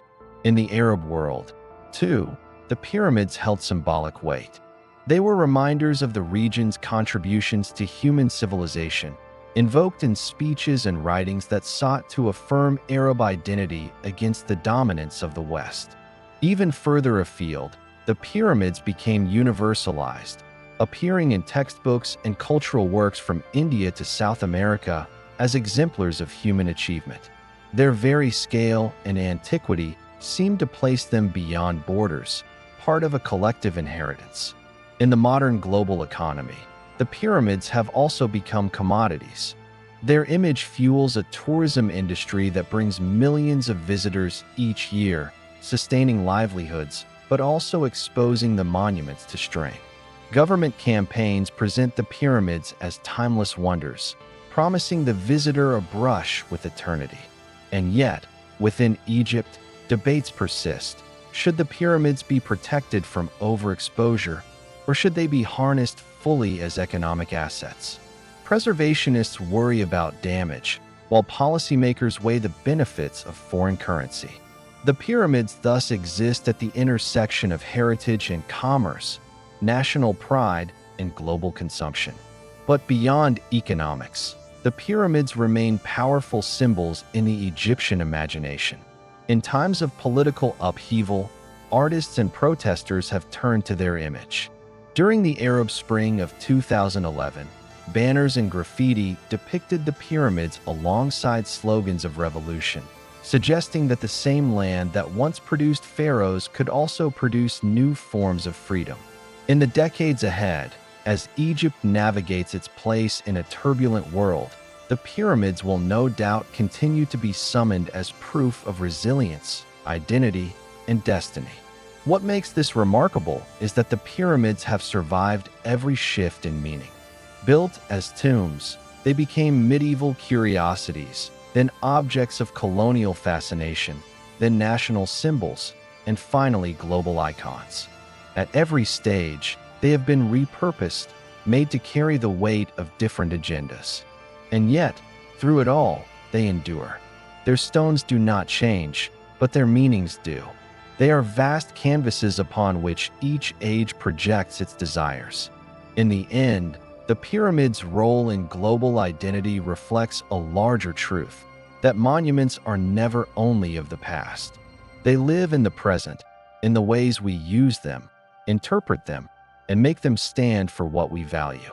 For Egypt, the pyramids have become arguments for sovereignty, heritage, and pride. For the world, they are reminders of humanity's capacity for greatness. And in their ability to serve so many masters across time, they remain what they have always been: immense, enigmatic, and indispensable to the human story.